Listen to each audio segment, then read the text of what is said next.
In the papers this morning, launching his attack on celeb ponces. You know, people who accept awards. He says, we're in the middle of a pandemic. We're in the middle of people dying. He said the people we should be rewarding are the people who've gone the extra mile. The people who work in the hospitals, the doctors, the nurses, the surgeons, the people who drive the ambulances, all those sort of people. Not some celebrity. You know, very nice though it is too, and I'm always the first one to sort of, you know, laud celebrities and say they do a marvellous job. They do get paid for it. It's not like they don't get paid well. They really do. Children's favourite Mr. Tumble becomes the victim of cancel culture. Somebody's put up a fake video on the internet. I always wonder how these things actually make it. But there you go. Storm Christoph is gone, but a blizzard's on the way. I've got a Christmas card. You push a button on it and it snows in the Christmas card. Unfortunately, the noise of the motor. It's a fab card. I love these sort of cards, which is great. But it says here, Sunday the 24th, okay, 3 degrees, -2, heavy snow showers and a gentle breeze. Oh, that's all right then. It's a gentle breeze. Thank God for that. We can cope.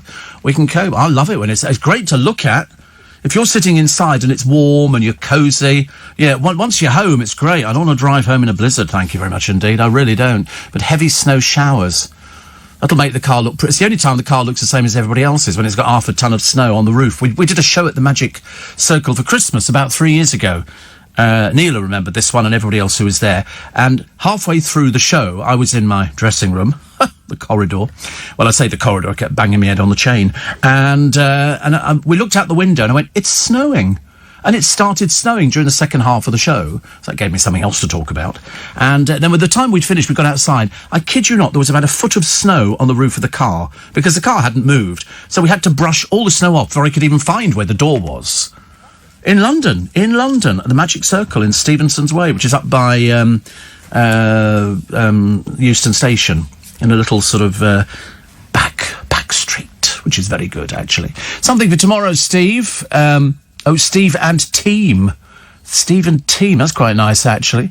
Apparently in 1998, tomorrow, Dave and Vic got engaged. Oh, that's so romantic and so naff, isn't it, really? He, of course, is doing marvellously well financially. She's not doing so well. The firm made another loss. Not as big as other previous years, but this they might as well close the shop down. Why don't she doesn't do mail order? Then you could save the cost of having premises. But of course, she's so stubborn, she won't allow that to happen. But they've let staff go. They've sort of done all sorts of bits and pieces, and yet still she soldiers on. But, so there you go. Shane says, I'm wearing shorts, too hot for jeans. Oh, I don't think it's ever been too hot for jeans. I know what you mean, though. Yeah, it's like going on holiday and going, I think I'll put a pair of trousers on. You always take a pair of trousers on holiday because you think you can have somewhere to wear them. And then it turns out you never do. So I don't know why you bothered taking them out there in the first place. Steve, your FedEx parcel was walking in Memphis. Where is it now, says Helen? Well, I don't know, actually. I haven't checked it. Well, I know it arrives here Tuesday. So it must be, what's today? Sunday, Monday, it'll probably, it'll be arriving tomorrow. Tomorrow it arrives at Stansted, I think, and then on Tuesday it'll be out for delivery on the van, and they will deliver. Can't wait. So excited. I get excited over the easiest things, actually, nowadays. I get excited over like Clive was saying about the snow, and I was thinking, I get excited looking at snow. It's very pretty, provided you're not driving in the bloody stuff. Excuse my French. Stuff. I've never used the word stuff before on the programme. Also, the cast of Towie, I mean, I couldn't really believe this, are having counselling, some of them, after the death of Mick Norcross. Now, I don't want to be rude, but, you know, my father died, my mother died, you probably know people. Did you go to counselling? Why would you go to counselling? I don't quite get it. And also, he sold Sugar Hut back in 2019. He'd not been on the programme since about 2014 or something. Why would they go to counselling?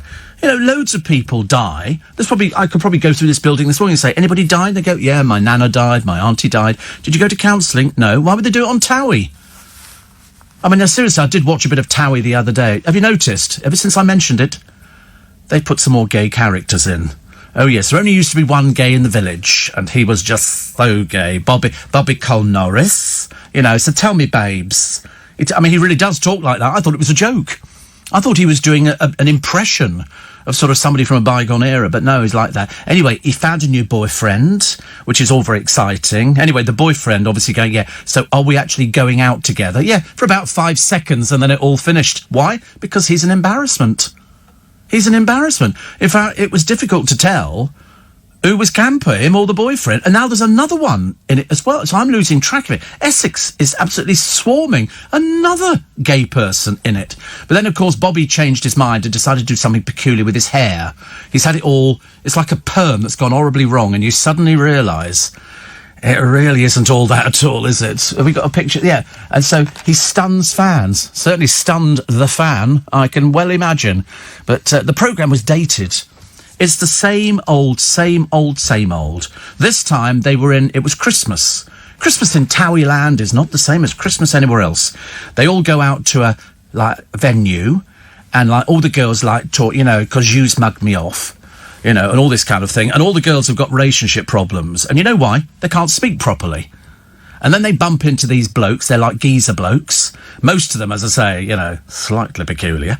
And they've all got issues. And then they all argue about who's going out with whom. And listen, because you's finish with me and finish with her. And then you was seen snogging her. And so it goes, the whole thing just degenerates into something that is most peculiar.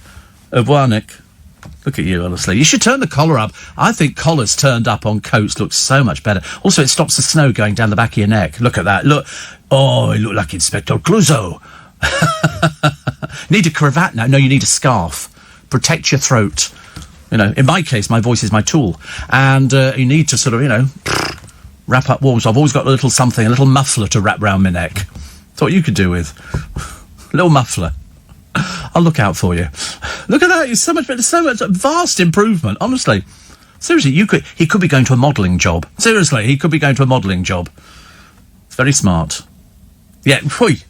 That's the look. See you next week. So we have to say goodbye to people. It's like a ritual. It's like being polite. When people leave, it's like being polite. It's as about as polite as you get. Yeah, so anyway, I was watching it the other night, and again, it was just a load of people. Then one goes, oh, I can't believe he's going out with somebody else. I thought, well, because you're just drippy. Drippy, drippy, drippy. None of these blokes, and they are all a bit drippy, aren't they? Want to go out with these girls who drip all over the place. It's just, everybody's having problems, but hilariously, poor old Gemma Collins. Remember Gemmin? No work, nothing at the moment, but she's got a really naff podcast. I wouldn't even waste your time. It's so stupid. It's designed for 3-year-olds, I suspect. Gemma thinks she can run the country, and Buckingham Palace is going to have, a pink driveway there, and she's going to make sure that we all got 10 weeks holiday, or in her case, 52 weeks holiday. Paid for by the BBC. Can't imagine why. Seriously, how thick do you have to... She really is that thick. Maura Higgins, lovely name, innit? What's your name, love? Maura Higgins. Great, I know. Reveals she wants her fellow Love Islander to pop the question. She said, I'm not getting any younger. You sure aren't, dear, are you? Even the retouched pictures in the paper this morning make you look a bit desperate. Maisie Smith, she's leaving EastEnders. You won't know who she is, but she's Maisie Smith. And then she was going to go to America and be a big film star. Hollywood was beckoning. That was only last week on the programme. Hollywood, she was going to go over there. I thought, well, if they've seen you in EastEnders, I don't think there's you could probably park cars, love, but I wouldn't push your thing. Anyway, she's now changed her mind on that one. Now, she's eyeing up a gymwear deal. So, it's nearly as good as going to America, isn't it? A gymwear deal. That's about all you're going to get, dear. Or failing that, can you pose in your bra and knickers? That seems to be the most popular thing. Boris is going to force travellers to quarantine in hotels. So if you're coming into the country, don't bother booking a hotel. We give it to you for free. We can cough up all of these sort of things. And Larry King has died of coronavirus. He was 87. He had been married 8 times. He must be glad of the rest, I would think. 8 times. And McIntyre's wheel is set to spin again. Have you seen the programme? What a pile of rubbish. It really is rubbish. I don't know where they get the celebs from. There must be an agency for down and outs.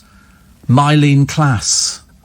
The format is some member of the public sits there, the thing spins around and it lands on a celebrity. Can they answer the questions are about as easy as what's the third letter of the alphabet. They're that simple. They really are. It's like the woman they had on the celebrity programme, which used to be with Chris Tarrant. I'm a Millionaire. Who Wants to Be a Millionaire? She didn't know anything. In fact, I don't even know how she got on the I can only assume she must know somebody who works on it, because she didn't know anything. She was about as thick as a brick. Clarkson's, yeah. He had a woman the other day. They were asking her final question to take her to 16 grand. She had 8 grand or something like that.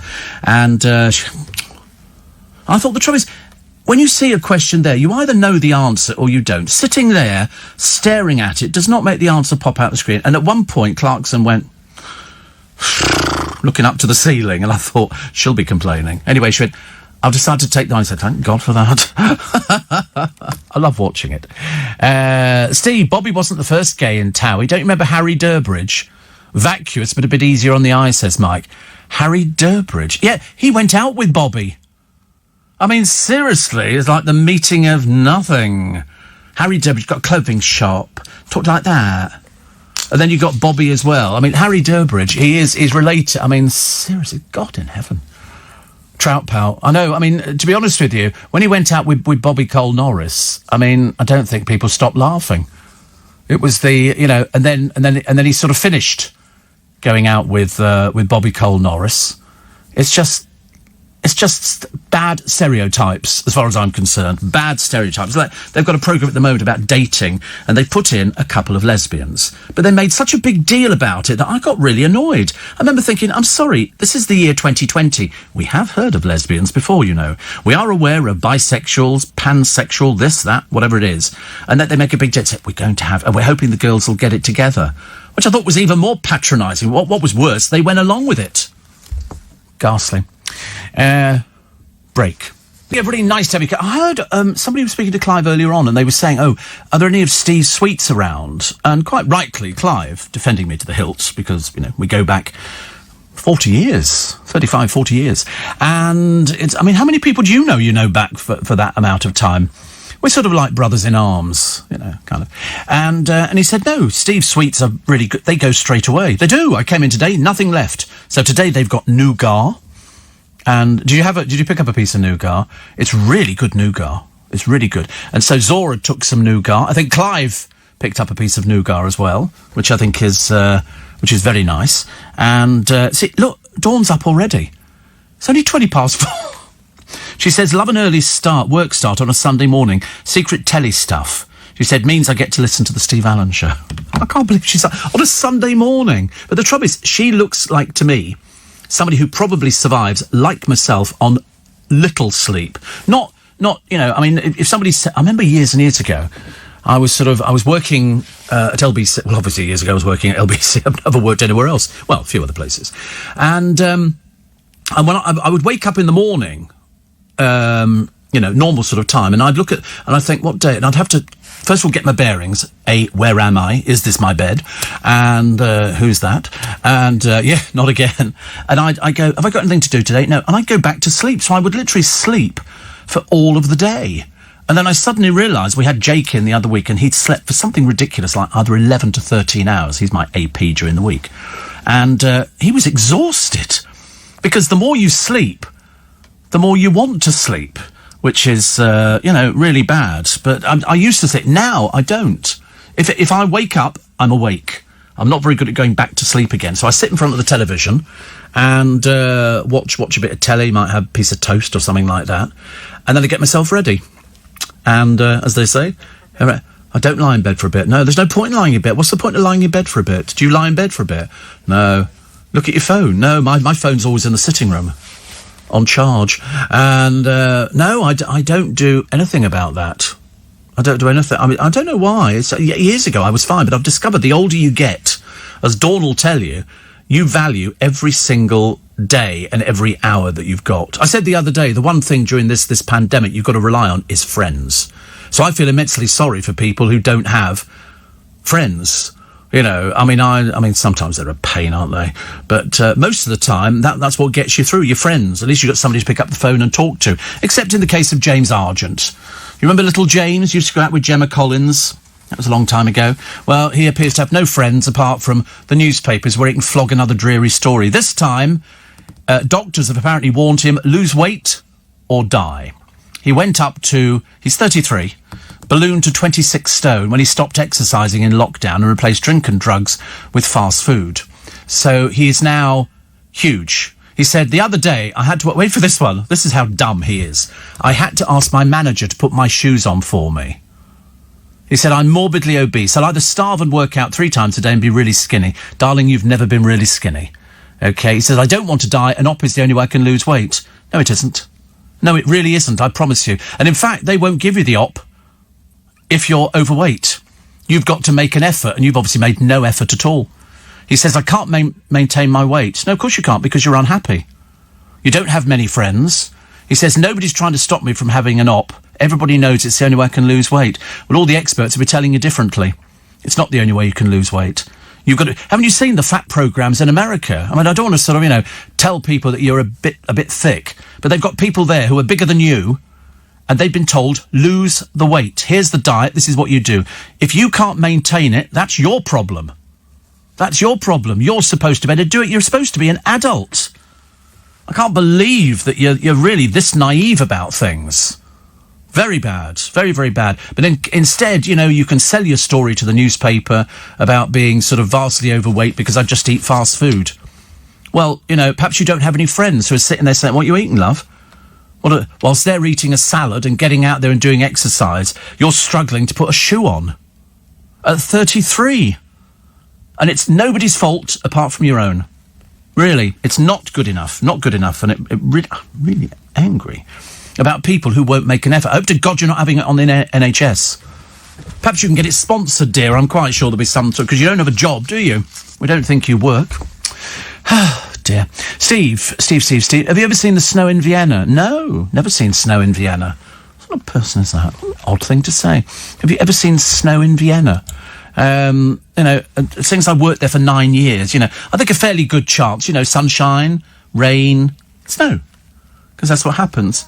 Does it snow in Vienna? Oh, God, yeah. Comes down like rain. Looks like rain, sheets of it.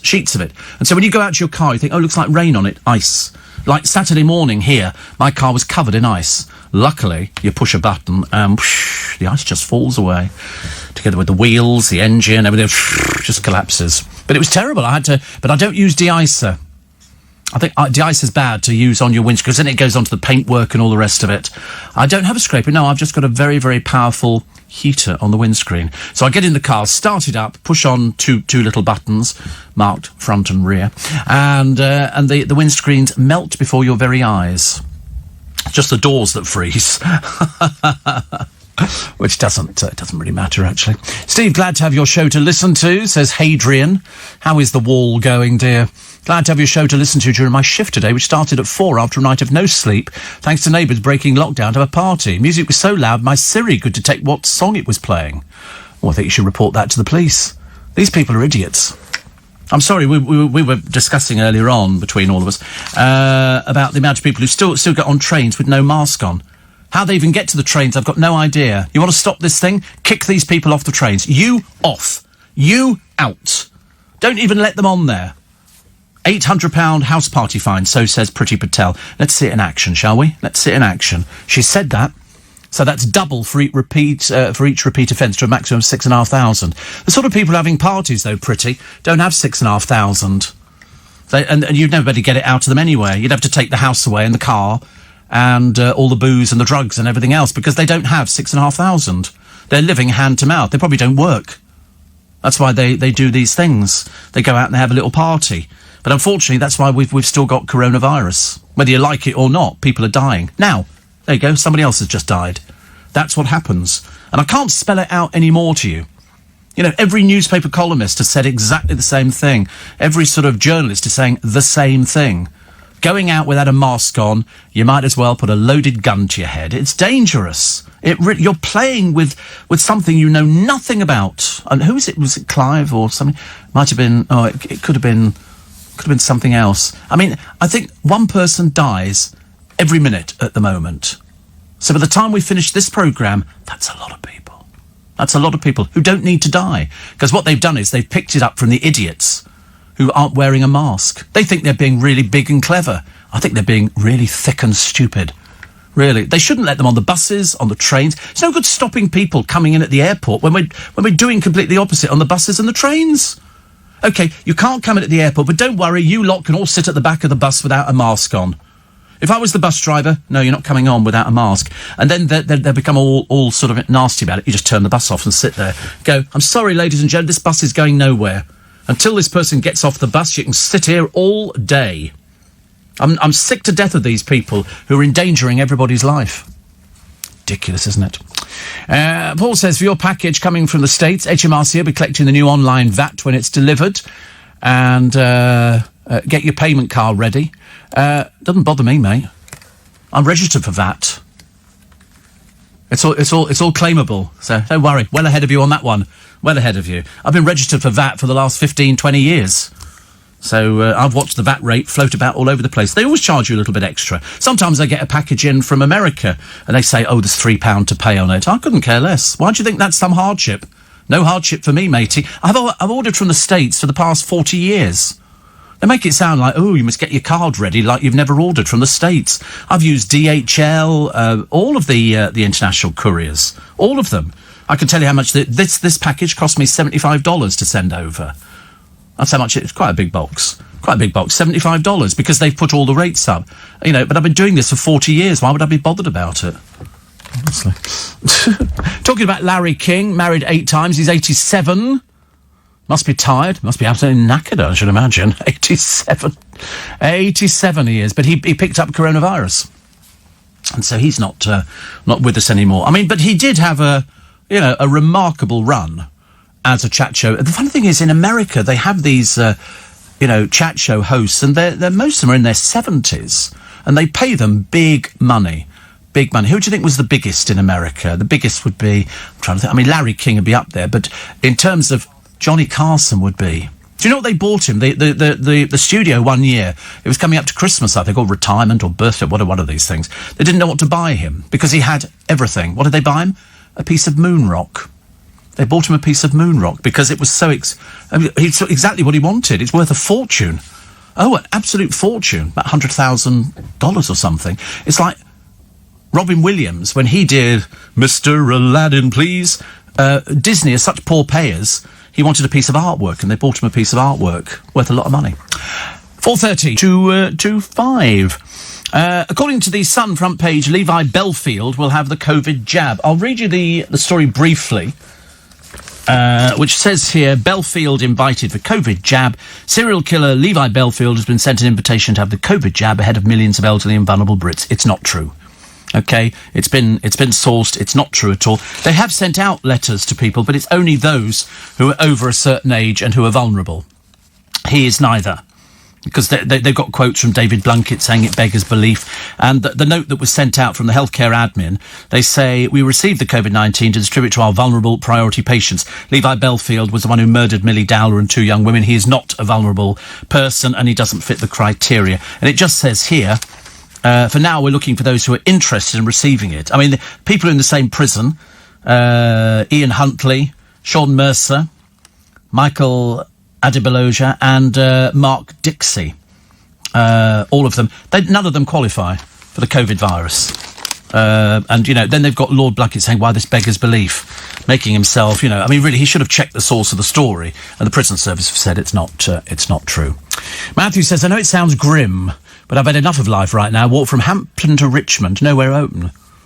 Well, I could have told you that. I could have told you nothing was open before you started the walk. We could have saved you the shoe leather, which is good. What's your opinion on the time gap between the 2 vaccine jabs? I think we should go with the Pfizer option. I don't care. You do need the second jab, though. No good just having the first jab. You need the second jab as well. So we just have to wait for that one, be it 21 days or whatever it is. Steve, I travel on the bus every morning. There's always at least one passenger that boards without a mask. It's about time Transport for London put their foot down and stopped allowing these irresponsible people, says Liz. Listen, I couldn't agree more. I'm not interested in somebody's health. I know it sounds really harsh, but to be honest with you, it's getting to that stage now where, I tell you what, bloody well stay in. Stop coming out infecting us and using that thing like, I can't wear a mask because of this. Well, stay at home. Stop coming out infecting everyone. I've never seen anything like it. You go to Japan or to China, you'll even see little children who've got more sense. Little tiny children have little masks on. They make them for children.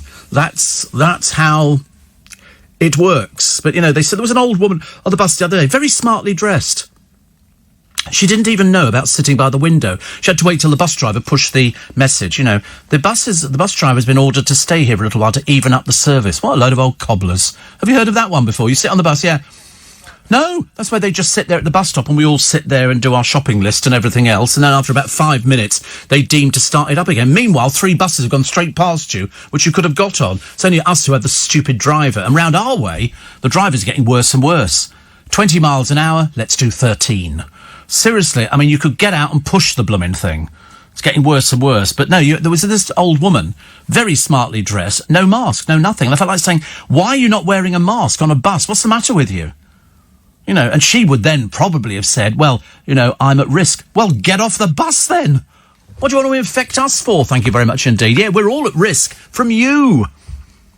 Dreadful, isn't it? Dreadful. Why can't they, you know, get your friends to go out and get you shopping? Dreadful. Really annoys me.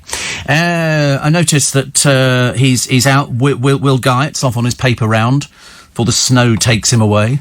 Mind you, the rate they're talking about this snow this morning, it makes me sound like we're going to be deluged in this stuff. You know, absolutely deluged in it. You know, but so far nothing. Don't worry, you hear it first. Please don't phone up if you see a few flakes of snow around your way, because I won't believe it.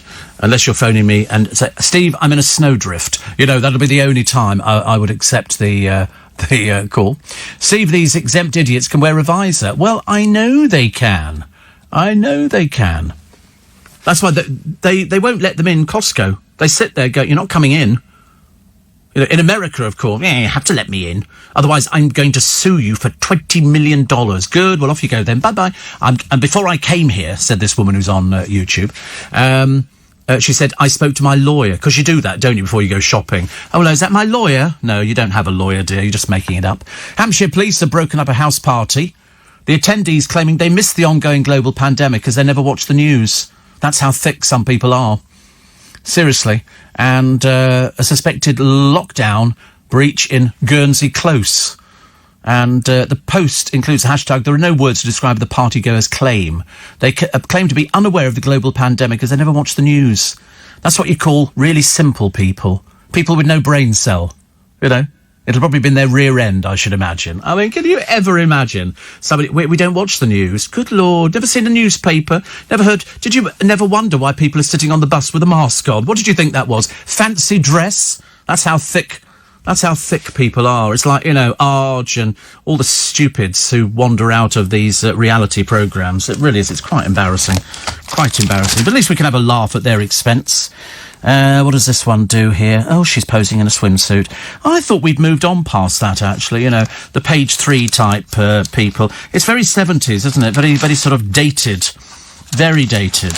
But, you know, that's the way it goes, isn't it? I suppose we have to put up with it. I mean, the worst thing is they then have to try and get a job when all that finishes. And it does finish, believe you me. There's the road to success is littered with people who go, oh, yeah, I'm going to take my clothes off. Oh, bad news tonight, Dancing on Ice. Nobody's talking about that at all, are they? Nobody cares. Gemma Collins is going to return to it. 2 years after compete, she can't get a job, can she? It's a case of, you got a job for me? Yeah, we got you a part on Dancing on Ice. Oh, great, am I dancing? No, you never danced. You just waddled on and sat on the ice. So she's going to appear as a special guest, lowered onto the ice in a diamond trapeze hoop. Oh, please don't make me say it. Please don't make me say it. Telly favourite Gemma. No, she's not. Telly favourite? No, she's not. She suffered a horrific fall. In fact, she spends most of her time falling. Do you remember that wonderful one at those Kids Awards? She didn't see the trapdoor and down she went. That was hilarious. But also she had an on-air bust-up with Jason Gardner. She's got a foul mouth on her. Really foul mouth. But apparently a TV source says Gemma's part of the show's family. Well, because she sat on her fat bum on the ice. That's what makes it. Small wonder they ditched that programme years ago. Everybody's really excited she's coming back. The props department have gone all out with her sparkling trapeze hoop. I should imagine she just picked up the phone and went, sparkling trapeze hoop. OK, thanks. Be here at 4. You know? Gemma, who was partnered by Matt Evers, said, I thought I was dead when she had her infamous tumble. Oh. And Matt was going, get up, get up, get up. I was like, oh no, my life's over. I mean, just Seriously. A little bit of publicity, dear, goes nowhere. And so Holly Willoughby, she caused embarrassment, apparently. People complained to Ofcom. They complained to Ofcom because she was showing boobs in a dress. She was showing a bit of... No, but that's what they think. They're obviously the sort of people who... I don't know what sort of people they would be who would ever write to Ofcom and complain about somebody's dress. Prudes. Do you think so? Do you think they're actually the curtain twitchers? Oh, you've got your boobs out, haven't you? Oh, where is Pornhub? You know, are they those sort of people, do you think? Those sort of people. So with Holly's revealing frock, Rufus was still the biggest boob on the ice. It wasn't Holly's dress that was out of place. It was Hound's virtue signalling on ice. Well, he's off for 2 weeks now, actually. He's off for 2 weeks. Melania Trump waved goodbye to public life. But wait for this bit. I don't know. She was holding an Hermes Birkin bag worth $75,000. It's black crocodile. And as the average... Yeah, woman of the people, knows everything, don't you, Melania? You're really intelligent, aren't you, love? Really intelligent. As the average American earns just over $60,000, a wanton, even grotesque display of wealth. Black crocodile. Really? I wonder how many bags we can make out of your scrawny old body, dear. Can't be much fun, can it? 75,000, but these are Hermes bags. They'll only sell them to people who sort of know. If you walked in there to try and buy it, they wouldn't sell it to you, because you're peasants. They wouldn't... Yeah, so can I buy that? No, you can't. You remember the Oprah Winfrey story of trying to buy the bag, and she goes into a shop, I think it's in Rome, and she goes, we'd like to buy this. It's not for her, it was for somebody who was in their party. Unfortunately, the purpose of buying the bag was as a gift. The person in the shop didn't recognise Oprah Winfrey. Without all her hair done and all the rest of it, she just looks like anybody else, which is exactly what she is, and wouldn't sell it. No, madam, we cannot sell you that bag. It is for Italian people. And she went, what the... Swiss. What the dickens? It was like it was a $38,000 handbag. And she told this sort of story about how, you know, it took no, I cannot sell this to you. It's in the window. Well, why? He thought she was going to take it and run. He thought she was going to thieve, you know, because of racism. And she just wanted to buy it. And in the end, the person she was buying it for said, actually, on reflection, they've been arguing about 45 minutes. And then, when somebody obviously had a little bit of an Oprah moment and said, it's Oprah Winfrey, get your scrawny little backside into that window and pick that bag up, OK? And put it here, otherwise you're going to be looking for another job. Even the manager, can we speak to the manager? No, it's not possible, goes this assistant. Have you ever seen Italian assistants in Rome? You would think they owned the shop. Seriously, they're absolutely prissy beyond belief. You can't believe it. Mick Norcross, I wonder when these stories were going to start, was caught up, says the paper today, with a notorious gangster and a mysterious moneylender. I mean, just seriously, he's only been dead like a short while, but apparently he ran Sugar Hut, but he sold it in 2019. He sold it in 2019. He thought that the programme, Towie, was sort of bringing the wrong sort of people into that. Well, he should have had better bouncers on the door. You know, bouncers on the door control nightclubs. They're the one. It doesn't matter who owns it. They're the ones who decide who's actually coming in. Okay, so if you go up to the door and they go, sorry, mate. Jesus, sorry, no sandals. Definitely not. Definitely not. I'd be good at that. I'd be good at going, because you look at some people, if you've got too many of one particular person in there, you don't want any more in. You know, if you've got a load of girls in, you're not going to let all the idiot boys in, are you? You're looking for a bit of class. And that's what it is. The bouncers run the nightclubs. They decide who goes in. They had a thing.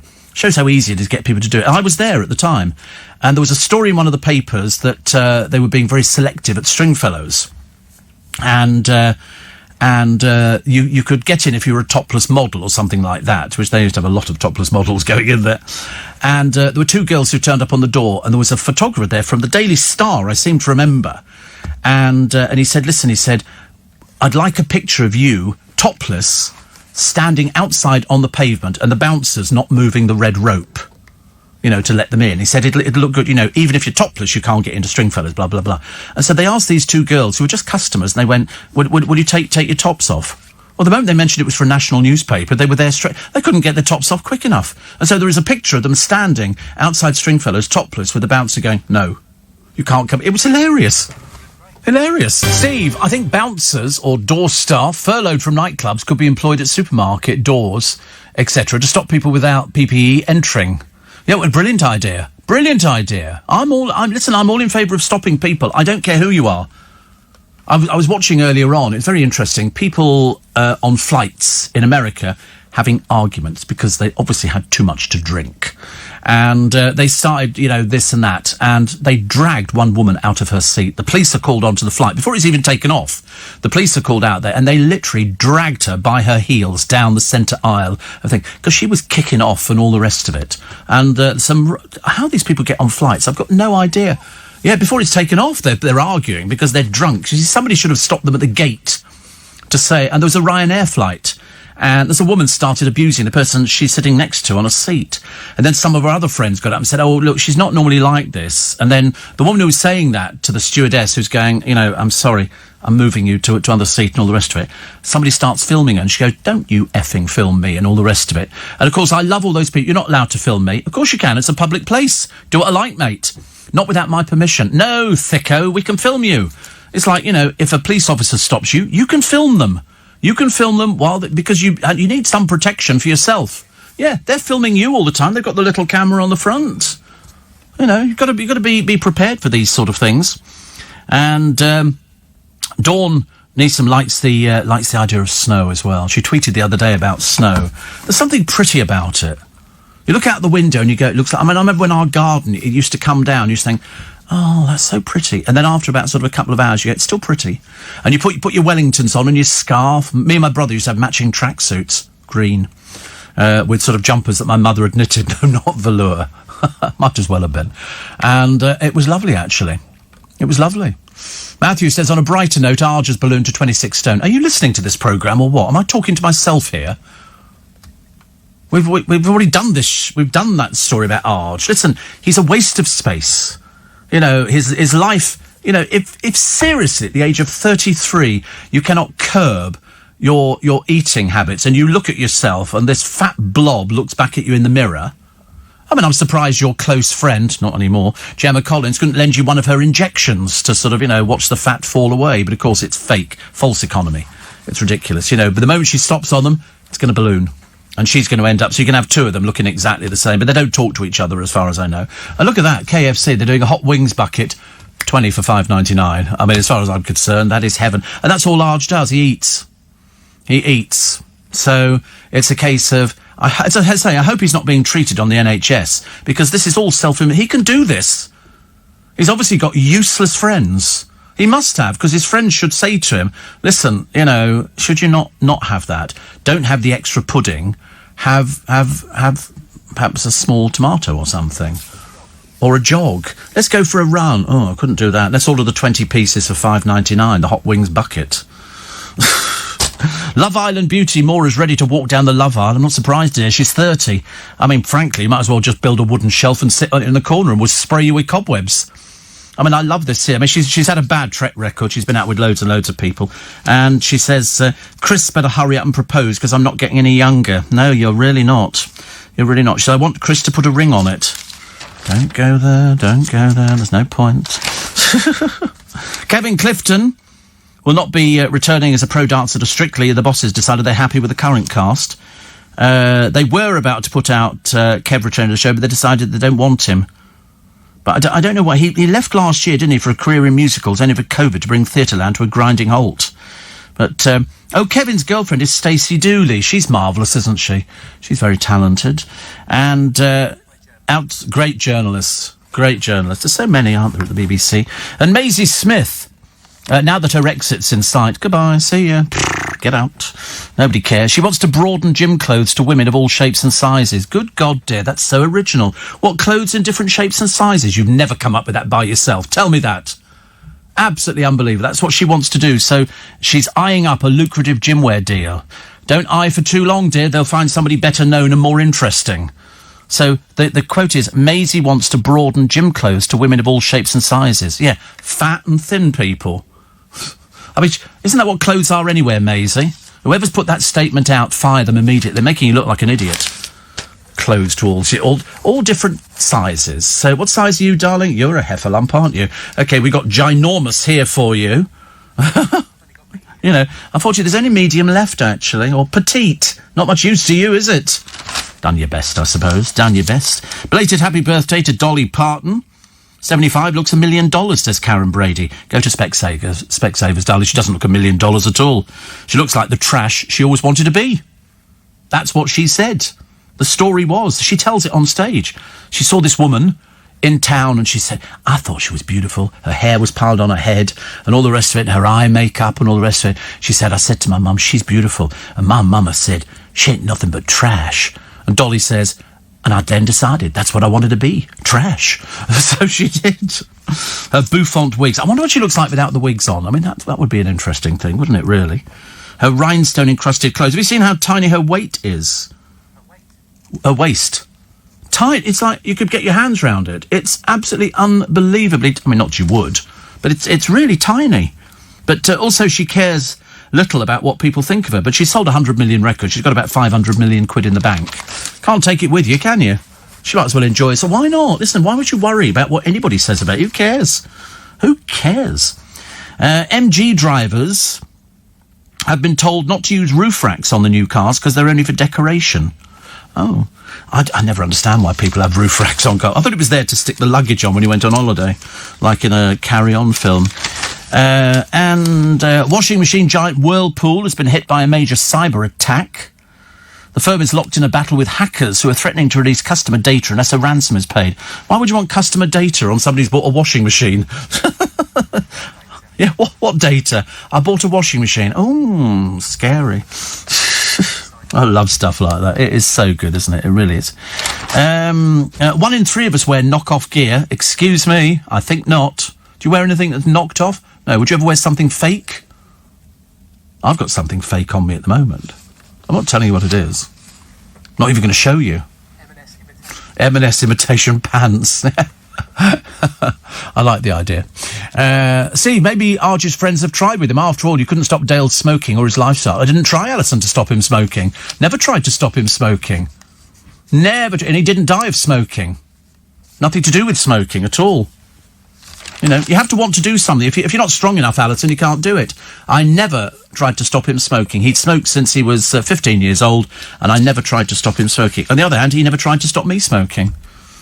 You know? And he died relatively young. Well, I mean, we were roughly the same age. He was just a fraction older than me, and he died. But nothing to do with smoking. Oh, no. I realise you can't libel the dead, but I mean, at least try and get your facts right. You know, if you're going to sort of come on and sort of say things... That's why we don't do phone-ins on this program. I couldn't bear to listen to idiots. I really can't. Sharon Osbourne. I haven't mentioned Sharon Osbourne for ages. I have seen the foul-mouthed Osbourne family on the television. She wants to be Sharon Airborne and become the first person to own a flying car. I know. They started this a while ago. She said she'd use her elevated status to snoop on people. Okay, she's 68, and it's a one-propeller prototype. I wouldn't get... Would you? I wouldn't get on it. Thank you very much indeed. Definitely not. Listen, you can snoop... Yeah, I think... I know. A bit odd. Mind you, when you're married to... I mean, seriously, it's a bit odd, isn't it, really? Dancing on Ice's Lady LeSure tells of her mission to help 8 orphans. She's only telling us she was bisexual the other day. Why do people tell you these things? I mean, what is it, this insatiable urge to share their dreary existence with people? And somebody else here.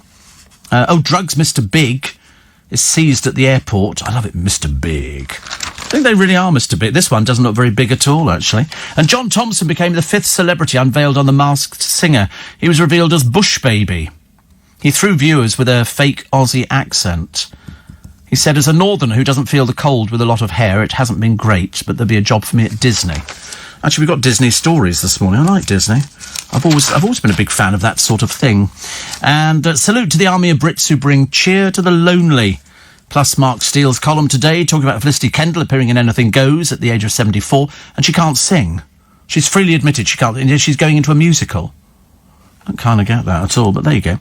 And there's Tyrant Trump's strained tea, and Joe Biden, following his inauguration, a pandemic is sweeping the country. Not the one that you think it is, although that is, unfortunately. And Ben Affleck is one of Hollywood's most eligible bachelors, having split from his girlfriend, Ana de Armas. Whoever she is, I have no idea. We don't know who these people are. They go Love Island could be. Let's just say it's Love Island. But normally it's a case of they are sort of an actress, but they have to get publicity by going out with sort of somebody who is a lot more famous. So then people go, she went out with so-and-so, so-and-so. And apparently today, it's gonna snow. Like you've never seen it before. It's like, waking up in the Arctic and going, do you know, today, the weather is it might snow. And you go, no kidding.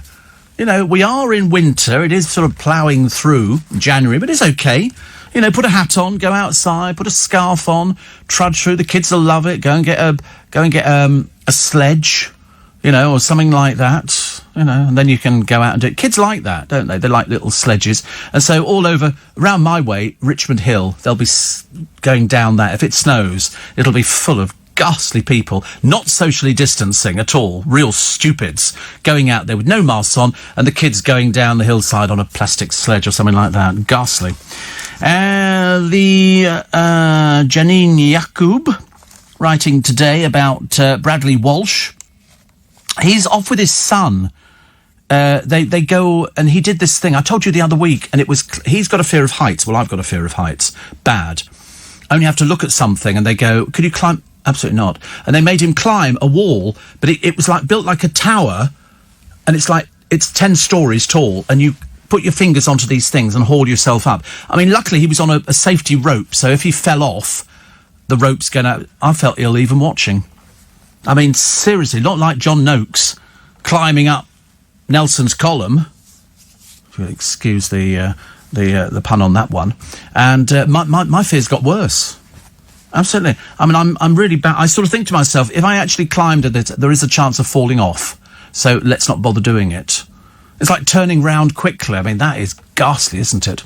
Steve, the good news is it looks like Arj has at least given up the drugs. Well, he went to rehab for that. He went to rehab for that ages ago. But in fact, he was never slim. Because Joe, the producer, sort of put forward the same thing. He said, I thought cocaine was supposed to make you thin. But I don't think it works. I don't think it's sort of a diet drug. I don't think it is. But I think you have to do some sort of fitness thing. That's what I think. But we've got no idea. Listen, I mean, you might as well ask us about aspirin. We don't know anything at all. We just have to go by what's written in the papers.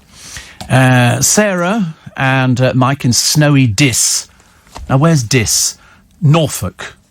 Diss is in Norfolk. I'm getting better, actually. And you've kept us company during the long nights of no sleep. Ghastly, isn't it? Sure, I don't know why. I have no trouble sleeping at all. Even with the window open. Not wide open, a little bit open, just to get the air through. Somebody tried to close the windows on the bus the other day. Said, excuse me. I've been very forceful. Don't close the window. We need fresh air through the bus. That's the whole idea. We don't want to sit here all breathing in the same air. But ITV boss is on high alert after the death of Mick Norcross, thinking that because he was a show favourite he hadn't been in Towie for years. Years and years. And so they've called cast members, past and present, to tell them they've got multiple psychologists on hand. They don't want anybody to feel alone. I mean, it's a bit needy. Amy Childs confirmed, his former co-star. He's not been in it for years. He opted out. He thought the show was bad business, bad news for his business. He said, mine is a club where people come to drink champagne. The sort of people it was attracting with a Towie audience. And you can imagine what they're like, can't you? So somebody else says here, greetings from Ireland. Oh, Christine. Hello. How are you? Good old Christine. Your favourite listener yet again. She says, imagine my surprise to find you on since 4. I always thought you started at 5. No, 4. 4. We've been doing 4s for 4 or 5 months, something like that. Yeah, it used to be 5, you're right. But no, we're here from 4. So that's Monday, Tuesday, Wednesday, Thursday, Friday, Sunday. But yesterday it was nearly Monday, Tuesday, Wednesday, Thursday, Friday, Saturday, Sunday. Which actually wouldn't have made any difference to me because I was all up for it. New TV series to reveal how the Sex Pistols were manufactured by a boss. I can well imagine. I remember the Pistols letting rip on Bill Grundy's TV show, and I was watching it. I was watching it live at the time. It always amazes me the things that somebody says. Did you ever see it? I was watching it live, and Bill Grundy, who was into classical music, they said, "Oh, we want you to do this bit on punk." It was the latest thing in London, all the rest of it. So there were all sorts of people on there. You can find it on YouTube, and you can see where it goes wrong, because he says something to them, and somebody swears, and so he goes, "Go on, say something else." So they did, and so they were literally. He encouraged them, and unfortunately, at one point, something happens, and one of the girls says, "You dirty old man," and I thought, why has nobody pulled the plug on this? Why have they not gone to something else in the studio? And it was getting worse and worse. He was confronted by one, two, three, four, five, six, seven, about 9 or 10 of them in the studio, and it was just a disaster. It effectively sealed his fate. Effectively sealed poor old Bill Grundy's fate, because he didn't want to talk to these people. And so he was then suspended for 2 weeks. Nowadays they'd have lost them straight away. They said it was inexcusable, sloppy journalism. Grundy said he'd set out to prove these louts were a foul-mouthed set of yobs, and that's what I did prove. Today, the show was cancelled 2 months later, and however, the Today Show interview was the most requested TV clip ever. And you have to watch it. Now it's probably quite tame compared to the language you get on television, but it was the fact that he didn't want to do this interview. He had no interest in punk or these sort of people. He couldn't care less. He wanted to talk about classical music, and that had been cancelled, and instead he got quite a lot of anarchy in the studio, and they just started swearing. And it was just pathetically sad. It was tea time, absolutely. It was really sad. Really, really sad. Very sad. But anyway, white punks on slimming pills, because that was it. Queen, I think, were originally booked but cancelled. I'm not sure he'd had much luck with Queen either, and replaced by the Sex Pistols, who made a load of money through being completely talentless. Completely talentless. When you watch them, and then one of them's dead now, and in fact, him and his girlfriend, aren't they? Nancy Spungen, and they were all. It was. I told you, Sid Vicious. He was. It was sad, because they ended up with a lot of money each. And it didn't actually do them any good. They weren't. And Dale went to interview. Me and Dale went to interview them. He went to interview them in London, just up the road from here. Can you imagine? Dale Winton meets the Sex Pistols. When I look back on it, it was amazing. He did actually get sort of a reasonable interview, but they couldn't do an interview without swearing, because that's what the image was. But they were a manufactured band, as indeed are all the bands on the television you see. You won't see a band on the television or in the charts who haven't been put together by people who think they can make money out of them. One Direction were assembled. They moved one from over there, and we put you in the band, and before you knew where they were very, very successful. That's how it works. That's what the business is. Mylene Klass must have a brilliant agent. They get no end of stories out of her, with really not much material behind. Gemma Collins wants to be Britain's first US-style president. I'm so sorry to break this to you, thicko, but we have a Queen and a Prime Minister, OK? Just in case you've maybe forgotten about them. Like people have forgotten about you. She said, I'd get rid of parking tickets. I'd get so many parking tickets, it's a joke. It is, it's a joke that you're so stupid. You park in places that give you a parking ticket. Most people are intelligent, dear. You're not one of them. She said the Buckingham Palace building had been made into the GC Presidential Palace. I said, how old are you, dear? Were you 3 or something, or 3 or 4? It's embarrassing to think that you're just touching on 40 now, isn't it? Still single, dear. Still single. Another one here. People, are you watching this programme where they all dress up in these character suits on the television? The Masked Singer? It's very irritating. Very irritating. But it's popular, isn't it? Because we like things like dressing up, don't we? People like that kind of stuff, which is good. And Rock Band Controversy. Do you know the Jeremy Kyle show finished ages ago? Finished ages and ages ago. And they keep saying, are they going to bring it back? Are they going to... And I'm thinking, no, but we don't have anything similar. We don't have anything similar to the Jeremy Kyle show. What he's doing now, I've got no idea. I should imagine he made an absolute fortune. Absolute fortune. And the Masked Singer standard, Bush Baby was finally unmasked. It was John Thompson, wasn't it? I do like the costumes. I think they're actually quite clever. I like that sort of thing. But very worrying. Apparently, Bush Baby Rita Ora guessed Jamie Oliver. Rita who? Davina McCall guessed John Turreau. Jonathan Ross guessed Gino D'Acampo. Oh, God. That would be scraping the barrel. But it turned out it was John Thompson. And it was good. Very good. If you like, I can't remember what he sang like because I didn't actually sort of watch the programme. The names are there. So first in the series, they've got Dagon. Do you think it's meant to be Dragon? Sausage, Viking, Blob, Harlequin, Bush Baby, Badger and Robin. Right. It's not normal, is it, really? It's really not normal. Have you seen It's a Sin yet? The best drama I've seen in ages. No, I haven't. No. But is it meant to be good? All right, I'll try and put it on there. I don't have enough time to watch everything. It's awful. Steve, snow, where, when, says Anne. This is terrible. You just casually mentioned it. Oh, it's snow, isn't it, love? What do you expect it to be like? It's not a tsunami. This is snow. And they've already had it around the country. You know, we might get a bit in London. You can't drive in it. Well, to be honest with you, if you're that nervous, don't go anywhere near the blooming car. You have to stay in. Get the bus. Much better. Much, much better. So Ben Affleck is staying single for the moment. Larry King has died at the age of 87. He did around 50,000 interviews during his 60-year career. They become enormous in America, really, really huge, and they earn a small fortune, as you've heard. Travel is more than a job to Simon Reeve. It's a matter of life and death. He's made his living visiting 120 countries in 2 decades. I like him. I think he looks as though he's definitely prep school boy, doesn't he? He looks a bit preppy. He's 48, actually, now. Wow. He was ready to throw himself off a bridge, apparently, before he had a life-changing moment. And he became this person. It's back on BBC 2 at 8 p.m. and called Incredible Journeys. I don't like any of these sort of programmes. I mean, I don't mind watching them. I couldn't do them. At the moment, I'm watching Jack D going through Siberia, just him and some deer, whatever they call them, I don't know. Not deer, what tows these?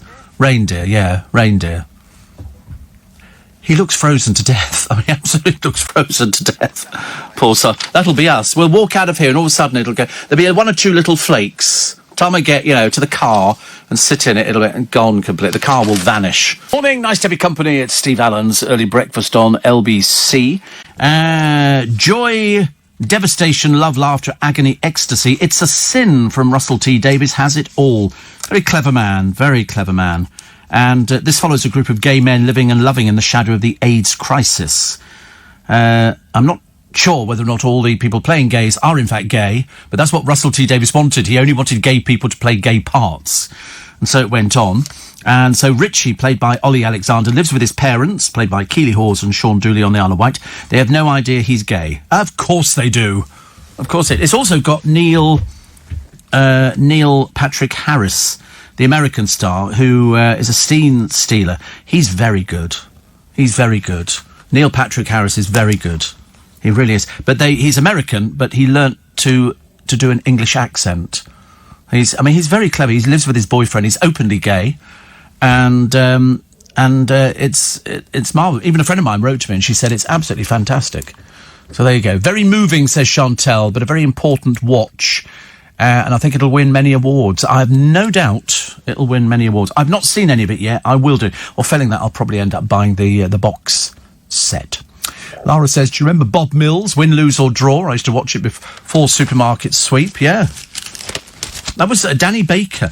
I saw doing, was it Win, Lose or Draw? I can't remember. Yeah, that was where they used to sit on the floor and they'd do a drawing or something. And they used to have to...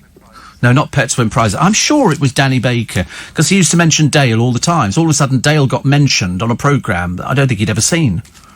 And then somebody said to him, they keep mentioning you on the programme, and so they actually... I can't remember if he ever did it. I cannot remember. Somebody says, where were you yesterday? Well, I was at home in bed, where I always am on a Saturday. I haven't been here for ages. Even though apparently I appeared on the listings for being here yesterday. But I think that was a sort of... a jump in the wrong direction, because unfortunately I wasn't up, so I hadn't got the phone call. I did when I first got up, and I checked the phone and went, oh, quickly phone. And by that time they'd booked Darren, bless his heart. So thanks to him. So Nasty Nick Cotton's going up against Charles Bronson in pop's baddest battle yet. Okay, come round to that one in a moment. Oh, look, here's a Love Islander. Of course she is. She's wearing her underwear. They just walk around in their underwear. This one's called Laura Anderson. You won't know who she is. She's fairly old. She's 31. And she's called a reality star, even though we've never even heard of her. And we've heard of most people, obviously, because we do this every single day. And she says here, I tuned in for the first series of I'm a Celebrity, because she's doing the, oh, please book me for I'm a Celebrity. She said, obviously, we all love watching people squirm, and I love the romances, the physical and mental challenges of what life is all about. So I think it would be a huge achievement. Oh, go away, you boring old bag. Honestly. Oh, I think I could do that, and I want to help save people around the world. You know, have you ever heard such garbage? The main thing for me would be the challenge of pushing myself. Even eating rice and beans for 3 weeks doesn't sound too bad, she says. Laura promises she'd be fearless in camp and give it her all. I mean, you know, you really are. You've got the word desperation stamped all over your love, haven't you? I'll tell you what, why don't you do the same for Tesco? Maybe you could get a job stacking shelves. That'd be nice, wouldn't it? It's obviously, there's no chance of putting you on I'm a Celebrity. Nobody knows who you are. OK, it doesn't really help. But, I mean, we appreciate the fact, dear, that that's your be-all and end-all in life. That's all there is, apart from modelling in your pants. Lovely. How many other people model in their pants? Not that many. Steve, dark chocolate, milk chocolate? Neither. Not remotely interested. Diabetic, as you know. Carl says, completely agree with you about the Sex Pistols, a boy band disguised with guitar swearing and silly haircuts. I feel for the fans who fell for it. Well, of course they do.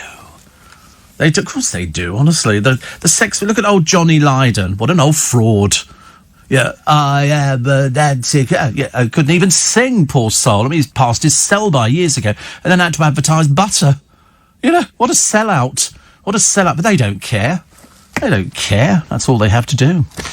Steve, the Today programme, Queen were meant to appear but pulled out.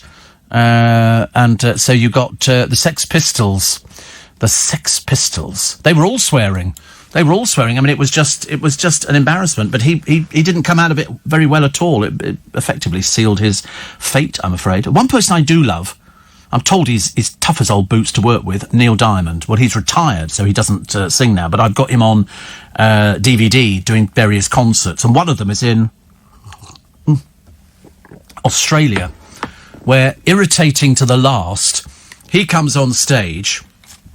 Ooh, Suleiman, Sule. And what do they throw? Paper streamers. But you know the paper streamers that you get, and you hold the middle bit and you throw it and you go like that. Hundreds of them. It's over his guitar, around his neck, in his hair and everything else. And you could, if that was me, I'd have, you know, I mean, they were a bit simple, the people who were doing it. I'd have had them thrown out. You know, too stupid. Yeah, it doesn't happen at a Steve Allen show. Very well-behaved audience. Well, it has to be. It has to be, you know. Most people are incontinent. And they've been abroad, which is good. So here he is, notorious old lag, Charles Bronson. Another dreary bit of publicity for the man who can't make up his mind who he is. He's 68. He's recorded a single about his time in jail. Yawn. He had asked to collaborate with Liam Gallagher, but apparently Liam was working on another project. Yeah, as if he's going to be associated with you, love. Yeah, he was washing his hair that day, wasn't he? But he's paired up with a band called Lost Vegas. Oh, right. Chris Topless, who's the front man of this band nobody's ever heard of, says Charles wanted to spread a... He's not called Charles, dear. He's changed his name again. He's called Charles Salvador or something. He wanted to spread a positive message for people finding it hard to cope in lockdown and isolation. This from somebody who's been in prison for the majority of his life, you know. Which is a bit sad, really. And so these are the lyrics. Bronson goes, certified insane, Parkhurst prison back in 78. I finally went too far. I lost my way. It all crashed in like a drunk in a late night bar. Only violence was my friend, living on a razor's edge. Visions of... I mean, you're depressed, Steve. I'm reading it, aren't you? I can well imagine. And then Topless come in with only madmen crawl. Charles, Arthur, Salvador, your light shines through the door. Honestly. You give up, don't you? You really give up, honestly. It's very sweet, love. Very sweet. But don't call us. And we won't be calling you Michael Peterson, will we? Oh, sorry, that's your real name. Oh, don't like to do that. It's like Tony Beak, isn't it? And then changed it to Anton Dubek. As if it made him sound any more irritating. Dreadful. Steve, I've watched the Sex Pistols Bill Grundy interview on YouTube. How cringe 'tis. Another one here. I loved Queer as Folk, says Shane. What a great show. Which one did you get? Was there another one? Was there another Queer as Folk? I've got the American version and the British version, which I've not seen the Brit. My God, that pushed the boundaries. And strangely enough, 90% of the people playing gay in that were straight. All the main characters were one. The only one who wasn't was Anthony Cotton from Coronation Street, who was basically playing himself, which was gay. But all the rest of them were actually straight. It was very... Did you ever see Queer as Folk? Very good. Don't know, I've pushed the boundaries. God, blimey, at the time. Oh, God, you can imagine the right wing of the country. Mo says that John Altman, also known as Nasty Nick, is one of the nicest people you can meet. No, he's not. That's why he's called Nasty Nick. You know, the clue is in Nasty Nick. Steve, if you had to, would you go on I'm a Celebrity? Of course not. What for? I mean, the only reason you go on that is if you're a sad desperado who's got no talent. And I'm hugely talented. I don't need to go on a programme like that. I'm not interested in the money. Really not interested in the money, even though it is VAT claimable. Why would you want to? Look at the state of them. You know, Maura Higgins, the best thing she can get is, I want him to marry me. You know, she's 30. She's nearly past it. I mean, God, by the time she gets down the aisle, it's going to be Zimmer frames. And you know that they don't last. None of these things last at all. Steve, so John Altman. Somebody else saying John Altman's very nice. Yes, he lives down the road from me. He works a lot in a theatre down the road from me in Kingston. He works in the Rose. I sent him an album once. I sent him I had a spare copy of Tommy when they did it as a stage show, which was brilliant. Brilliant. Absolutely brilliant.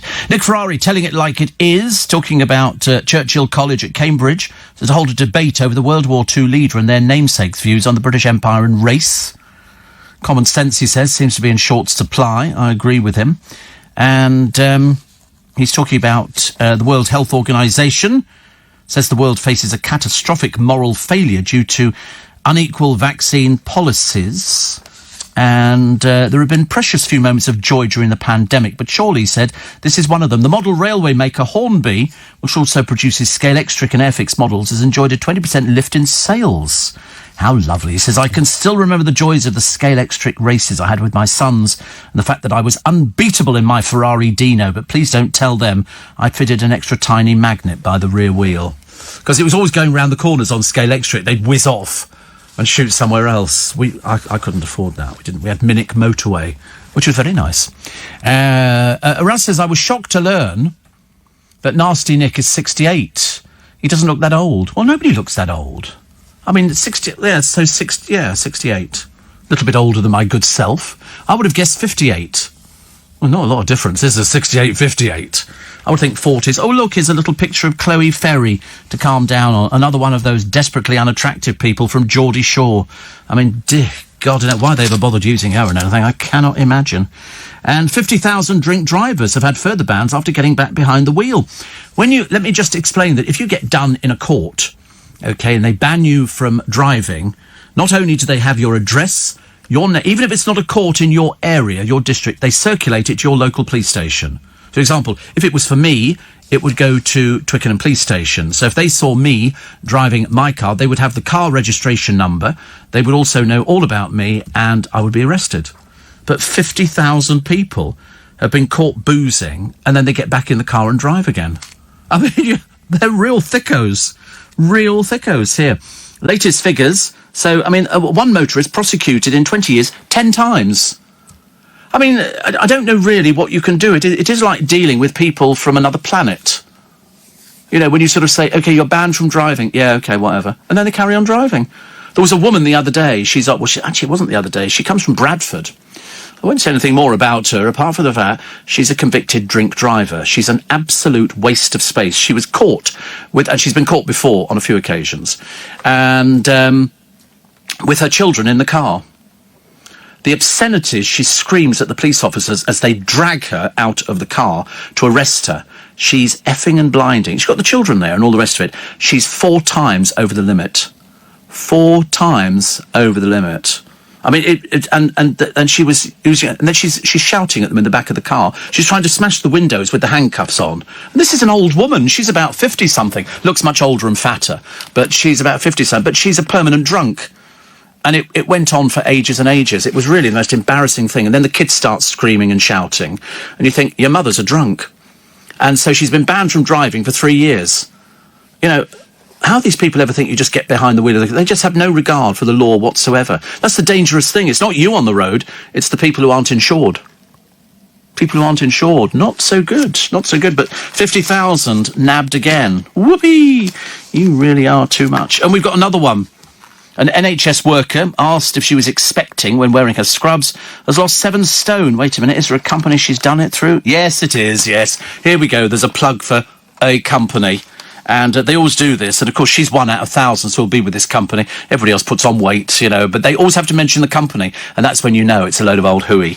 And so they then tell you that before... I'll tell you in a moment, actually, of what she used to have for breakfast and what she has now for breakfast. And it's the usual pile of rubbish. And so they've always got a picture of these people holding out a pair of their trousers, you know, the size they used to be. And you think, yeah, it's just a cheap plug for another diet company. It really is. Makes me very cross. Morning, nice to have your company. Nice. Actually, David wrote to me from Stamford, I think, and he says, I have strange pastimes. As I enjoy checking the credits of old British films for obscure names that later became famous. And I heard you say over Christmas you watched the Tommy Steele film Half a Sixpence, which is a super film. It's got everything. All dressed up in the morning suit, try not to laugh. You know, old it flashbang, what a pic. And it's a very, very... It's got Ben Fogle's mum in it. And he said, I was going through, he said, I checked the list of girl dancers in the credits, and one of the credited dancers is Leslie Judd. Well, of course, Leslie was a dancer. I think she was either in, and I can't remember which one it is. I get so many dancers writing to me because I'm a big fan of dancers. Big fan of dancers. You know, if ever I go to see a show and there's dancers, I'm a big fan of dancers. And I think she was either in First Generation or Second Generation, Dougie Squires, Second Generation. And I worked with her. I worked with her at LBC because she was going out with my boss. I think she lives in France now, but yeah, you'll see her popping up all over the place. Dancers always they never get the publicity that they should, and yet they hold shows together. They really do. They work so hard, and when I first moved up to London, lived with dancers. There were 4 of us, and 3 of them were dancers. I was the one who wasn't the dancer. And it was great fun, but they didn't half work hard.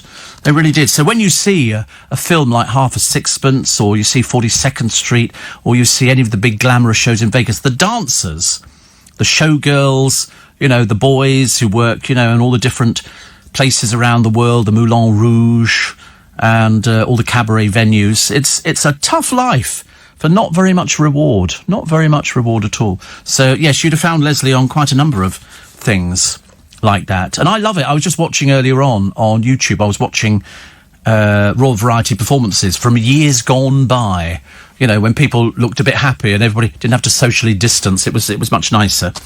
And dancers there, they brought them on. I think it was Eric Idle was singing Always Look on the Bright Side of Life. And then all of a sudden the stage filled up with all these dancers and showgirls. Fantastic.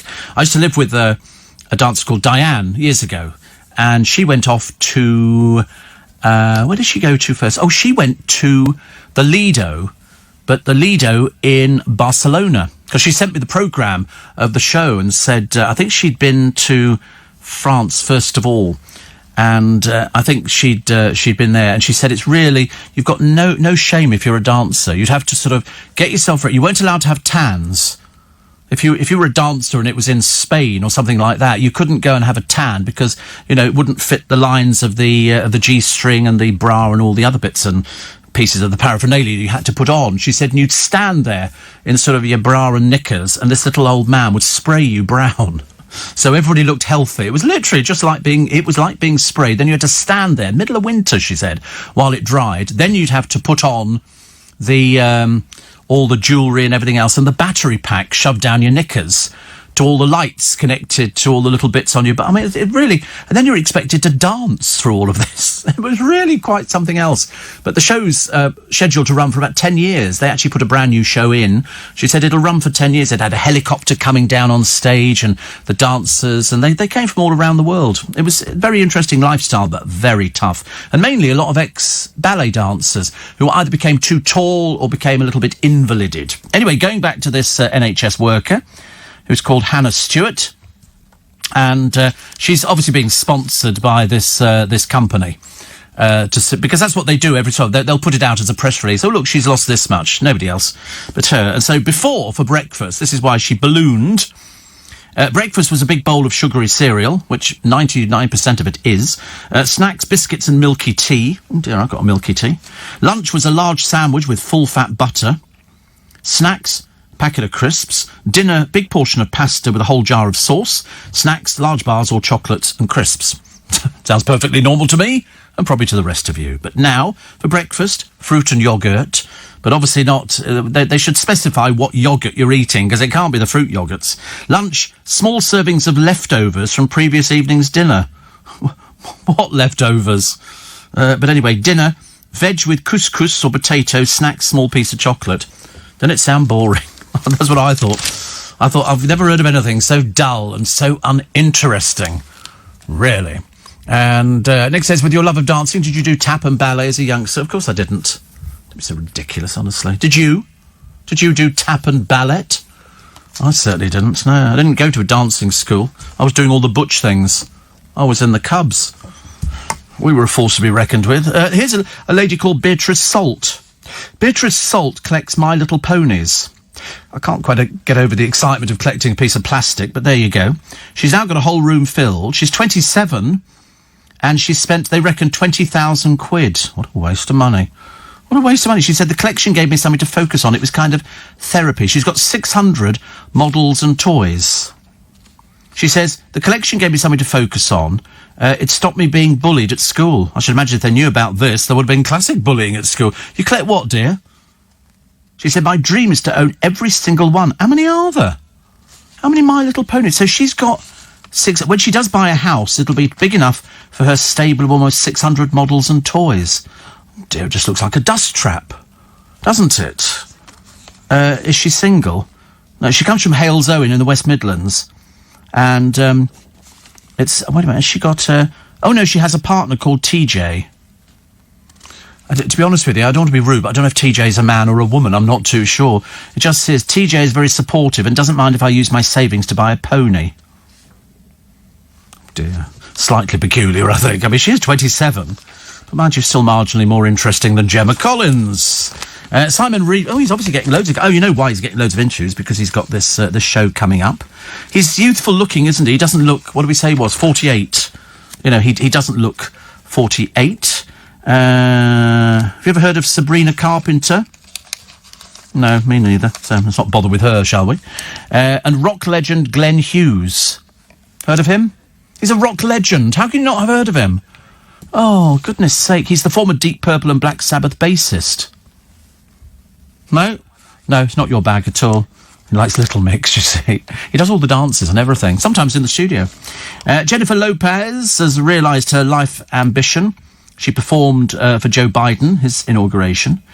And where do they get all these people? I mean, I've never heard of half these people yet. Madison Beer. Have you heard of Madison Beer? Singer? Well, I think singer, actually, could be, yeah. She's got a latest hit called Boy... Then it's a rude word, beginning with S, finishing in T. But, I mean, I've never heard of her either, I'm afraid. Oh, look, snowdrops. Now's a good time to start looking out for all the things that you can buy, you know, to put in the garden. This looks quite nice. I like this. Bunker 42, beneath the streets of Moscow. And you can go and, you can go down there. It looks very nice. You know, I'm fascinated by underground bunkers. They've also got other places you can go to. This is the Cu Chi tunnels in Vietnam. 155 miles of tunnels during the from the outskirts of Saigon all the way to the Cambodian borders. My goodness, that's amazing, isn't it? Also in Edinburgh, buried beneath the Royal Mile, is a warren of hidden streets that's remained frozen in time since the 17th century. People once worked, lived and died there. Good Lord above, you can go. They say there was a good reason why the streets were best avoided at 7 a.m. and 10 p.m. during the cries of "Mind the water." Oh. So I quite fancy doing that, underground things in Edinburgh. It's like an underground city there. Like an underground city. Have you not seen it? The famous Edinburgh... Oh, honestly, hopeless. Didn't know the bassist from Deep Purple either. I don't know why I bother, actually. Tried to make an effort to going on. Here's Carol Decker on the front page of Sunday Express magazine. She says, Princess Diana was great company, super fun and very charismatic, a bit like Carol Decker, who might or might not be listening this morning. There you go, look at those. Underground City of the Dead. I feel I've lived there. Look at that. It's amazing, isn't it, really? Isn't that fantastic? Yeah, I'd love you to go there. Sorry, no, I mean that in a caring sort of way. Don't mean it in a sort of, rude way about, after lockdown. Well, there's so many things we're going to be doing after lockdown, isn't there? There's got to be loads of things. An adorable addition to William and Kate's family. Oh, God, not pregnant again, please tell me. No, it's another dog. Besotted with a new spaniel puppy from Kate's brother James, who appear to have loads of them. 1, 2, 3, 4, 5, 6, 7, 8, 9, 10, 11 dogs. I don't think I could cope with 11 dogs. That's an awful lot. An awful lot. BBC school show tells 9-year-olds there are more than 100 genders. They're actually telling 9-year-olds, when do people feel like they want to change gender? To 9-year-olds. To 9-year-olds. How very interesting. Oh, sorry, 9 to 12-year-olds. There's 100 gender identities. And so the film, Identity, Understanding Sexual and Gender Identities, is being offered on the corporation's website as part of its relationship and sex education package. Oh, dear. Last night, the BBC said teachers were strongly advised to watch the film before viewing it with their pupils. One section of the film includes a pupil asking, how many gender identities are there? It's answered by Kate, described as an RSE, Relationship and Sex Education teacher, who tells 2 children there are so many gender identities. So we know we've got male and female, but there are now over 100, if not more, gender identities. 100? How could there be 100? The film shows an adult called Rachel telling the children some people might be born and feel they're born the wrong gender. They might be born a girl and feel that they're a boy. Yeah, OK, that's 2. Where'd you get the 100 from, darling? Where's the other 98? Honestly. Gets more ridiculous by the day, doesn't it? I had to find my passport the other day. Luckily I did. It runs out next year, so I'm all right, actually. Steve, James Bolan and Marty Webb are also in Half a Sixpence. I just thought it was a good film, actually. Very good film. And somebody else says, you mentioned Neil Diamond. The scene from The Jazz Singer brings his classic Love on the Rocks. Ain't no surprise. I just love it when everybody sings Sweet Caroline, woo, woo, woo. Good times never seem so good. So good, so good. Everybody sings it. Never used to sing it years ago. It's big at the football. Yeah, they do it at the rugby as well. Go to the Barmy Arms on Rugby Day. Well, you used to be able to. And it was people would sing. I found myself singing along after about a bottle of Chianti or whatever it was we were drinking. And I was leading the crowd singing Sweet Car. And then it goes on to... what was the other song that we did a lot of? Yeah. Oh, I could fly beneath the wings of the bluebird as she sings. It's 6 o'clock along, I'll never leave. Yeah. Cheer up, sleep. And everybody said, when you hear more than 200 people say, if you hear it in a stadium, it's even better. Stuff like that we're very good at, actually. You wouldn't go to Mozambique and hear that being sung in a stadium, would you? Probably not. And Walsh says, it's my birthday today. Again. How many birthdays? Locked into the spike after watching Batman Begins Again. Oh. I never got into Batman at all, actually. Nick says, how is it women can get away with fat shaming? Susanna calls Piers a chubster and no action is taken by HR. Well, why would there be? Why would there be? It's, put it this way, we're adults now. You need to get a life. Everybody worries every time somebody calls you a name. Steve, Katie Price getting help for poor Harvey. Yes, I mean, to be honest with you, I said this the other day. It must have been filmed a while ago because she's still got her fake hair in, and she's going, oh, I've got this and all the rest of it. And I'm thinking, it's a case of she's making maximum opportunity of his situation. And so Basically, she said, I want to show people the real me. Well, to be honest with you, and I don't mean to be rude to her, but I'm sick to death of seeing the real you. I really am. I can't help it, love.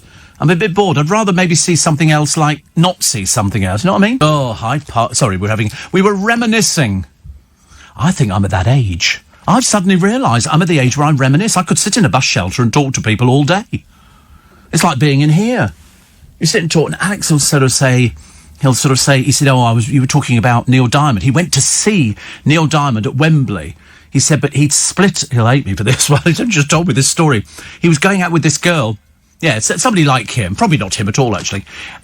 He's going out with this girl called Caroline. He said, you imagine you go to a Neil Diamond concert. He said, and you get 7 encores of Sweet Caroline. Not best pleased, not best pleased, actually. But, no, and I said also the thing I liked, Simon and Garfunkel live, Madison Square Garden. They recreate the sound perfectly. Tight band. Neil Diamond, I think he was doing Madison Square Garden as well. And the band is unbelievably tight. You know, he obviously drills them to within an inch of their life. No, just standing there playing the music. It's a case of a tight band. It's like I went to see the show Buddy years ago in London. It was on at the Victoria Palace. And then I think it had been at the Palladium, or it moved to the Palladium. And the band on that one were absolutely rock solid. Absolutely amazing. Elaine says, will you be doing the RSPB annual bird watch next weekend? This year will be the first time. Probably not. Probably not. Yeah, there's a lot of people like bird watching. But, I mean, it's different. I think if you've got a garden and you've got a bird table, then you can probably sort of enjoy watching birds. I mean, tits, obviously, just sort of pecking at your nuts. And I remember watching Blue Peter some years ago, and they showed you how to make something so that the tits could get at your nuts easier. And it was so simple. What they did, they got all these nuts, and they put them in a frying pan, and they poured... What did they pour onto them? It was like lard. Melted the lard, which we used to cook bacon in. Seems a dreadful waste, doesn't it? Or perhaps you could use the old stuff. And then melted it all, poured it, let it cool down a little bit, then start spooning it in to a yoghurt carton with a bit of string through the middle. And then, after it was rock solid, I mean, super rock solid, you then peeled the thing off, and then you've got a thing that the tits can hang on to, the string, and then peck at the nuts. Nice, isn't it? There you go. A little bit of information for you there. I think Neil Diamond's great. You know who liked him? Princess Diana. She danced with him. I think she always said he was her favourite artist. I thought it... But, I mean, every age group. But that band... Look at these back-ends singing. This is Madison Square Gardens, when he did Hot August Night. And that was... Oh, he must have been in his late 60s, early 70s there. I thought he was great. He was just one of those lucky people who God gave a voice to. And he could sing, but then he retired. But, I mean, how you ever take away from somebody when you've appeared in front of thousands upon thousands of people? And I thought he was great. Love stuff like that. Nick says they don't sing Sweet Caroline in Mozambique, but they do wear our cast-off football shirts. Aha. Okay. There's no such thing as Vietnam. Well, there was in those days. Okay? There was in those days. I remember a drag queen in the Umbo Centre, says Mike, asking if I was boy, girl or hairdresser. 3 genders. What are the other 97? I don't know. I've got no idea. Listen, you're asking the wrong person. I've got no idea. 100. And the Tory council responsible, cutting back on its rubbish collections, are now sending out their inspectors to find out what you're throwing away. And if you're throwing away the wrong stuff, they're going to come round. This is Wandsworth Council. They've been accused of creepy and outrageous behaviour by going round and having litter snoopers. So what they're doing, they're actually checking what you're throwing away. And some people throw away all sorts of stuff, which is, you know... See, I don't have a problem with that. Because, there's nothing more important. Well, there's nothing more important, Joe. We might fall out over this one. I think they should be going around, they're prosecuting people. You know, and finding out what people are throwing away. It's like people who fly tip. Once somebody puts a mattress on the ground, the next minute you've got half the blooming neighbourhood there. It's disgusting. Absolutely disgusting. Peasants, these people are. 15 million jabs. So they say, 15 million jabs by Feb the 15th. I'm still waiting. I want a picture of one of the dreariest royals ever. This is Princess Beatrice. I mean, also very nice to see her going out not wearing a mask. Well done you, darling. Well done you. Setting the pace, as usual. Mind you, I suppose, couldn't be lucky enough to get Sarah Ferguson wearing a mask, could we? Sarah Vine on Sunday talking about Romeo Beckham. Here he is. Romeo Beckham unveiled his latest project, a cover shoot with the Italian fashionista Bible Lumo, although he seems to be having a spot of bother getting his T-shirt on the correct way up. You'd have thought with all that money, we learnt this week that the Beckhams earn $40,000 a day, they could have taught him to dress himself. Have you seen that? Look, poor old, who's the other one? Brooklyn, the talented one. He's apparently had his girlfriend's poem tattooed on his neck. Fantastic. Such a class act. And he's 21. He's now got 5 tattoos to symbolise his love to Nicola Peltz. Yeah, well, let's see whether it's still here in 5 years' time, shall we? I hope I'm still around, just to enjoy it. My friend Ian has seen Neil Diamond 3 times. On the last occasion, he was playing Phoenix on the same night as Metallica. I chose Neil Diamond, think he had less shows ahead of him. I'm glad I did, as he retired from performing just after that tour. Yeah, but luckily there are DVDs, which is good. Steve, we buy coconut shells full of lard with seed on the bird table. The tits love it. Yeah, I mean, I think it's great. Absolutely great. Neil Diamond, what is he, 76? 80. Is he 80? See, it's fun. Neil Diamond fans will say, Steve, it's his birthday today. It's uncanny. How psychic Steve strikes again. Keep all of these people you read about in the paper. Mystic Meg? Definitely not. Nige says, I've got herons and mallard ducks and drakes flying past my window at daybreak. Oh. Herons, mallard ducks and drakes. Yeah. Could you maybe cut out the booze this time of the morning? I don't want to make a big deal about it, but... Sweet Caroline, hate the beeping song and beeping diamond, rather the beeping Sex Pistols, says Anne. You see, you're old. You're really old. Steve, on a serious note, the heron's eaten all our fish. Oh, we had the same. It spread its wings over our pond. Few years. We had a pond built in with a fountain and everything else, and goldfish. And quite big. That's about 9 inches. And it literally spread its wings over there, and so then they couldn't hide in the shadows. It saw them and just picked them off. I felt so sorry for them. I wanted to chase after the heron and go, put them back, you swine. But I didn't. Steve, Hot August Night was my dad's favourite album. We loved the entrance. Yeah, crunchy granola sweet. You ever heard Prologue? Prologue is very good. It's very good. It just sort of builds and builds and builds. Dun, dun, dun, dun, dun. Wasn't very excited, was it? You'll find it on YouTube. I spend more people, I send them to YouTube than anything else on this programme, because I want people to, if I've seen something that's really good, I want you to see it as well and enjoy it. You know, that's what life's about. Will touching letter from Sid Vicious finally end the riddle of who killed Nancy Spungen. I always thought Sid Vicious was an old fraud. I always thought he was just playing the part of a complete and utter dipstick. You know, yeah, and all that kind of thing. We know he had drugs and all the rest of it. But it's a 6-part series. Nancy Spungen was a middle-aged mum from Philadelphia, expected to be upset by the correspondence from a violence-obsessed drug addict alleged to have slid a knife into her daughter's stomach.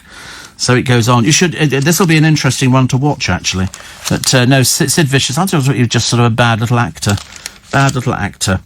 The leader of the Welsh Tories has resigned after it emerged he was among politicians caught drinking 4 days after a pub alcohol ban came in. Brilliant. How many more people in the higher echelons of society? The BBC Panorama team, according to the Daily Mail today, investigating how Martin Bashir obtained his notorious interview with Diana, have been left frustrated after the corporation denied them easy access to even the most basic documents. I bet they did. Never liked Martin Bashir. Never liked him. There's something about him slightly creepy. And Formula 1 boss Bernie Ecclestone determined to instill some business sense. Bernie is 90. 90! Has he just had a kid? Yes, he has. Ace Ecclestone. Wonder what he'll end up being. I've got no idea. And what's this here? Oh, the Queen flogging hot water bottles and socks and everything else, which I quite like. Actually, I suppose they've got a falling off in income. So why not Why not sort of flog a few things at home? Bed socks, water bottles, all stuff like that. It's all interesting, isn't it? Here's some people arguing in Pushkin Square in Moscow. Wouldn't want to live in Moscow if your life depended on it, would you? What a nasty, ghastly regime. The one thing they absolutely hate over there, gays.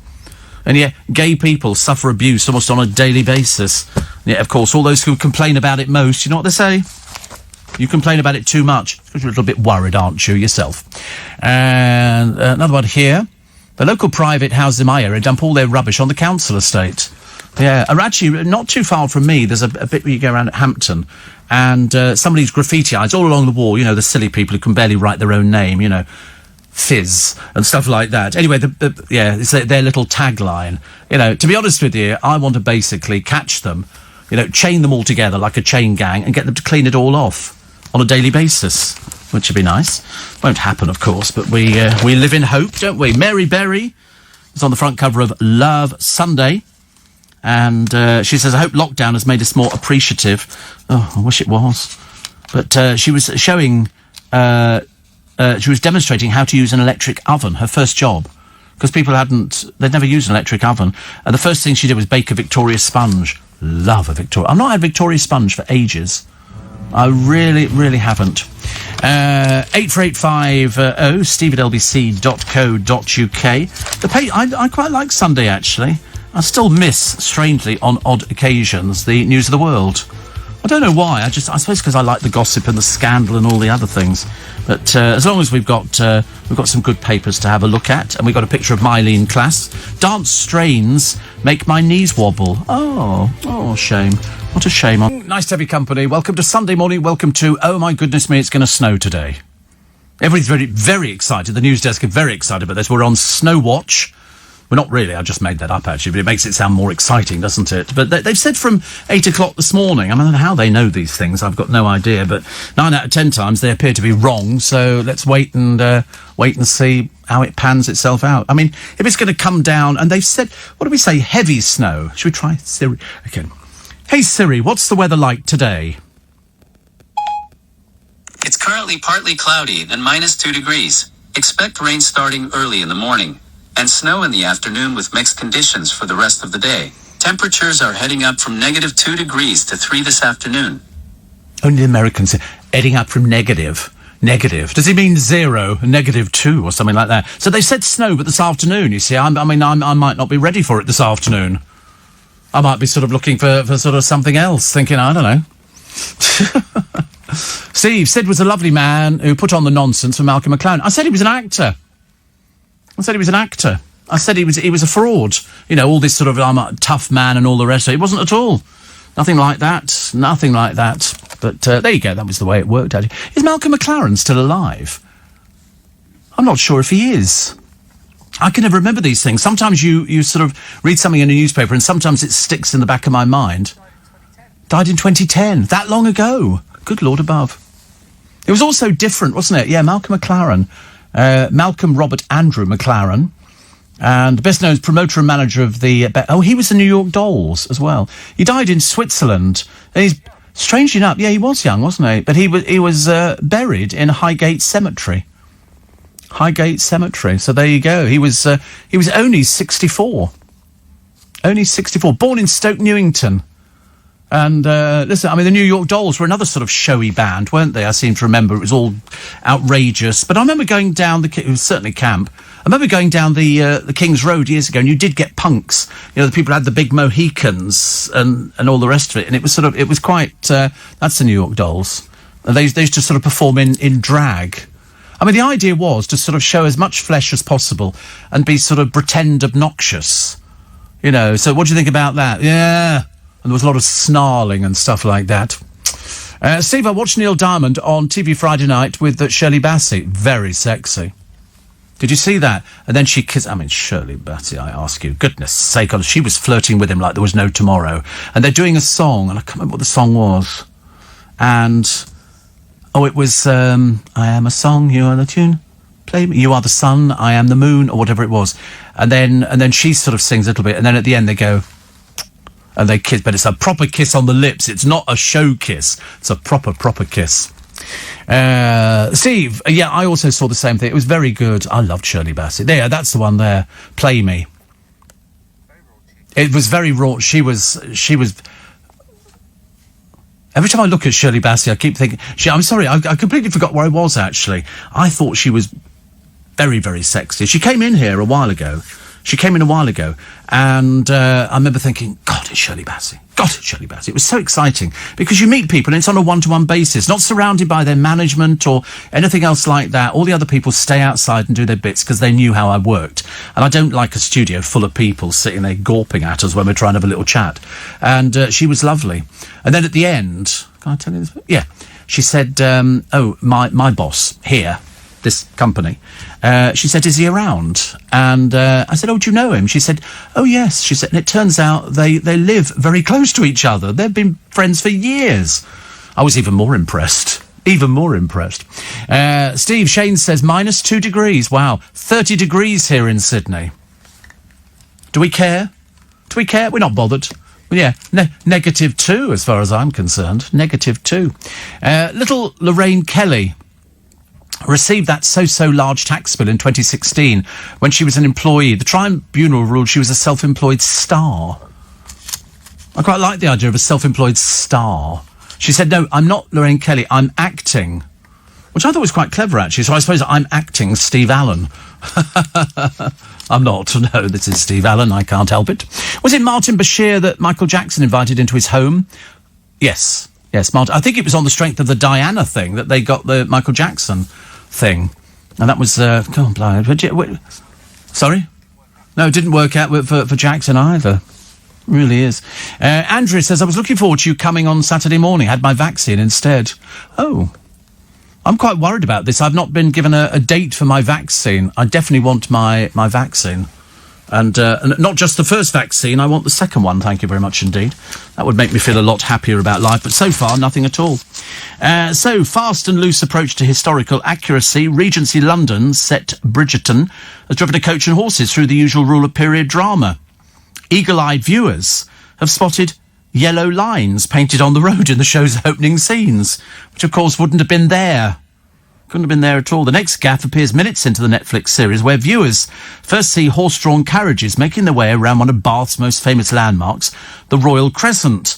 One viewer tweeted, really enjoying Bridgerton, but with the technology available to filmmakers these days, a yellow line. Somebody said, didn't they realise they had yellow lines painted on the roads in the 1800s? Somebody also spotted a telecom manhole cover as well. I mean, they can't get rid of everything. You know, it's based on the best-selling books by Julia Quinn, narrated by Julie Andrews. Wow. I've not seen it. I mean, people seem to say it's one of those corset-busting shows, you know, where it's sort of heaving bosoms and stuff like that. Very, very sexual, but like this programme. Doctors and soap fans have criticised the BBC EastEnders for keeping the famous Queen Vic pub open on screen during lockdown. It's a pretend show, okay? Honestly, what is the matter with people? Apparently staff in Walford Station were shown without masks. It's television, it's pretend. Not real. There really isn't a place called Walford.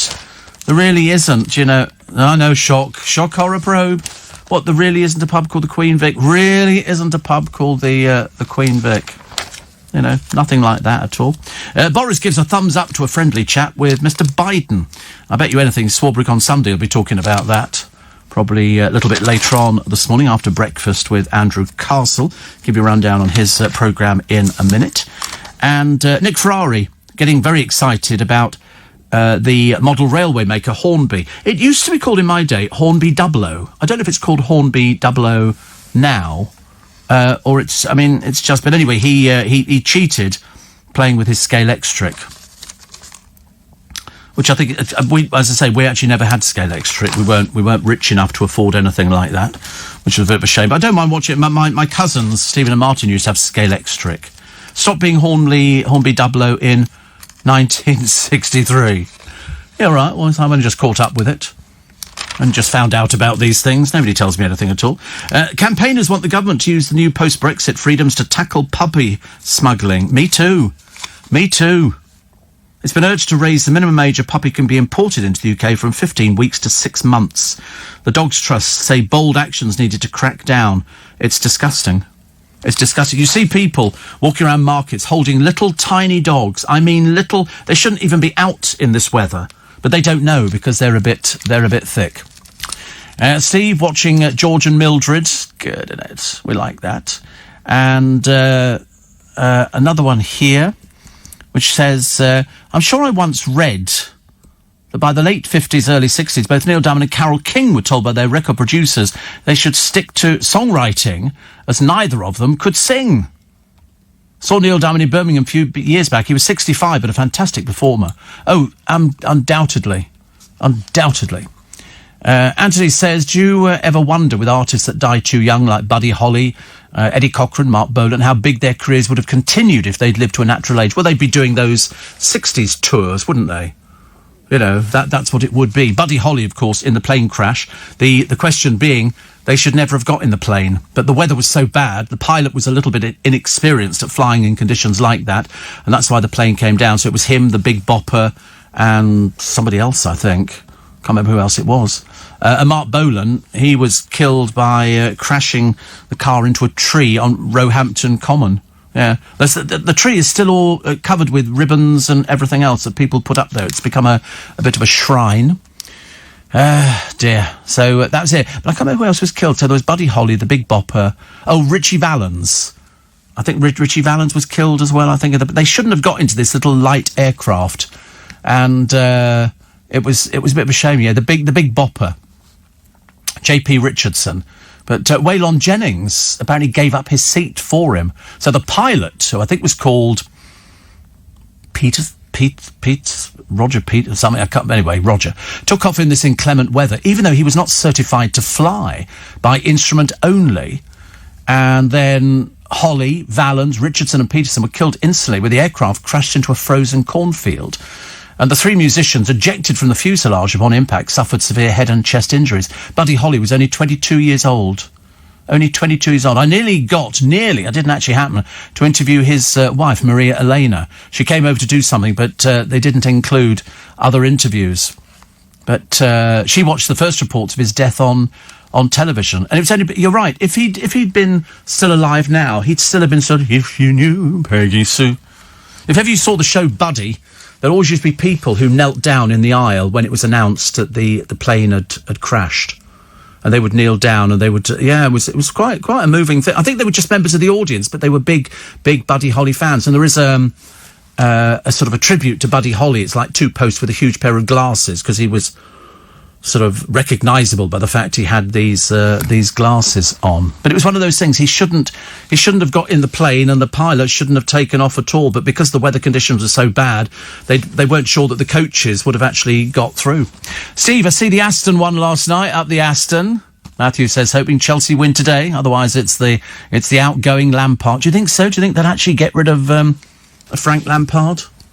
I don't know. I'm not too sure actually. But it was 2-0. 2-0 against Newcastle. I tell you, I was so excited. So excited, honestly. I celebrated with an extra glass of Prosecco. It was that good, actually. I mean, and you remember Ollie Watkins in 13 minutes and is it Bertrand Traore in 42 minutes? I mean, seriously, the boys did well. They had great goals. They were really good, actually. A lot of celebrating afterwards. They jump in the baths together. And very excited. Oh, they don't do that anymore, do they? I wonder why not. Oh, distancing. You can distance, can't you? Sitting in a bath, can't you, with everybody else, I suppose? John Denver also died in his plane, didn't he? Weekend breakfast. Andrew Castle here with the best breakfast in town for a Sunday morning. He'll be discussing plans to make people arriving in the UK stay in quarantine hotels and asking whether we need stricter border controls. At 10, it's Swarbrick on Sunday. Tom will be looking at some of the big decisions facing the government, including the controversial gap between vaccine doses and the road out of lockdown. I think it's going to be later than we thought. They were saying before, weren't they? They think February, March, we could... I think it's going to go later. I really do. I don't think we're going to be giving up masks anytime soon. That's a fact. So all later this morning on LBC. Andrew Castle at 7, Tom Swarbrick for Swarbrick on Sunday at 10 o'clock. COVID, too early to say if lockdown will end in the spring, says Boris. I agree. I think it is too early. But you know what people are like? So the trouble is, if we hadn't screwed it up completely, we'd have been fine. It's our own fault going out there, the people without the masks on and stuff like that, the people not doing the social distancing. It's their fault. They're the ones who are spreading this. I saw some people coming in today, last night, driving in, and there were people walking past Earl's Court, about 3 or 4 of them, not socially distancing, no masks, nothing. And you feel like saying, are you really dim? But, what can you do? Also, Dolly Sinatra and Dean Martin, some were killed in separate plane crashes. The trouble is, the planes that they're using were little planes, weren't they? They weren't big planes. It was quite normal to sort of pick up a little, but I mean, unfortunately, the weather conditions were so bad on the night that Buddy Holly was flying in the plane, they had to get to this next gig. Such was the overwhelming urge to perform in those days. If you were booked to do a show, come hell or high water, you booked to do the show, you got there.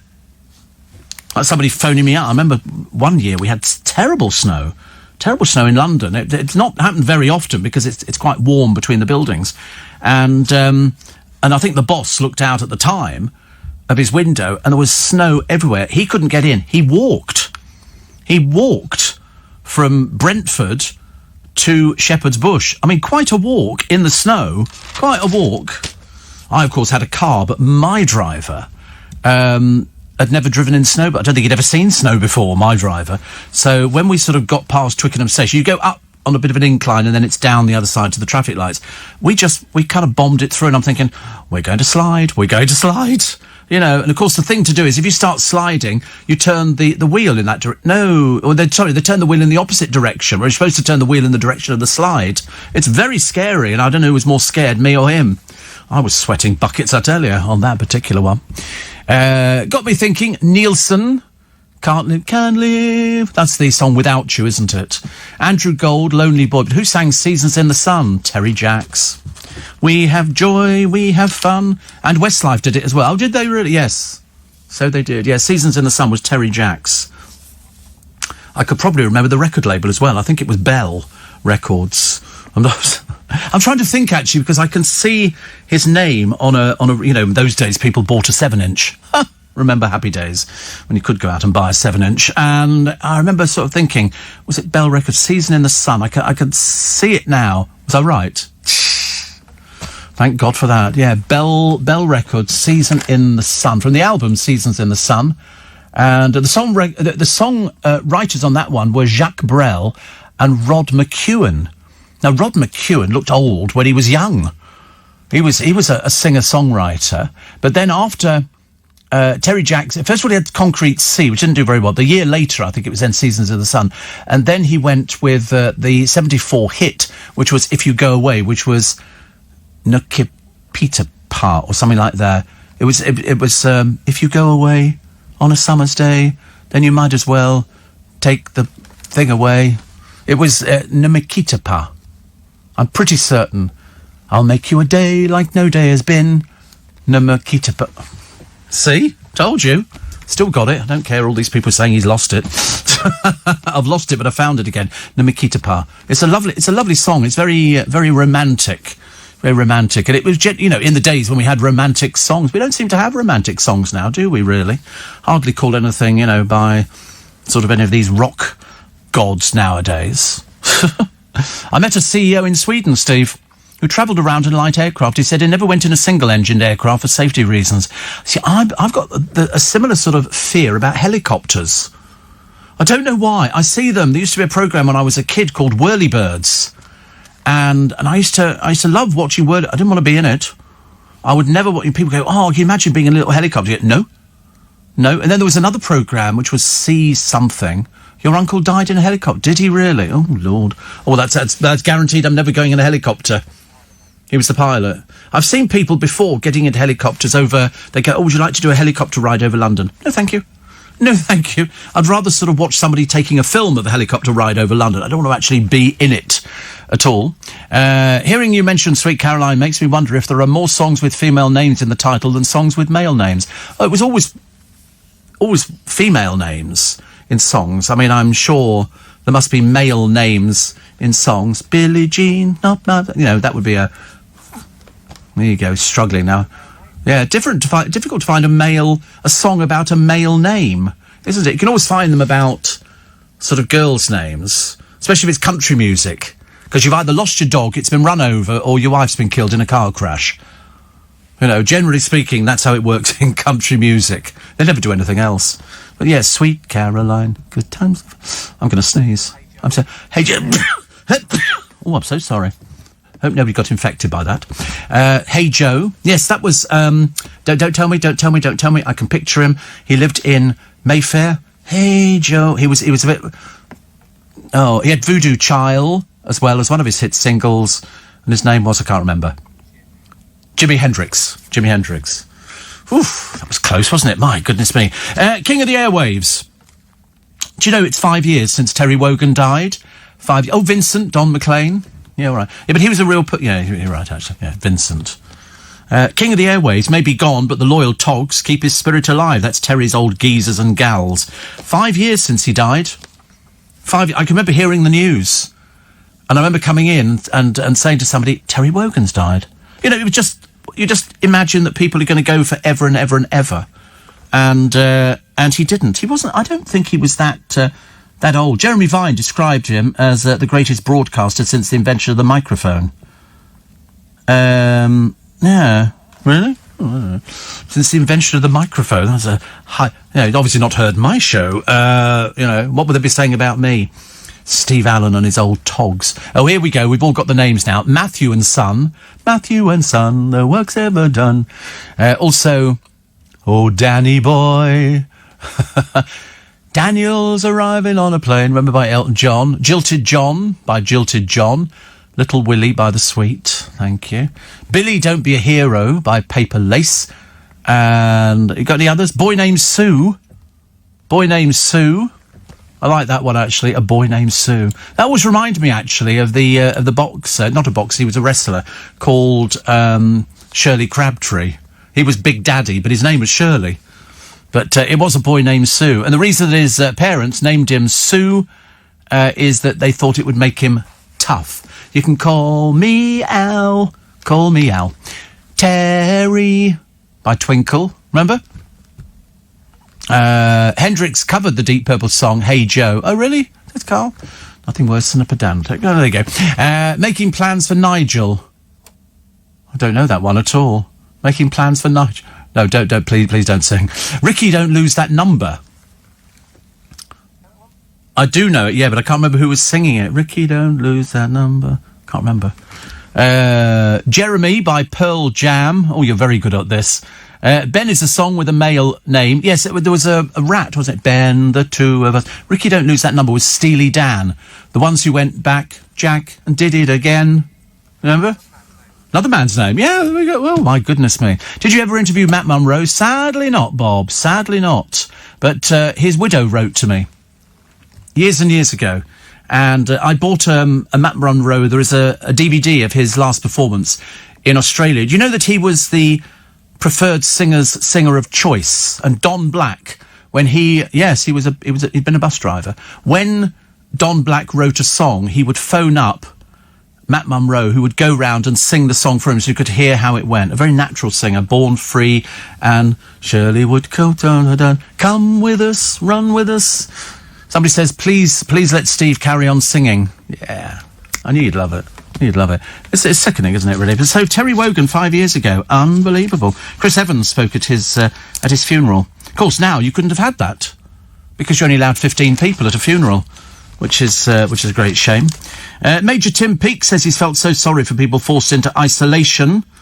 He was trained to live in isolation, 248 miles above the earth. I'm not sure I'd want to do that. I'm not sure I want to get... Although I should imagine it's probably a lot safer than other things. But it's just that you're not going to get me up in anything, you know, even if they offered it to me for free, please God. And I just wouldn't... I know, I'm frightened by anything like that.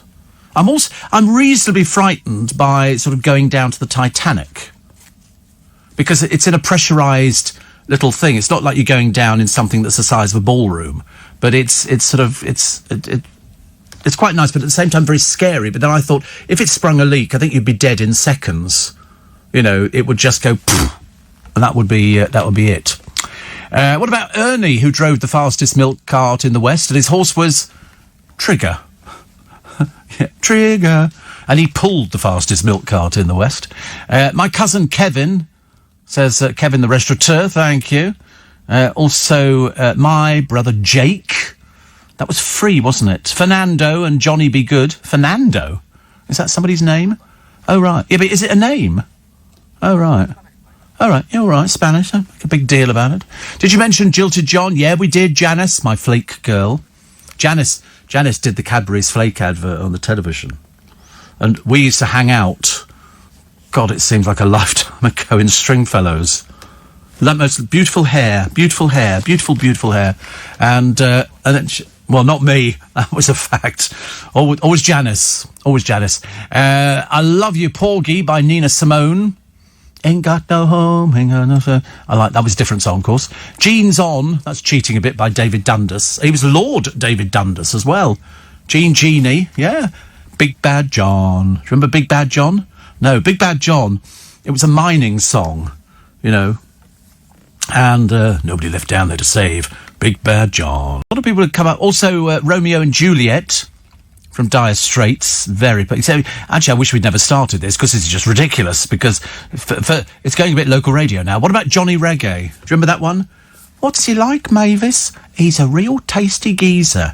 Reggae. Here comes Johnny Reggae. Did you never see that one? Yeah, that was Jonathan King. The infamous Jonathan King. Making Plans for Nigel, apparently, was by XTC. Remember Pete Shelley, Alvin Stardust manager? Love Me, Love My Dog. I do remember Love Me, Love My Dog. And I can tell you the label it was on was... Oh, God, now I can't tell you the label. But they were based in Harleston. And their first big hit, actually, was Alvin Stardust, My Cuckoo, and it was my first free record. They had an advert in Melody Maker, I think, or no, it wasn't, it was Record Mirror, saying they were looking for DJs in residences to be sent a record. So I wrote off, and back came this record of Alvin Stardust singing My Cuckoo, because he'd been a successful singer before, but not as successful as he had been when he went with My Cuckoo, and then he was sort of this man with the black glove on and everything else. Remember that, My Cuckoo? I love you, yes, I love you, yes, sir. He used to wear black leather. Mind you, we've all been through phases, haven't we? Come on, yes, enough said. Now, why did I save this page here? I saved a page here because I was very interested in... Why was I interested in this particular thing here? Oh, it was what happened to the revived Thursday Night Clap. It was supposed to be Clap for Heroes. That didn't last 5 minutes, did it? That sort of started and then it fizzled out. Whereas the last time round, it was really big, and then people didn't quite know what they were supposed to be clapping for. And then somebody said, "Can we clap for all the different people?" And a few people decided they didn't want to clap, and then it all just went sort of a little bit pear-shaped, which is not good. What else we got in the papers? Actually, the papers are a bit thin today. The papers they are really a bit thin, even though you've got sort of a little bit... They're not doing too much on the Dancing on Ice programme. I don't know. It's obviously not attracted the interest of the press. The Holiday Toy Boy's hell of a catch. This is a sad story, a very sad story, but you'll understand it when you see the picture. She was devastated when her Egyptian toy boy took $1,500 from her, then dumped her, saying, "You're old and fat."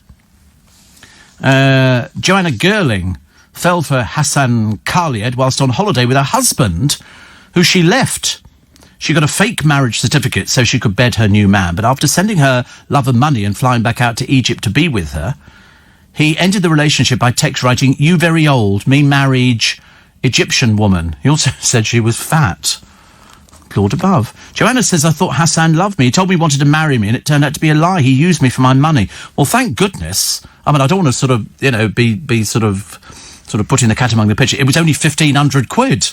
He could have taken you for a lot more. I've heard of people before who've ended up losing fortunes, thousands upon thousands of pounds. She said, "He made me feel sexy."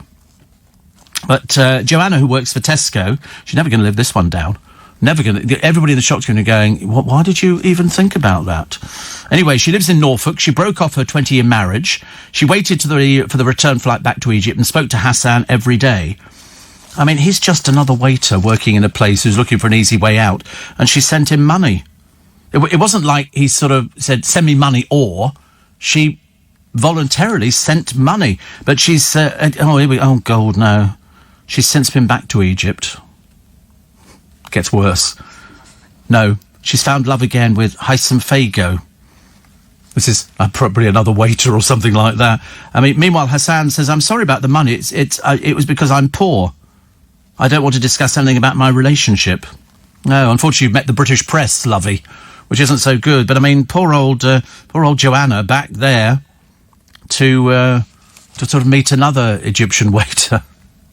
It doesn't sound good, does it? You do worry. But as I say, be very thankful that you didn't lose more than 1,500 quid, because I've heard of people who've lost small fortunes. Mr. Motivator, Derek Evans, has taken a cheeky swipe at Joe Wicks, claiming people enjoy his workouts more. Yeah, we always enjoyed Derek. I always thought that Derek was the original Mr. Motivator, and that he looks as fit today as he ever did. Seriously, he looked as... We talked to him. He's 68. 60. Joe... Yeah, I mean, Joe is 34, but he's got that annoying little voice. Hello, everybody. And, a little like David Beckham. Nobody can ever take David Beckham seriously. Hello, everybody. It's really ghastly. But it was the 1990s that Mr. Motivator became a household name. And Derek, I think, reaches out to the elderly and less motivated. And he's got a wicked smile. And he's a happy little soul. He really is. I don't mean that in a patronising way. He really is a happy little soul. He's ever so nice. And for 68, he looks blooming amazing. Blooming amazing. Telly legend Sean Williamson's on a health kick. You see, if he can do it, and he's 55, what reason is that Arj can't do it? You know, that's Barry. He's 55, and he's on the Celebs on the Farm programme. He was filming for it, and he had to jump into a pond. He said I was the only one the wetsuit wouldn't fit. So I went in a pair of dungarees. Ghastly programme.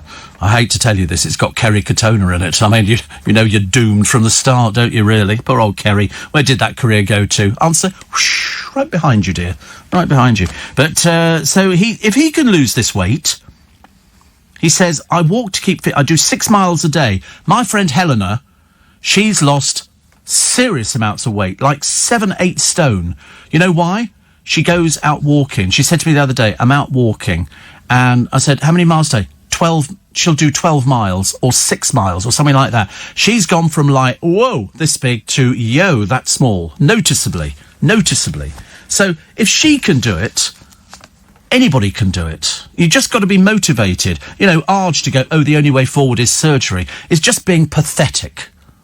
It's just being pathetic, you know. So, in other words, you can't be bothered to lose weight, so you'd rather go for surgery to help you lose the weight. Well, it ain't going to work, because if you can't give up this fast food, you're going to have the surgery and pile it all back on again.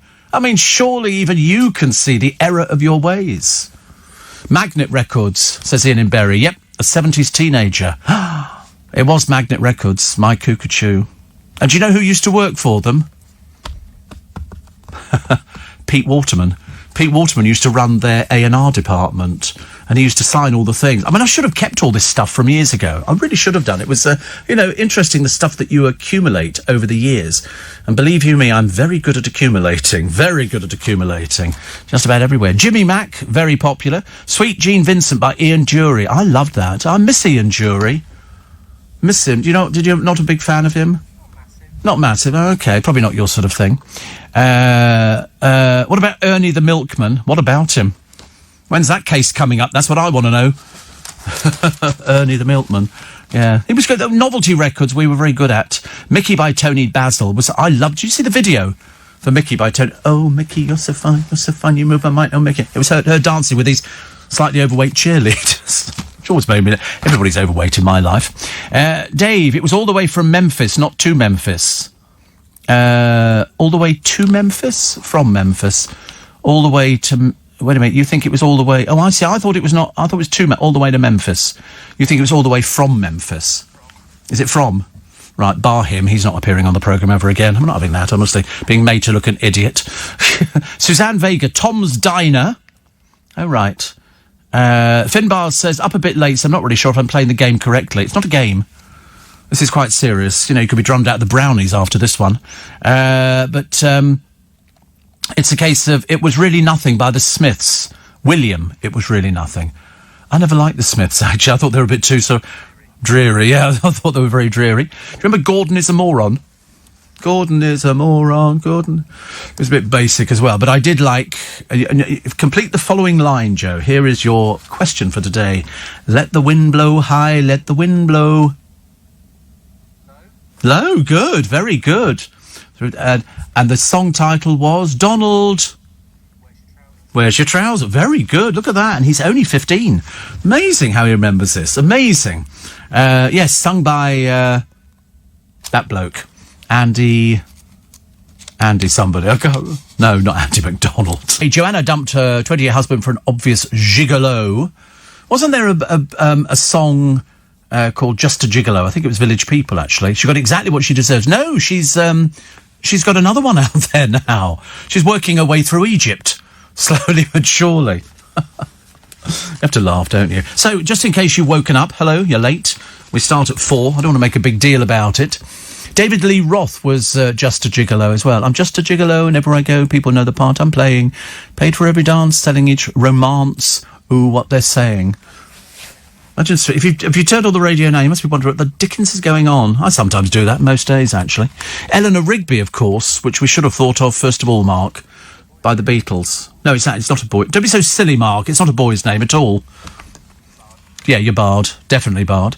And Steve says, Sue, did you see the 81-year-old woman shocking Holly and Phil, talking in depth about her sex life with her 30-year-old Turkish boyfriend? Listen, you see, now, I can understand why people would be going, oh, that's like your grandmother's age. I hope you don't think that at 81 you just kind of give up on the old sexy stuff. You know, I see no reason why an 80-year-old shouldn't be having as much rumpy-bumpy as anybody in their 20s, and probably enjoying it longer. I spoke to no, I can't tell you. I spoke to a friend of mine the other day, and we were talking about, you know, the first time kind of thing, and he said it went on for hours. I said, hours? What were you doing? I mean, that's redecorating the room as far as I'm concerned, and doing a shopping list. The idea of anything going on for that, I'd have been bored witless. Can you imagine? Dear me. Terrible. Phone a friend, the Prime Minister telling Biden he's hope in a dark time. I think we're going to like Biden, don't you? I mean, I've got a good variety he lives long enough. No, seriously, I mean, he's 78, isn't he? I mean, you know, I don't want to sort of pour oil on troubled waters, you know, but I mean, I do think to myself, you know, he's quite old. He doesn't look that healthy either. Doesn't look that good. He should be all right. Mylene wants to get wed on an ice rink. Oh, well, get wed on an ice rink, though. I mean, just rent an ice rink, dear. Goodness sake. Vaccine, the second dose crisis. Doctors alert over delays and care home deaths fears. That's on the People this morning. The Mirror. Grieving families call for an inquiry into the PM's handling of COVID as the UK death toll this week is set to reach another grim milestone. What do you think? 100,000. 100,000. All right, in terms of pandemics, it's not as bad as we've had in the past, but it's still 100,000 people. I don't think you should ever write anybody off.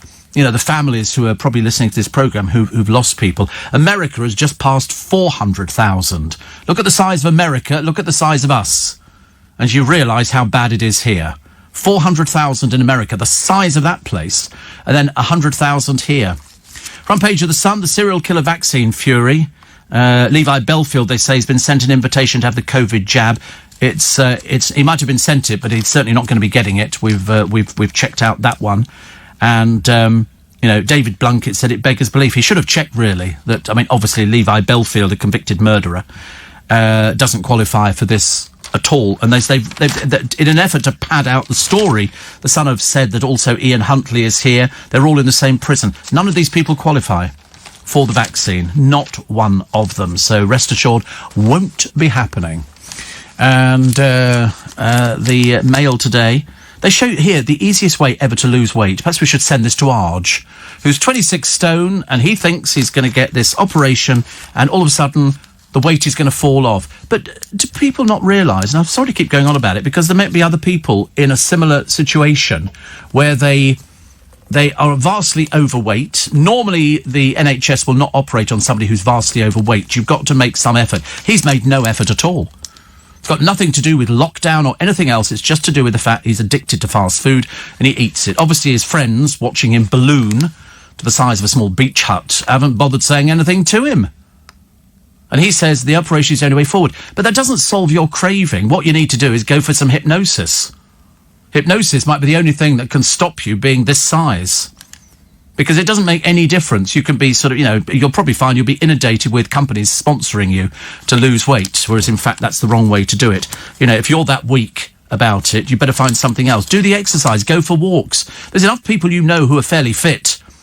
There must be. I mean, can't they take you out for a walk? Is that too difficult for you? The answer is I'm sick to death of people using excuses and then going, oh, this is my only saving grace. I mean, a doctor apparently has said to him, and I'd love to know the doctor, lose weight or die. Well, we're all going to die. That's the only thing I can guarantee in his life, my life, everybody else's life. It's the only way forward. If you don't, you're going to put tremendous strain on your heart. It's no good just buying bigger clothes and going, oh, it's because of this, because of that. It's got absolutely nothing to do with anything apart from your inability to look after yourself. For goodness sake, at least make the effort. And Anila Dami just posted a new thing. Take a look before it's gone. What am I looking at? Oh. She's off to do a radio programme. Anila writes to me all the time. Mind you, Dawn's back again as well.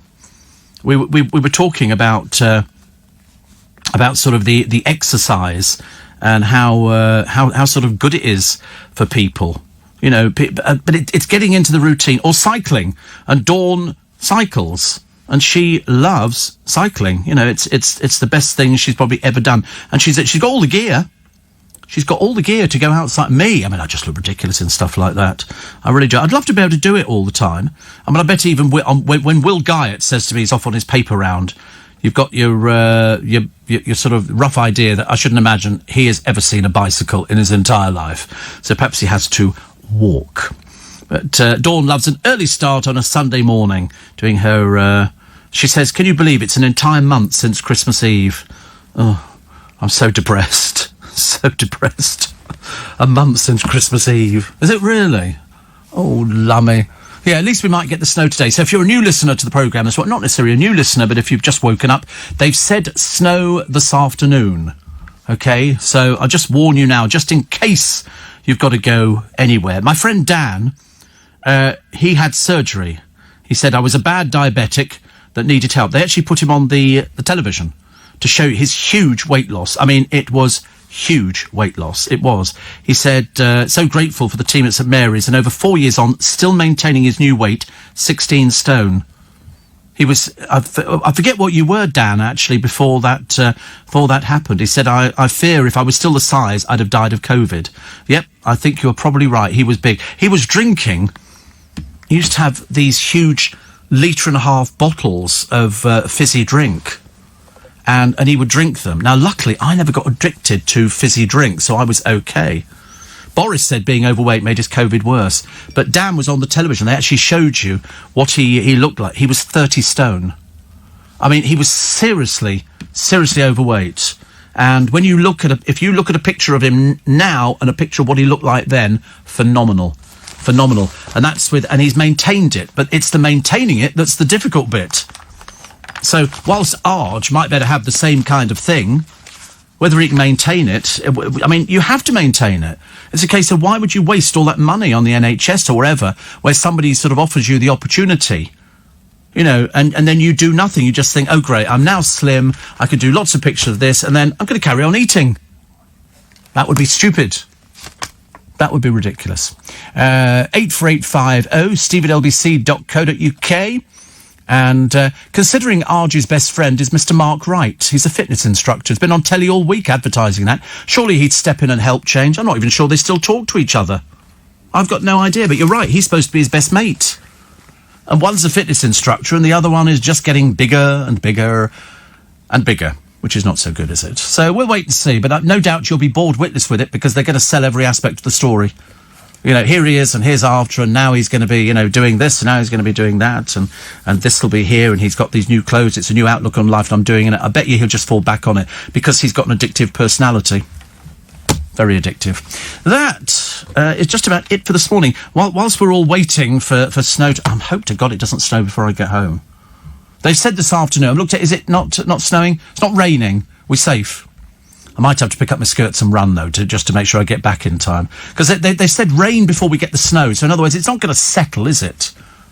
I don't... Well, depends how much we get. What do they say? I can't remember how much they said. Was it inches or 4 inches? What's that look like? About that, yeah. 4... That's not very much, is it? 4. We've had 10 inches before. Not in London. But out of London, somebody distinctly, I remember telling me that they definitely got hold of 10 inches. And I remember thinking to myself, now that, I mean, you could lose yourself in 10 inches.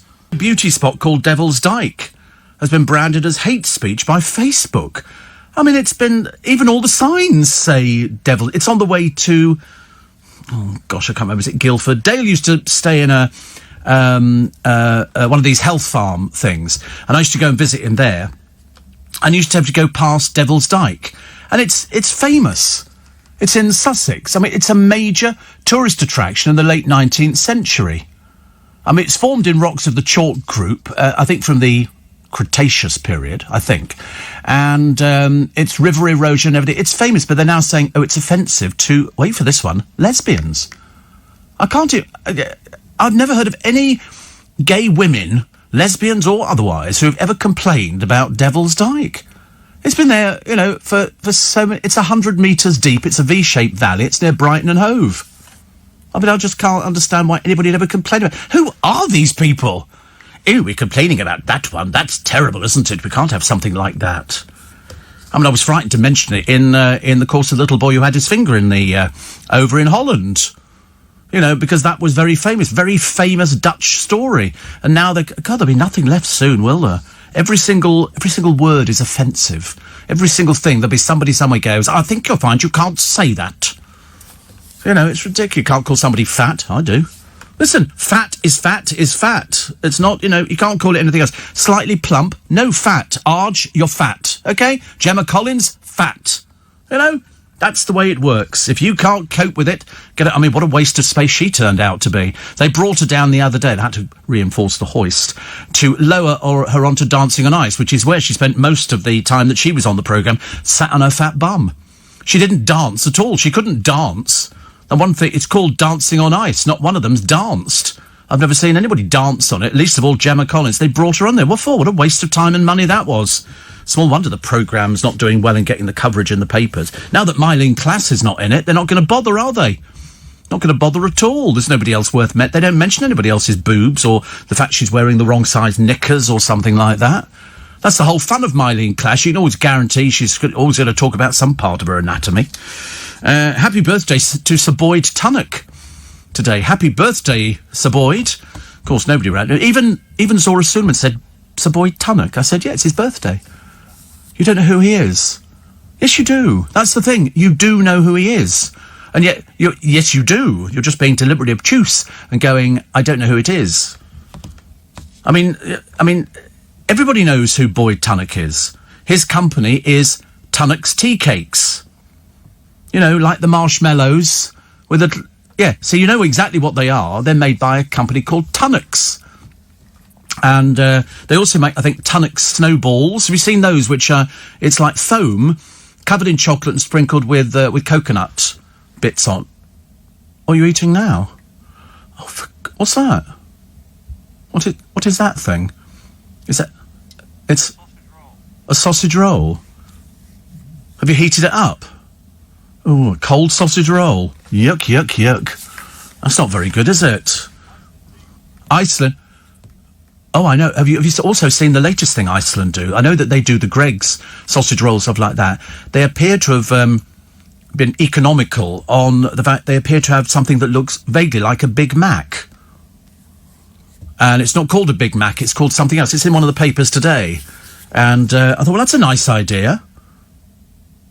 Mind you, they also do kebab meat in Iceland, but I wouldn't touch that with a barge pole. That looks very odd, very strange. I have tried it a few times, because I do like a kebab every so often, but haven't had one for ages and ages.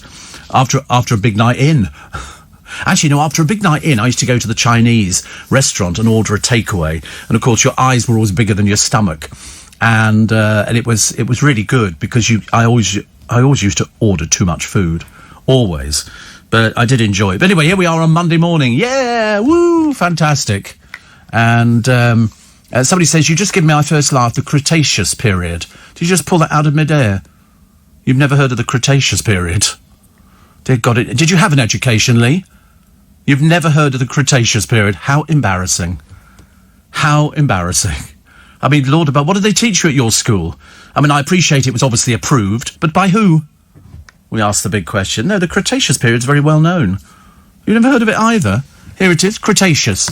It's a geological period that lasted from 145 to 66 million years ago. The third and final period of the Mesozoic era, as well as the longest. At nearly 80 million years, it's the longest geological period in the entire Phaeozoic. If you say it quickly, nobody knows it. No, Cretaceous period. God, I thought everybody knew that. I do know a lot about that because I was always interested in geography at school. It was one of my better subjects. Rubbish at all the other ones, but I mean at geography I was there. We used to do rivers, and then we'd sort of look at a river and they go, see, the river is straight, then all of a sudden you get like a bend in it, and that would be worn away over years, and it would sort of gradually eat in, and then it would sort of form its own sort of basin. We learned all about that. You learnt about earthquakes. Oh right. I bet you've never heard of snow thunderstorms. No. We had some of those down in Hampshire yesterday. And it's the meeting, I think, of snow and rain, and it provides a crack. And so it sounds like a thunderstorm, but it's really a snowstorm. And boy, did it come down. Although my friend Rich, they didn't have any snow at all, like little one or two flakes. I said, I was deluged in the stuff. Seriously, I mean, not only could I have built a snowman, I could have built an entire village, a town, a city out of snow. Because we love it. Kids love it, though, don't they? You know, if they've never sort of really seen it before, they go, ooh, what is this? You go, it's snow. Okay, it's snow, just get used to it. Go and live in the Arctic Circle, you see loads of the blooming stuff. But it came down very heavy yesterday. I got it in my hair and everything. I was like, oh, honestly ruined completely. By the time I got it to Marks and Spencer's, I frizzed. And wasn't very happy with that at all. Also, the rugby star who's passed the Mary test. The rave goers fined a total of 15,000 quid. Perhaps they should have fined all the people up on Primrose Hill the other day. And the scandal in the 80s, the sex, the lies, the spies, the affairs, and Koo Stark getting her bits out. Yes, she went out with Prince Andrew. He always had taste, always had taste. Then the press discovered that she had a past. She made a soft porn film called Emily, where she got her boobies out. And of course, in those days, you didn't really find those sort of movies. It was a bit sort of near the knuckle. The nearest thing that we got was Confessions of a Milkman, or something like that, with lots of people running around going, ooh, ooh, and their boobies would fall out, and the men's bits would be showing, and things like that. But I mean, Koo Stark, it was softcore porn. And of course, the press went to town with it. Little did we realise, years later, Prince Andrew. And then he ended up marrying Sarah Ferguson, who didn't look anything like any of his other girlfriends at all. Very bizarre. Although, luckily, she lives with him at the moment. Why? Because you've got no money, I'm assuming. Also... Oh, dear. Do you know, I needed that tea this morning. I looked at myself in the mirror yesterday, and I thought to myself, actually... considering when I looked at a picture of Arj, he's just ballooned beyond all shadow of a doubt because he's lazy and he's not working. And if you don't work, what do? You sit at home and you eat. And he's addicted to takeaways. That's all he does, is takeaways. And of course, takeaways are really bad for you. Very, very bad for you. Once every so often, you can have a takeaway. You know, if you want a pizza, or you want some KFC, or you want a McDonald's, or a Pret a Manger, or, you know, Greggs, or any of these sort of things. But not every day. You look at the size of him, and you think, you just don't care, do you? You just don't care. So he's going to have some gastric band fitted, which actually doesn't stop you eating takeaways. It just means for that brief moment, you know, they will take away and siphon off the fat. There was a bloke on the television yesterday, because I thought it was Arj, and this one was big as well, and he was naked in his bed, but of course you don't see anything because the fat was so much under his navel, it provided what can only be described as a huge veranda over a very small toy shop. It was just unbelievable, and they were talking about him having the liposuction, but you've got to make an effort. A lot of the people who get to this size, unless it's a medical condition, it's sheer overeating. There was that girl. Do you remember they had to remove half the house to get her out? The firemen have to turn up with a crane to get her out because she couldn't move, and she was upstairs. And it turned out her parents and her friends and all the local takeaways were delivering to her. So she would eat 3 curries in a day without thinking about it. And you think, you're not helping yourself at all, are you? It's not very good. Very dangerous as well, especially with COVID around. There's a very good chance. So Arj, whose best friend is a fitness bloke, he was doing it on Loose Women or something like that. But to be honest with you, he should have seen this happening with Arj ages ago. They were supposed to be busy mates. Why it all went off the boil, I've got no idea. This morning we also have Poem of the Day.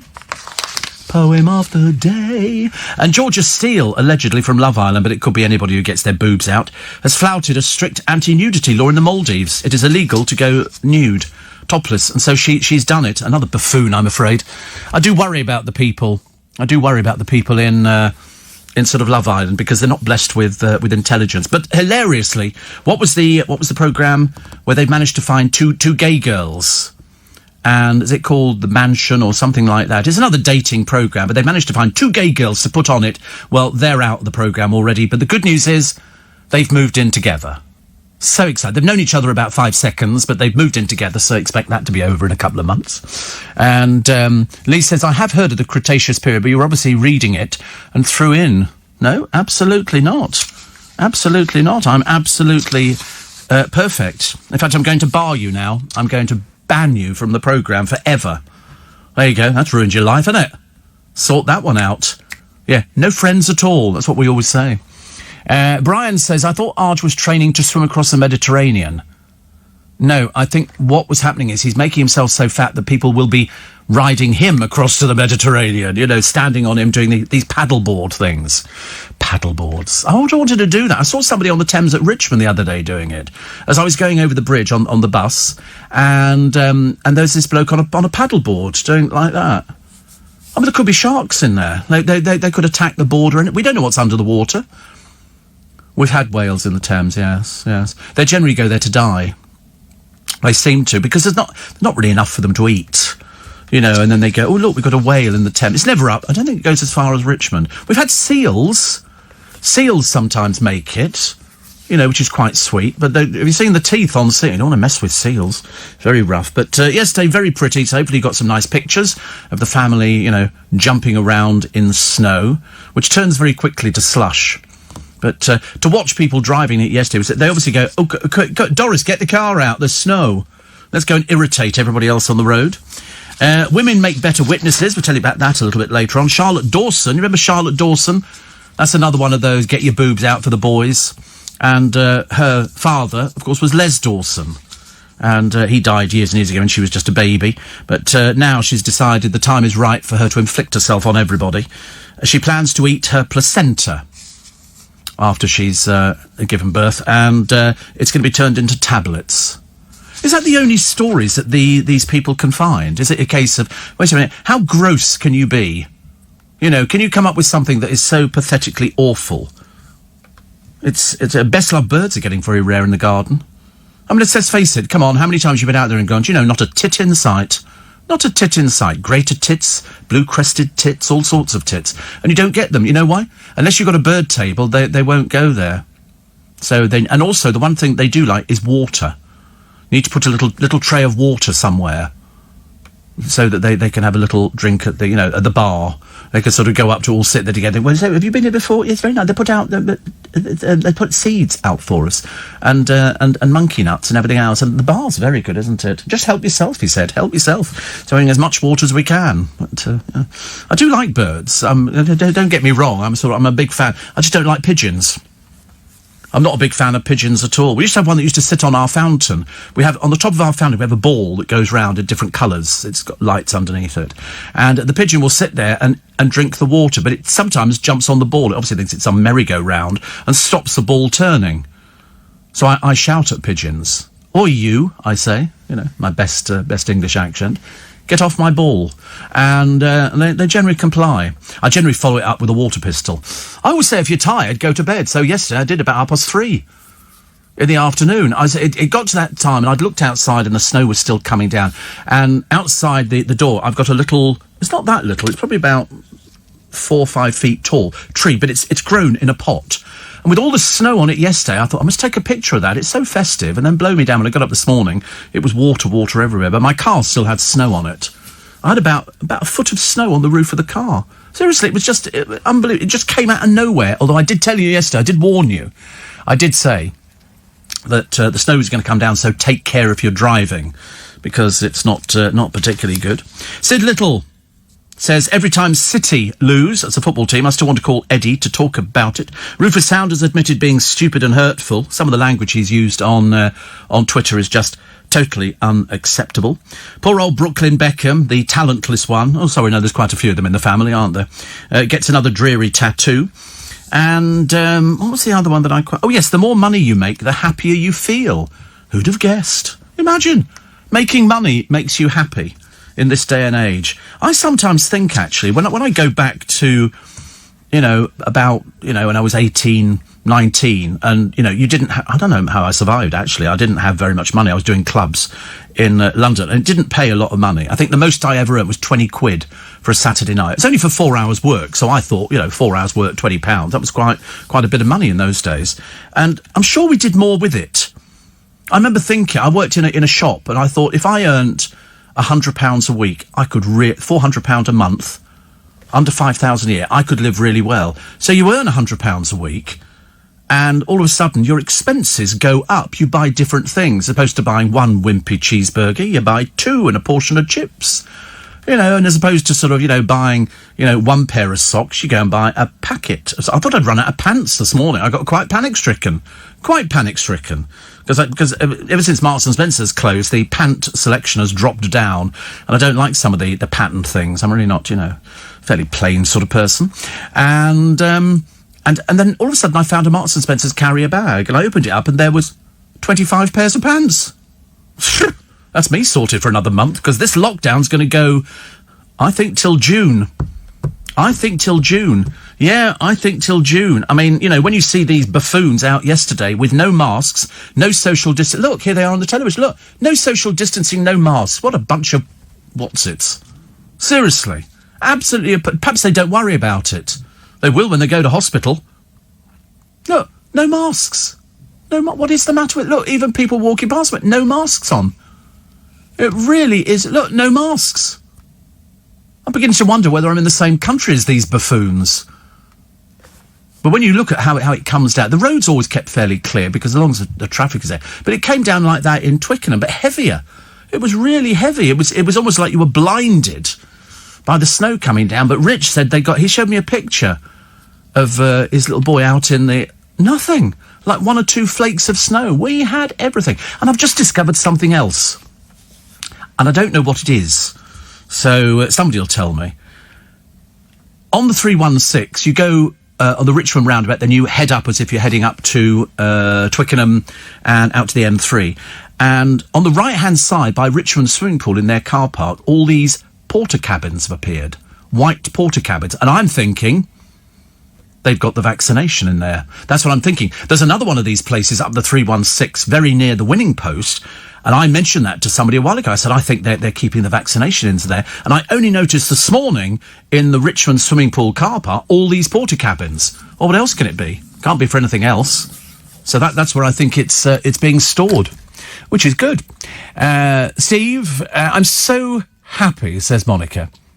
I'm almost clapping my hands on my way to London. Well, actually, very shortly you'll be able to. Was it Grant Shapps who said they're looking to the driverless cars up the motorway? Soon you'll be able to take your hands off the wheel and just watch a film. I don't want to go anywhere near those sort of people. But she says, I managed to miss this awful white stuff. Yippee! And also, despite the weather, we can still keep the monster tent warm enough for laminating, so life is beautiful. Monica's now my happy favourite Jewish cabbie. It's the happy bit that we throw in. And Donny says, I must send unreserved apologies, Steve, for drinking Chardonnay out of my Groovy Gang Prosecco glasses. Prosecco supply in urgent need of replenishment here. Well, I'll forgive you because you bought a Groovy Gang glass. Somebody sent me a picture, they broke it, and they said, are we still in the Groovy Gang? I said, absolutely. You're still an honorary member, not actually in the Groovy, you're an honorary member of the Groovy Gang. But, I mean, to break them, it's so easy to break things, isn't it? It is really. But, no, but you're still in the group. Do not worry. Do not go panicky over it. We're not one of these... Sorry? I'm still the leader of the Groovy Gang, yeah. No, Corey was trying. It doesn't work. You know, I'm not buying into that. Especially after the things he was telling us the other day. I mean, honestly. Dear God, honestly. I know I've got more things on him now than I've ever had before. Yeah, there's no way he'll ever do anything against me. I know so much about him. I not only know the family, I know the history of the hot tub, the history of the bar, I know everything. Bless. James Cracknell's going to get married, apparently. He's met somebody. Also, one of Lee Rigby's killers is fighting for his life in hospital. Moving on. He's got coronavirus, apparently. Struggling to breathe. The hidden cam... That's a camcorder, which caught 2 care home abusers. One man filmed them abusing his mother in a care home. Now, I'm not allowed to say what I would do if my mother had been in a care home and people had abused her. This man, these people get taken to court and they just get a warning. These people, I'm going to tell you who they are on the programme this morning, because I wouldn't want anybody to go through what this particular man went through. You know, actually watch them abusing his mother, who was crying and everything. I mean, she's dead now. But, you know, nobody deserves that. Nobody. Disney bosses banning the under-7s from watching their classic movies because they've got racist overtones, apparently. But they're from donkeys years ago. I mean, honestly.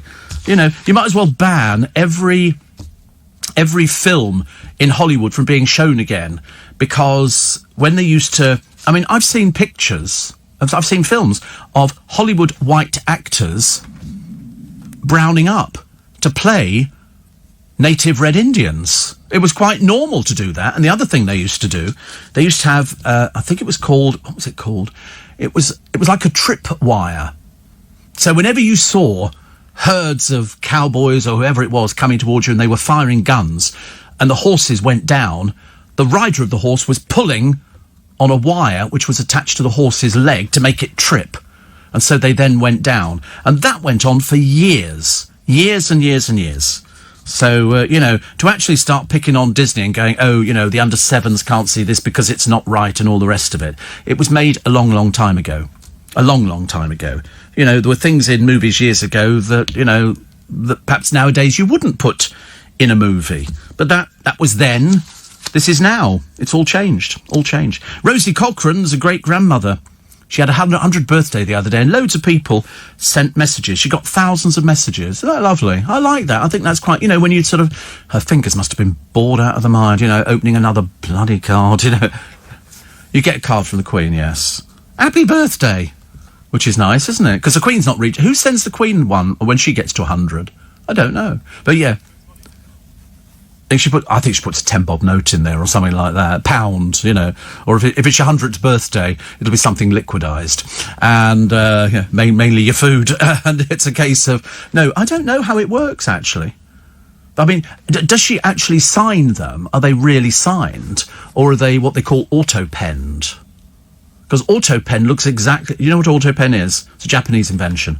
I think it was Japanese. And it's identical because it's done with a pen. And it mimics, you know, the handwriting of the Queen. Very clever, actually. I'm looking forward to getting one myself.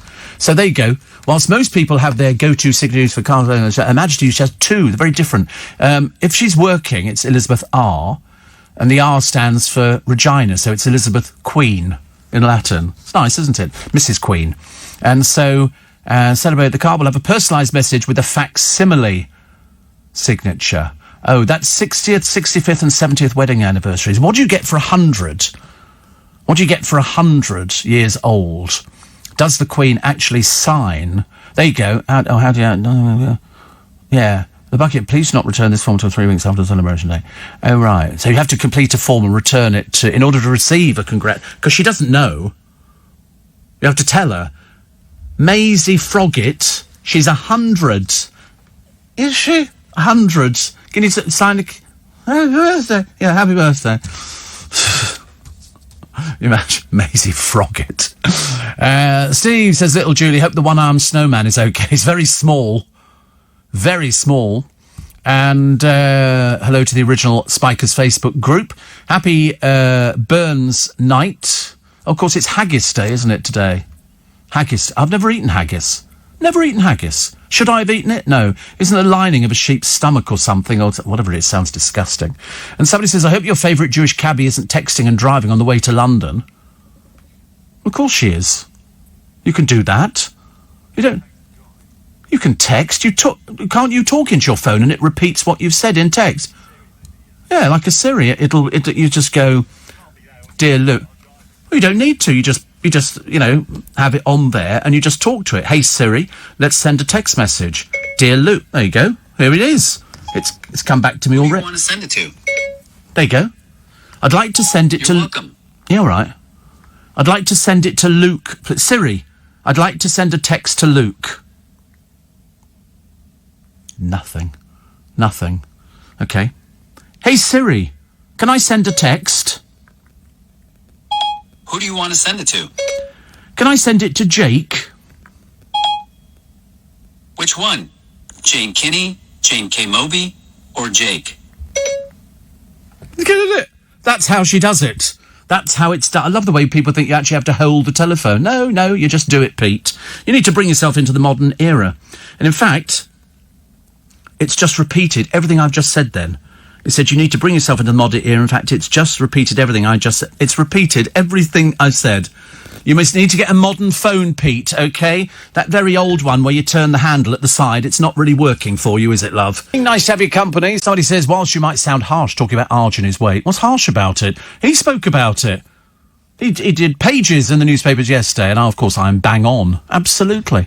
Wanted to wish you and the Groovy Gang a great big happy Burns Day. You may already have a poem of the day arranged, but if not, could I suggest Address to a Haggis by Rabbi Burns himself? We do have a poem for today, actually, and it's not to do with Burns Day. Mainly because down here, we don't really celebrate Burns Day. It's in fact, we don't, I mean, if Thomas had still been here, we probably would be having a poem to do with Burns Day. He sent me a thing earlier on, actually, saying how little he had on his balcony. Snow. He had he said not enough for a snowball. And I was a bit disappointed by that, because seriously, we had tons of the stuff. And it was so pretty. And I can imagine if you lived out, in the Highlands or something like that, and you looked out onto a forest, and all of a sudden it was covered in snow. It was very similar to when we went to see Father Christmas in Lapland years and years ago. And the Father Christmas house that we went to see was on the edge of a cliff. Obviously not that near to it, but it was on the edge of a sapphire mine. But stretched out before us was this huge forest in Lapland, all covered in snow. It was like something out of the Jurassic period. It was unbelievably beautiful. And you could almost see T-Rex. Well, you couldn't because of the word. But there'd be this sort of thing. It was just pretty, but bloody freezing. Bloody freezing. And they've said today, certain parts of the country, -10. -10 degrees. Not good. So I hope that if you go out, ladies and gentlemen, then you should wrap up warm, because it is freezing out there. 84850 steve@lbc.co.uk.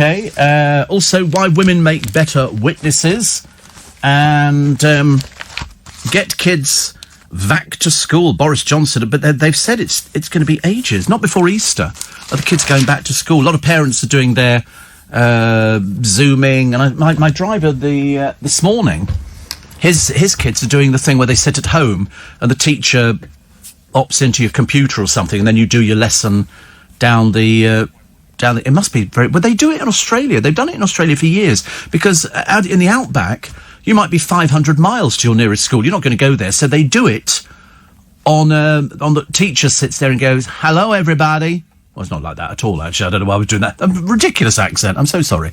But that's how it works over in Australia. They do that a lot because of the schools. So there you go. Love Island, Zara McDermott. Good God, you're not still around, are you? Poor soul, honestly. Makes for an arresting sight because she models bra and knickers. And that's it. That is her claim to fame. But she's got boyfriend. His name's Sam Thompson. He was the useless one. Do you remember Sam Thompson at a Made in Chelsea? Seemed to wander between various people. But apparently they've done a photo where she's snuggled up. Oh, look, she's not wearing a bra and knickers. How interesting. You feel sorry for these people. It's all going to come crashing down, and we're going to be here to witness it. Definitely. The Prime Minister savaged over the school delays. Britain vaccinated more in 3 days than France has managed in total. Although we now have 100,000 people who've died of coronavirus. In the whole of America, they've had 400. 400,000 people. And that's somewhere the size of America. Somewhere the size of America. Only 400,000 people dying. But over here, it's a case of 100,000. We're not doing it right, are we? Somebody says those cabins could be the rapid testing stations. You get the results within half an hour. I don't think any of us here have had the test. Have we had coronavirus test? Mainly because we don't have symptoms. I mean, I know that they've said, it's, you lose your sense of taste and smell, but I haven't lost that. I don't have a temperature. I've got my thermometer, which I either stick in my ear. It's got a little attachment. You take it off for putting in your ear and then leave the attachment on and put it on your forehead. And we've got the temperature check here. I walk in the front door, there's a machine. You stand in front of it. I always think it's taking my picture. Yeah. And that will tell you what your temperature is. And they do it when you go to hospital. Although at the moment I'm a bit scared about going to hospital. I don't want to go to hospital at the moment because I know a lot of people have picked it up in hospital and I don't want to go there. And nothing at the moment is going to persuade me otherwise.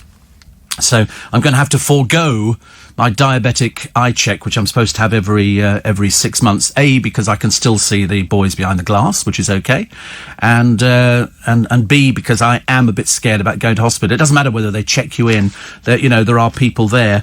Who is it I reported earlier on? Somebody picked it up from a social worker who went round and had coronavirus. And I'm thinking, oh my God, what about all the people who were out there the other day enjoying the snow? Nobody's socially distancing.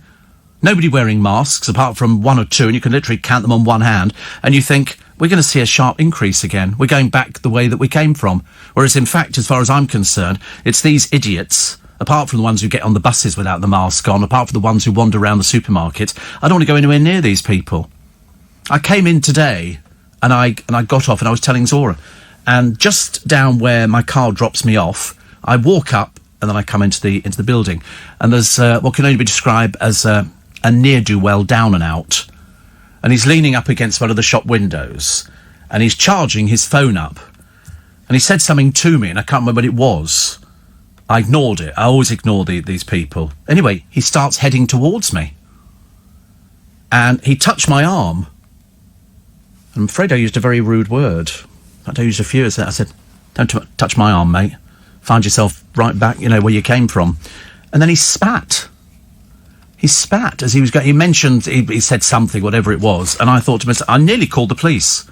You can't have people like that on the streets. So when I came in, I said to Sora, could you check? Somebody spat on my coat. She said, no, it's all right. But, there are people like that, druggies. They're all over the place. All over the place. And not the first time it's ever happened to me in all these years. Although I was going to tell you a very funny story, but I can't tell you. It's a very funny story that happened to us in one of our other buildings, happened to one of our presenters. I won't tell you who the presenter was, and I can't even tell you the story, but I'll tell the boys. It's hilarious. It is absolutely hilarious, but it's not repeating, I'm afraid. I wish it was. Steve, listeners must know by now, says Howard, never mess with Steve. Well, you know, because James O'Brien said, don't mess with Steve Allen. He's always right. It's as simple as that. He knows. This is what he said. This is fact. Never question Steve Allen. He's always right. See? Told you. Never question. I'm always right. And if I'm not, I'll lie through it.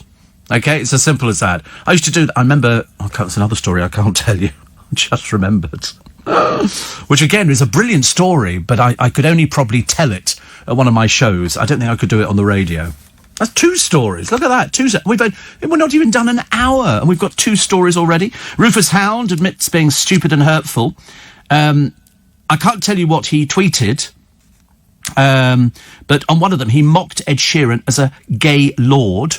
He wrote down... really, he's obviously having a breakdown, because he wrote down, rude words about race and disability and stuff. What on earth's the matter with him? I've got no idea.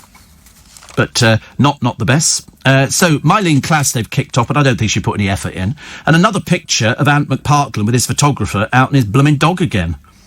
How many more pictures of this bloke with his dog do we need to see? Does he do anything else? Answer, no he doesn't. Here we go. Andy Murray smashing snowman. I like it when in the middle of the field you see a snowman. I think that's quite nice. Chancellor Rishi Sunak having fun, no mask. In Wiltshire, Stonehenge, very, very, I was going to say erotic. It's not erotic. There's something about Stonehenge. You look at it and you think, it's not changed in thousands of years. It's always been like that. It obviously looked a bit better years ago, and the Druids go there. And then they were trying to find out where all the stones came from.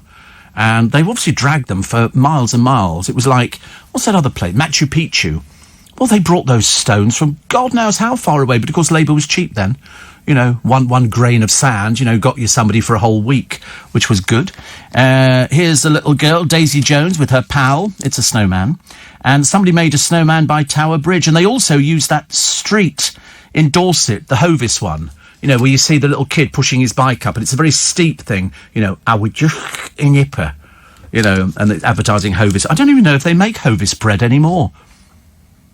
I thought it was all Warburtons now. They seem to have a huge range. I love a crumpet. I could eat a crumpet now. I had a sherbet lemon earlier on. That was a bit exciting. In fact, I had a sherbet lemon. Jake had a sherbet lemon. Then I had another sherbet lemon, and I didn't offer Jake another one. So that was that. Did you have another one anyway? They're very nice, aren't they? They're very... Tomorrow we've got rhubarb and custard, which is very exciting. And I put some retro sweets out there today. But I did have a sherbet dab. That was a bit of a take you back in time kind of thing, which I like. But anyway, if you have just joined us, it's nice to have your company. I'm Steve Allen. Everything you've heard about the programme is true. I can't help it. It's just the way it works. We're here till 7 every morning. If you wake up and you go, oh, nothing on the television, and then you go, wait a minute, there's that Steve Allen on LBC. He'll be there now. Yep, I'm here till 7. Early breakfast, Monday through Friday and Sunday as well. I love the way Shane in Sydney says great Aussie accent. I thought it was one of my worst, actually. Everybody used to do the Dame Edna. That was the only thing that we could do, isn't it, nowadays, when Dame Edna turned up on the television. I remember going to the cinema with Dale, and we watched The Adventures of Barry Mackenzie, and in it was Barry Humphries as Dame Edna, but of course he didn't look as glamorous as Dame Edna. He just looked like a dowdy suburban housewife, and we were saying, is that a man? Why are they not acknowledging the fact it's a man? It was really bizarre. And then Dame Edna sort of hove onto the scene and did the chat show and everything else, and I went to see... I mean, his stage shows were very good, but they used to record them on cassette recorder because they didn't know what he was going to put into the show that wasn't scripted. And they would then, if it worked, they would put it into the show all the time. And he had a lovely thing. The last time I went to see him, it was at the Strand Theatre. And at one point during the show, Dame Edna comes on saying, hello, possums, and starts throwing out gladdies all over the place. And there was a box by the side of the stage. There was three boxes, one sort of on top of the other one, stacked up. And there were people in there. It was quite smart-looking woman and her husband, you know, dinner jacket and all the rest of it. And she's throwing the gladdies, and this woman is sort of leaning over trying to catch the gladdie, and Dame Edna said, come on, possum, throws it, the woman falls out the box. And the man grabs her legs. And so now you've got her dangling. Of course, the audience are like, ah! And of course, it was all a setup. They were sort of actors. And they were on ropes and everything. It was very clever. Very clever. Really, it was very, very good indeed. Very good. I thought he was very clever. Very interesting thing, because he talked about Dame Edna as if she was third person. And he had a few other characters that he did on stage. So Brooklyn's Show-Off Beckham, showing off his huge tattoo tribute to his wife to be... They're not married, and he's got another inking. Brooklyn's 21, I think, going on 15 or something. He displayed this new one. He says, it reads, my forever boy, read this anytime you feel anxious. It's on the back of his neck, dear. How's he going to be reading that?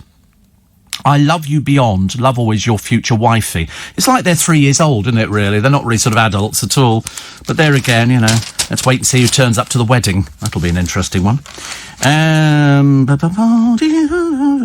Apparently the Scouse brow is making a comeback thanks to face masks. The heavily penciled eyebrows are said to make the eyes the face's focal point.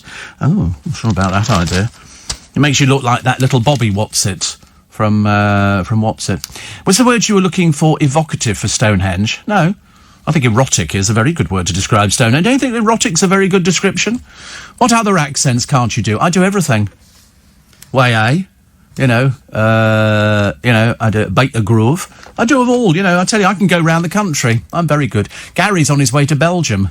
Poor soul, somebody's got to be, haven't they? I mean, it's not the best place to go to. That's why he's going to Belgium. You're obviously one of those people. You're obviously in need of desperation of really depressing times. They just do chips and things like that. It's very boring. Although I cook triple cooked chips the other day. Marston's. I bought a packet. I haven't had chips in ages. Literally, I mean, I swear to God, about a year. And might be a little bit, yes. And they're quite big, chunky things. And I just put a little bit of oil in the saucepan, and I cooked. They were delicious. They were absolutely delicious. I mean, so I might go and get some more today. Might have some more. I've got a bit of a craving for. It's all right to have potato, I think, every so often. It's not that I'm.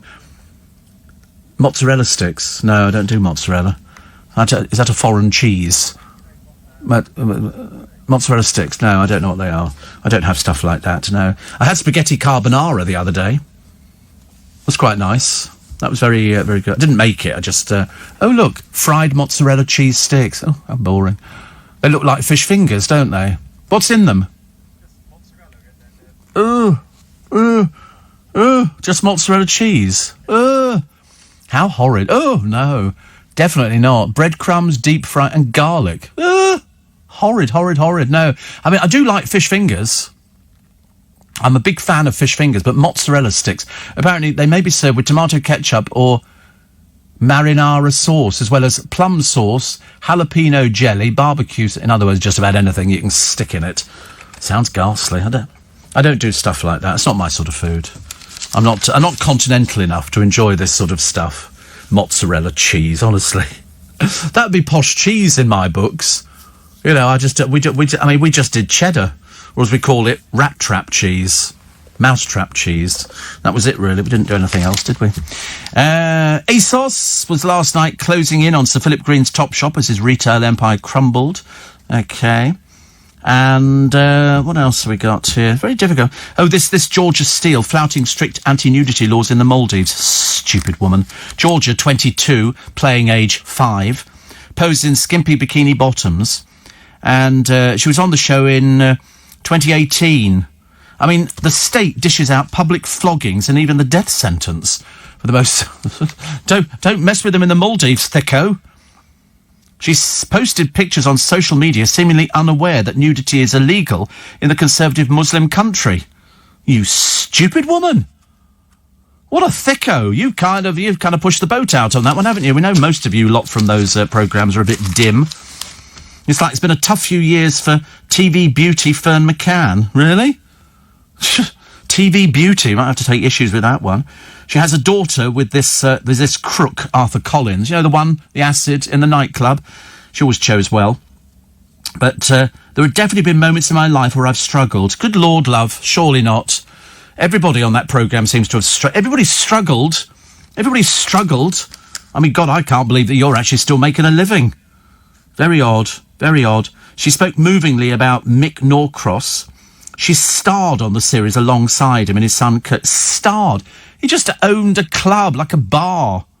Goodness sake. She said, my thoughts and prayers and love go out to Mick's family, a true gentleman. I had the pleasure of working with him on Only His... Yeah, you went into the bar, didn't you, to have yet more booze. That was about it.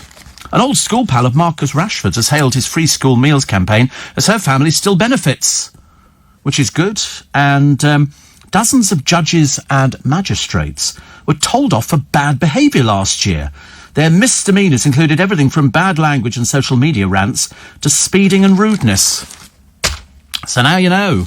You know, nobody's perfect. Nobody's perfect in this day and age. And if judges are the same, goodness sake, why should we worry about it? I'm sick to death of them saying, oh, judges, you know, just because they put a wig on doesn't mean they're any better than us.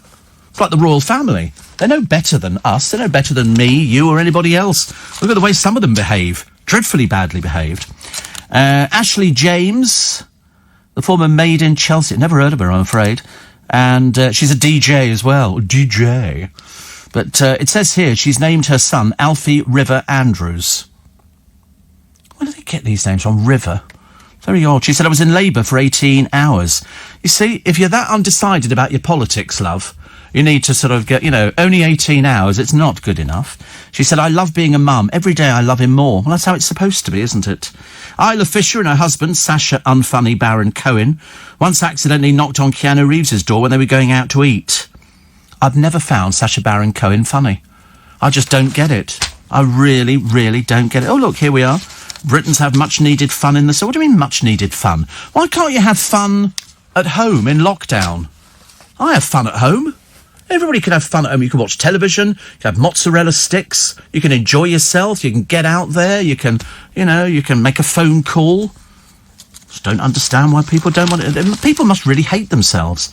300 illegal rave COVIDiots have been busted. You do wonder, don't you? And here's Sir Tony Robinson. Another cunning plan. He got the coronavirus vaccine. And pubs will be given advance notice of when they can reopen to make sure they've got enough beer. I'm not bothered whether they've got enough beer. I'm bothered about whether or not they've cleaned it from top to bottom. Thank you very much indeed. Couldn't give a stuff about the beer. And Richard Hammond said he was a nightmare to work with after his near-fatal supercar crash. I mean, to be honest with you, he was sitting basically on a ticking bomb. It was, highly dangerous. Also, Britain could become the first country to approve driverless cars as soon as this summer. Can we sort out Grant Shapps? I don't want to be rude, but can we do the coronavirus first, love? And not worry about whether people are driving, without their hands on the wheel. That'll be a lot easier. To Elton John warned the Kid Laroi he's going to be one of the biggest artists in the whole wide world. Kid Laroi, is it, or something like that? I don't know. Have you ever heard of them? No, Kid Laroi, Laroi. Kid Laroi. I've never heard of them. But obviously, if he's caught the attention of Elton John, watch out. Woo! You don't need to be a gym bunny like Carol Vorden to keep in shape. Scientists say they've discovered an injection that could replace exercise and help people stay young. There you go, Jake. We'll get you the injection. It'll help you stay young, and it means you won't have to do any of that nasty exercise, which you know you're not keen on doing. Okay? Just an injection. Just a little you don't like well, you're not going to have any choice on this one, okay? Because we're going to hold you down and give it to you. It's as simple as that. And then the weight will fall off you. And then you'll look as good as me. At my age. Woo! Steve Allen, icon to a generation of nobodies. Somebody says you must be starving. No, not really. No. No. I mean, I'm always not starved. I never am starving. I just know that I have to eat. Gastro chips are tasty. All right. Steve, we only have oil heaters. Usually it's enough, but today my house is like a freezer. Freezing. I'm going to get frostbite. Oh, you don't want that. And Connie says, if you can't finish your meal, put it... Oh, I always finish my meals. Oh, yes. And I don't heat it up afterwards, Connie. I can't do that. I'm terribly sorry. Definitely can't do it. Wayne the Trolley Dolly says, the snow caused total chaos here. Looking outside now, appears to be icing over, which is the worst bit. It'll be like an ice rink. Talking of January, are you all right? Yes. Have you still got snow? Certain parts of the country, yes. And you know the next thing we're going to get?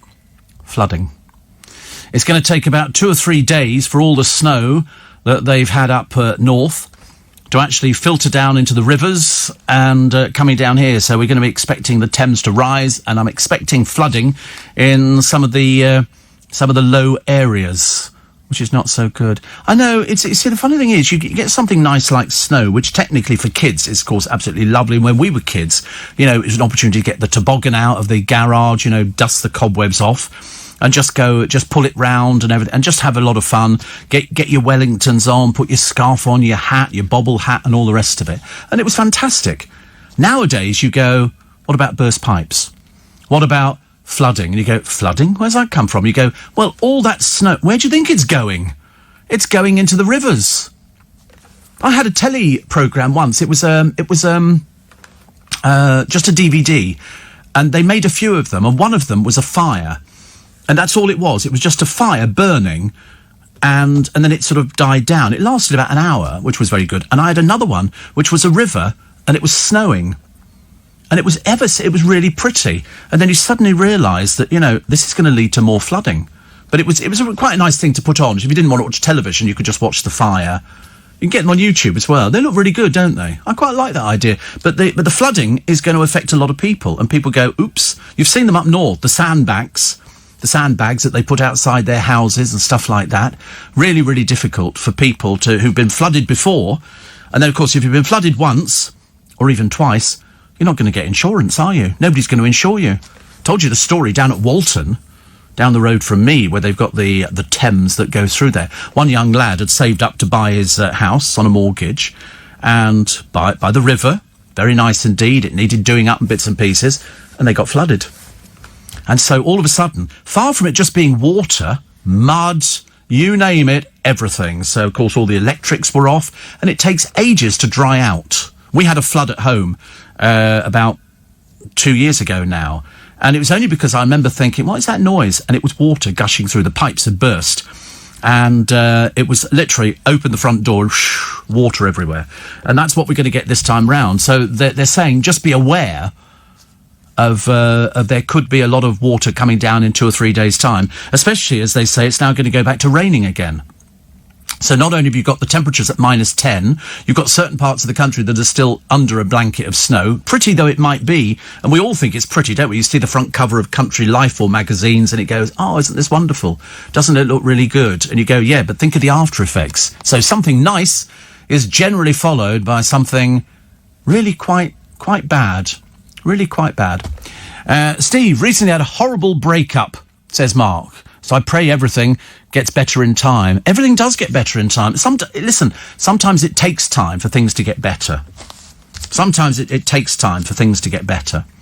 I don't, whether it's been a breakup of a relationship, or whether it's been a bereavement, or you've lost a job. There's so many things that can happen nowadays that can sort of upset the apple cart. And I've had friends of mine who've lost their jobs.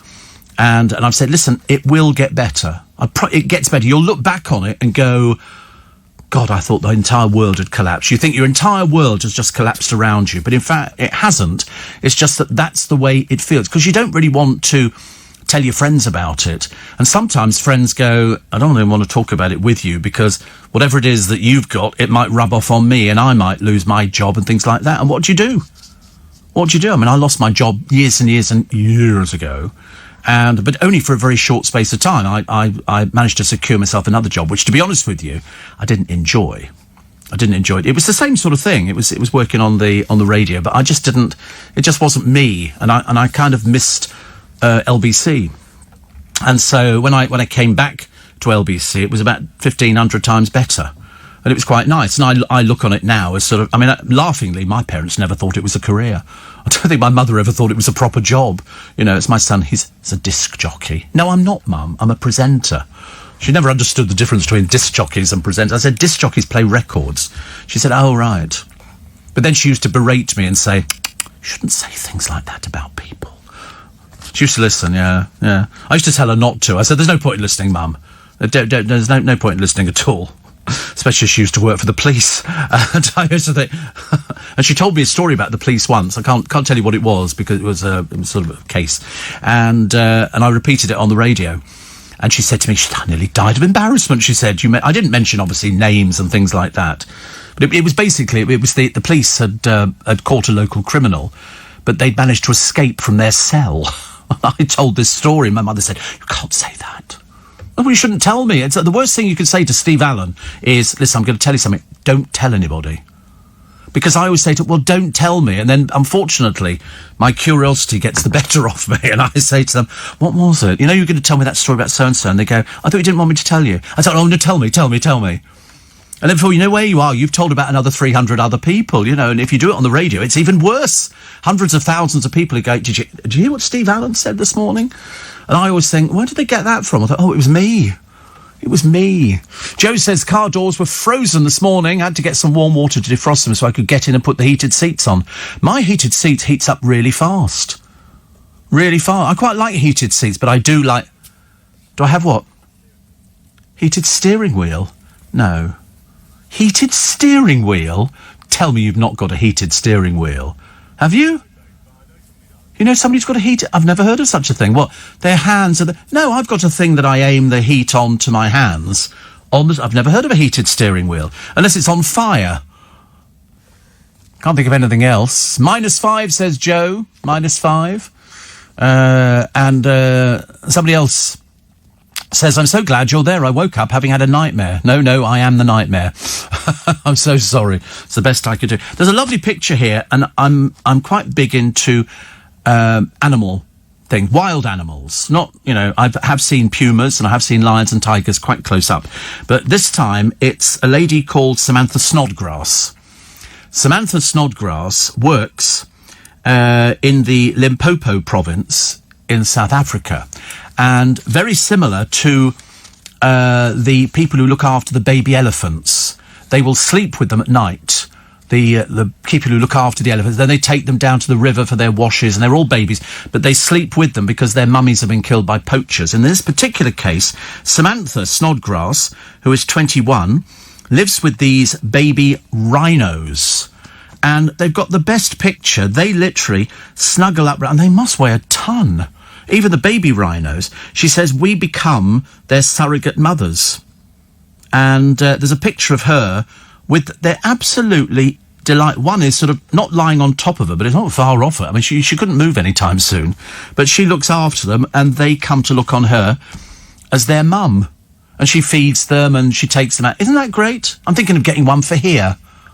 You know, just to annoy... I mean, God knows who's going to clean up after it, but I'm sure Jake will be more than happy to put on the outfit, you know, and do that. You'd do that for me, wouldn't you? Yeah, see, there you go. That's how nice people are. And also, here's an adorable doggy. This is Hinkley. Hinkley has got an adorable little brother called Theodore Parks. This 1-year-old golden retriever has become obsessed with the baby when Mum brought him home. Now, it can go one of two ways. Sometimes dogs don't like babies coming into a household because that's their territory. This one, they're both fast asleep at nap time. The baby's sort of snuggled into the dog, and the dog basically sort of enjoying every... I mean, it's so cute, isn't it? Never like that when we get dogs, is it? Never like that. But you never know. You never know. One of these days, I'm not sure if I'd quite like a retriever, but this one looks absolutely gorgeous with the little baby. And the dog's quite happy to go to sleep and do things. It just makes you feel a bit, you know, there are nice things about the world. Nice things about the world. You just don't hear about them all the time. Also, there's a driver pulled up in the outside lane of a motorway. The outside lane of a motorway to have a wee. This is near junction 24 of the M1 in Leicester. I mean, obviously a complete idiot. A silver car in front puts its hazard lights on before pulling into stop in the third lane. The driver steps out, puts a hand up in apology and relieves himself by the central barrier. The driver behind can be heard saying, "You must be joking." Somebody said you could have used the hard shoulder. I mean, absolutely. I've used the hard shoulder before now, if you can't sort of do anything about it. But at least he was socially distancing. I mean, to be honest with you, and now they've got the car number, he'll be arrested and charged, I should imagine. A lottery player is about to lose. Remember I told you £500,000 was up for grabs? Nobody's claimed it's been 6 months. It's a Thunderball ticket bought in Ashfield and Nottinghamshire. And it's up at the end of today, so you've missed out on it. You can imagine? You missed out on £500,000. Meanwhile, a British ticket holder won £544,000 in the Euro Millions draw on Friday night. It's not enough. Not enough. £544,000. Oh, dear. Oh, bad news. Katie Price has got another one of those delusions going on. The first delusion was the fact she can sing. A Whole New World. She couldn't sing, of course, for toffee. In fact, there's not really a lot she can do. She's not a businesswoman. Now she wants to be a paramedic. I think not. I don't think she's got the intelligence to do anything at all. It's just a load of old garbage that emanates from her mouth every so often when she's in need of a desperate little piece of publicity. Also, I know you don't like electric cars, but my car has heated seats front and back, heated steering wheel, and it can be warmed up before entering, says Paul in South Wales. Oh. I've never heard of a heated steering wheel. Does it really get that cold in South Wales? I mean, how many days of the year are you going to use a heated steering wheel? Not use them at all, are you? We don't really want one. We're not that poncy. -8 this morning in Leicestershire with about 5 inches of snow to clear on the van, says Jake. 5 inches of snow. Terrible, isn't it? Do you have any recommendations for a new mattress? No. You're supposed to change your mattresses, what is it, once every few years or something, or turn them. You're supposed to turn them as well on a fairly regular basis. But I keep seeing mattresses advertised. I've got one of those moulds to fit the shape of your body, which is always very embarrassing when you get out of bed and you look at the shape and you think, is that really me? The answer is yes, it is, I'm afraid. Yes, it is. Life in the Snow Lane, here they are. Model called Kelly, model and puppy Teddy. Former England footballer Rio Ferdinand, no mask on. The Crouches, no mask on. Fern Cotton, no mask on. Holly Willoughby, no mask on. Vernon Kay, wearing a mask. Wearing a mask and a balaclava, so good for him. Good for him. The Shadow Education Secretary, Kate Green, says getting pupils back safely must be a national priority. I mean, to be honest with you, we're going to end up with a nation of really dim people because nobody's at school. I mean, they've got to get back into the habit of going to school. And at the moment, it's not working at all, is it? Every company. Have you seen, Steve, in America, somebody has won $1 billion on the lottery? No, they haven't. No, not $1 billion. They won 540 million or something like that. Sorry? Is that $1 billion? I don't think it's a bit. No, it's $540 million they've won. I'm sure in the big lottery. They certainly wouldn't win $1 billion. It doesn't generate that much, so it's not. There you are. Check it up on the internet. We shall do that one. And while we're checking on who's won what, $1 billion lottery prize after a trip to supermarket. So show me down. Oh, it's called Mega Millions.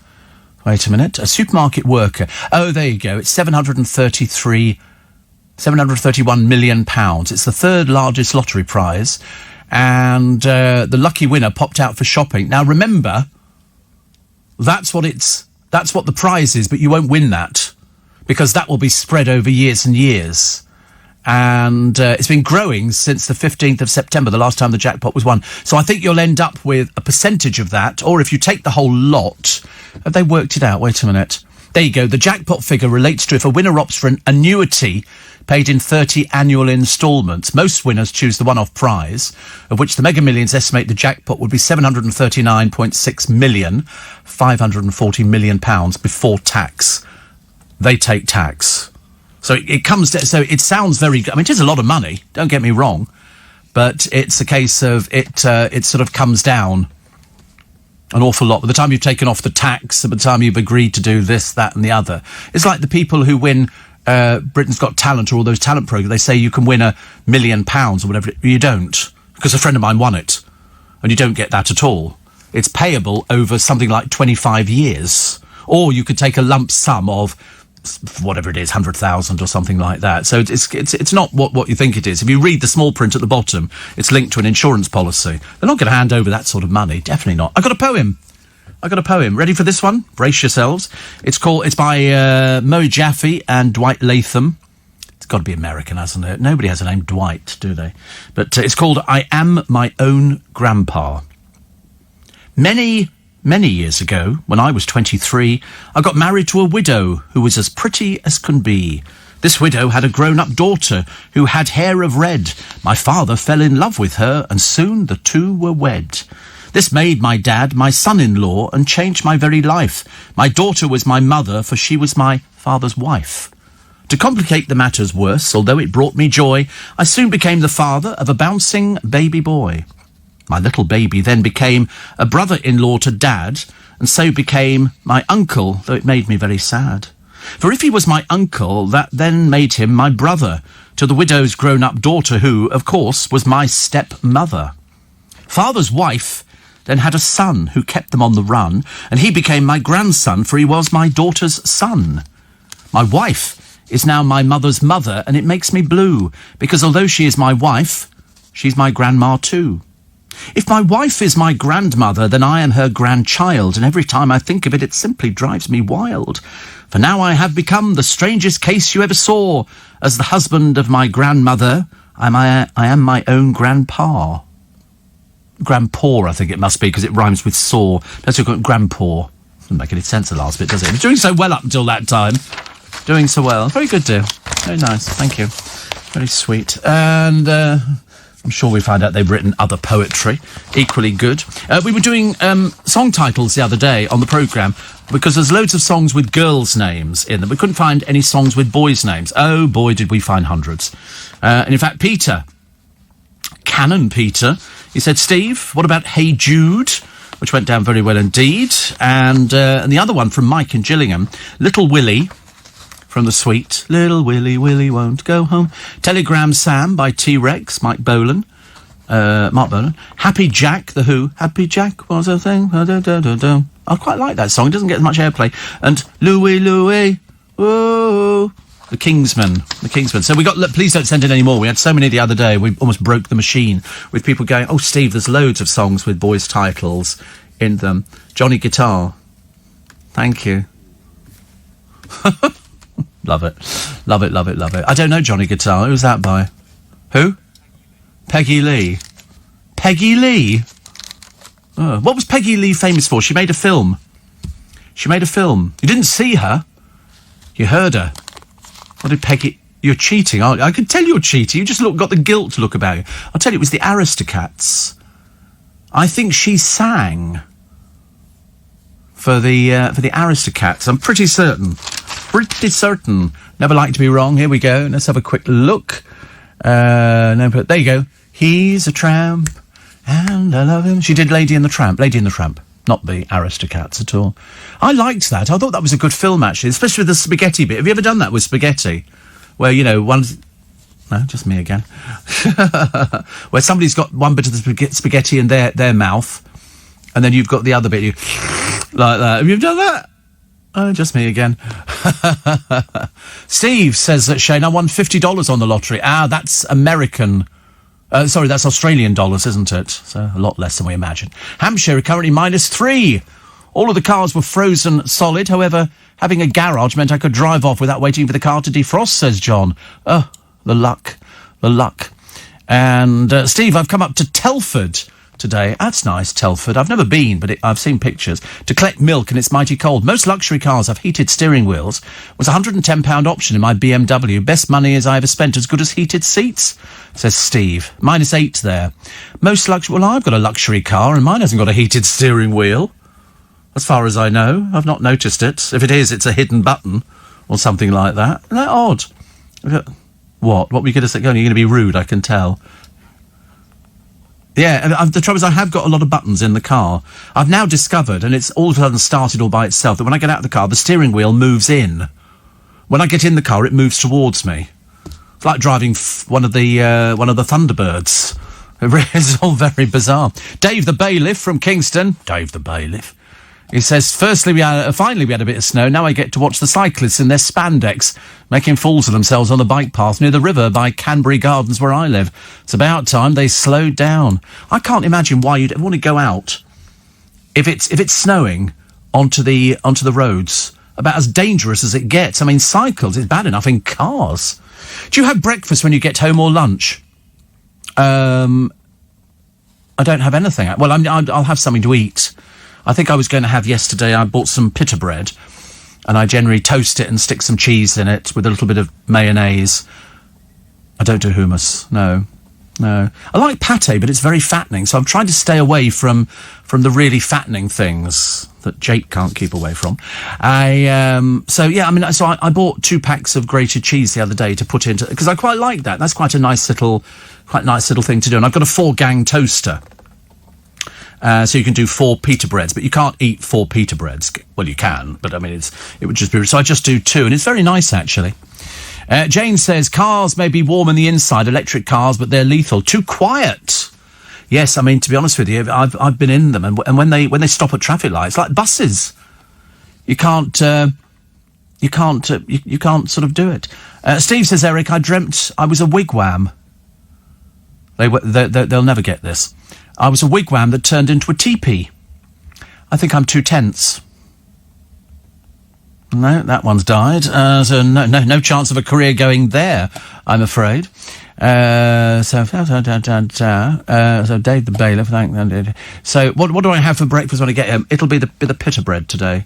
Sometimes I put some ham in there. But I told you before, I've been very funny on ham. I turn the packet over now. If it's a packet of sliced ham, I want to know if it really is sliced ham or if it's reconstituted and reformed meat, which it is in lots of cases. It isn't, it's sort of made from, and you're like, oh, no, thank you. So I've started avoiding those. So I'd rather have cooked chicken, which has been sort of cut up, and then I can put a little bit of that in the bottom of a pita bread. I don't do salt and pepper. I haven't done salt. In fact, I wanted salt the other day, and I discovered I didn't have any salt at all. And pepper I've never had in the house. My friend Hugh Broom, down in Dorking, they've got -1. -1. We love Hugh Broom. Got a farm. Used to work for LBC. He's got a farm.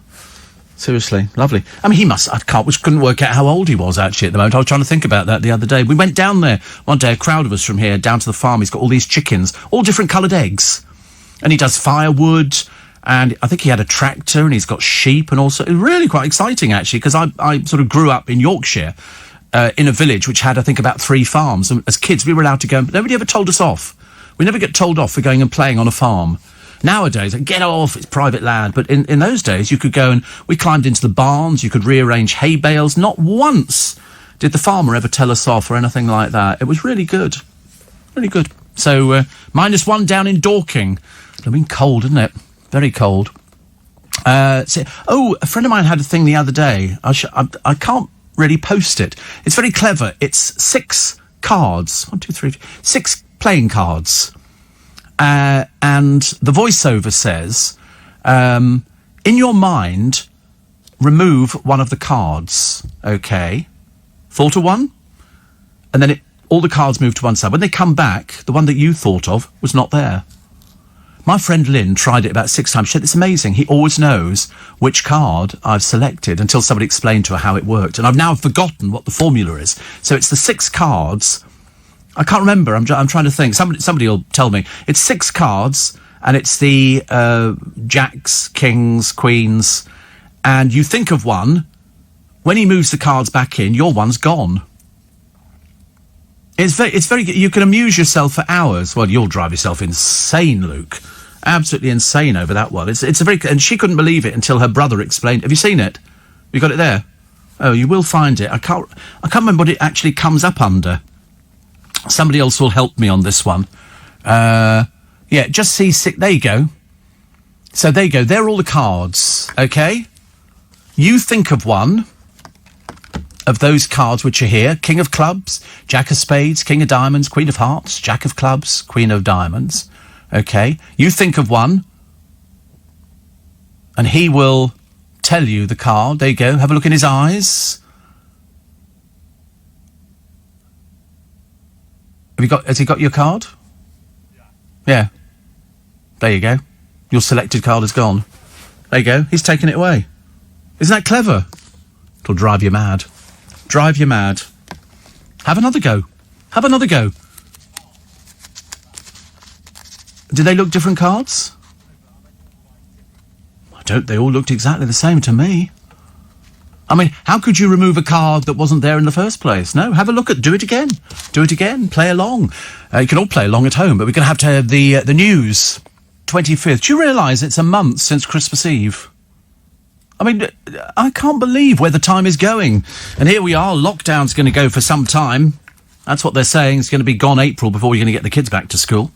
And as I say, they will have actually forgotten by that time, I should imagine, everything that they've learnt. They're supposed to be doing it via Zoom and all these other bits and pieces. Paul in Norfolk says you should try tuna and cheese in your pita bread.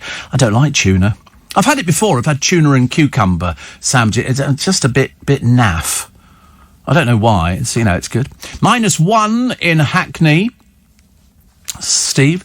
And then driving into work this morning, says you hinted at 3 stories you couldn't tell us. I know, and I can't, Mark. He said, could you play for me It's Raining Men by the Weather Girls? They were big, weren't they? Imagine 3 people the size of Gemma Collins.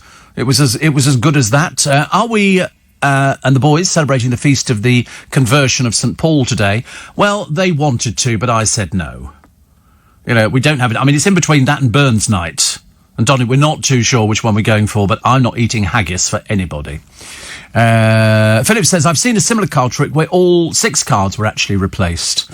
It drives people. I mean, we had to sort of help, Luke out, but he sort of got there. John says it's -1 in Twickenham. It's cold. They said it's cold. I've got the little hand heater, but I've left the cable to charge it up at home, and I know that there's a load of cables in there, but mine's it's only a little tiny sort of. I don't know. It's just a little tiny thing to put into it. I mean, it's so tiny you won't be. It's there. You won't be. You can't see it from there at all. It's tiny.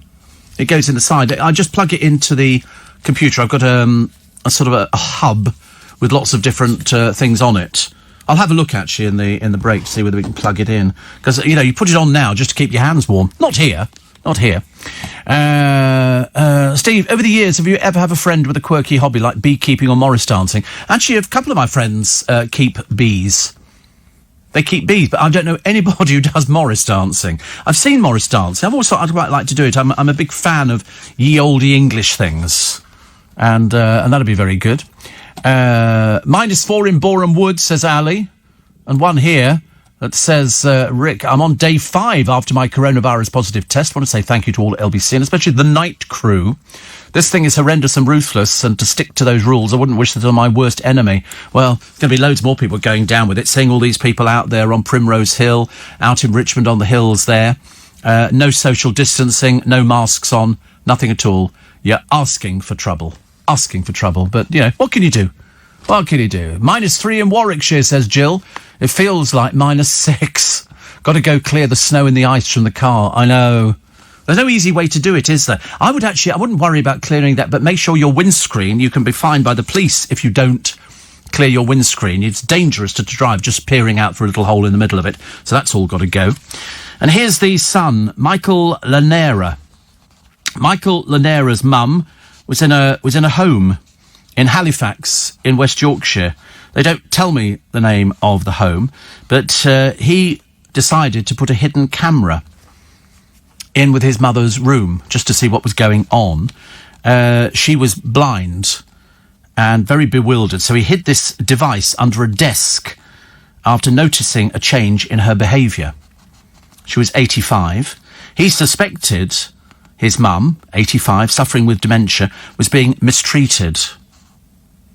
2 people, Mamelo Herring and Maria Jackson, were filmed dragging her into bed as she wailed in protest in Halifax in West Yorkshire.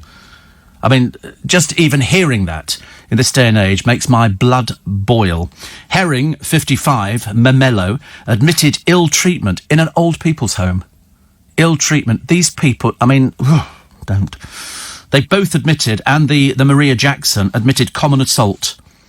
Both were sentenced to, I mean, you're waiting, aren't you, for 2 years prison, 3 years prison? No, they got community orders at Bradford Crown Court. Well, there's the place to go, isn't it? Michael, whose mother has since died, said they should be made to clean the most disgusting toilet with a toothbrush. They're pieces of filth. They're pieces of filth. Absolutely outrageous. They even admitted ill treatment and common assault on an 85-year-old woman with dementia. It just... I tell you, you know, if you had a mother or a relative in a place like that, you'd have them out that home as fast as possible. Seriously. Dreadful, dreadful, dreadful. -3 in Chertsey, says Matt, who tells me it's in Surrey. I know where Chertsey is, for goodness sake, honestly. It's where my garden centre is. That's where all the trees come from, the Christmas tree. Were you born in Chertsey? Oh, how lovely. Rivetingly dull. That's great, isn't it? Yes, well, we wanted to be born somewhere, and you picked Chertsey. It's changed. Have you been back there recently? Changed quite a lot.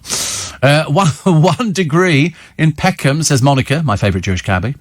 1 degree. It's whatever it is this week, you're going to notice it's cold. So I think a vest would be very important, you know, or a T-shirt underneath a jumper or something like that. Just don't think that it's, it's a bit mamby-pamby to put something on. Listen, it doesn't matter whether you look stupid, as most people do when they go out in this cold weather. You know, you just have to accept it, as long as it's not driving snow. But I don't know if we're going to get any more snow.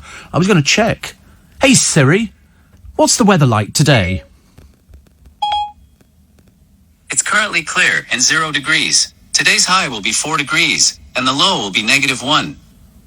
So American. -1. That sounds like something the president will fly off with. Oh, no, that's Melania.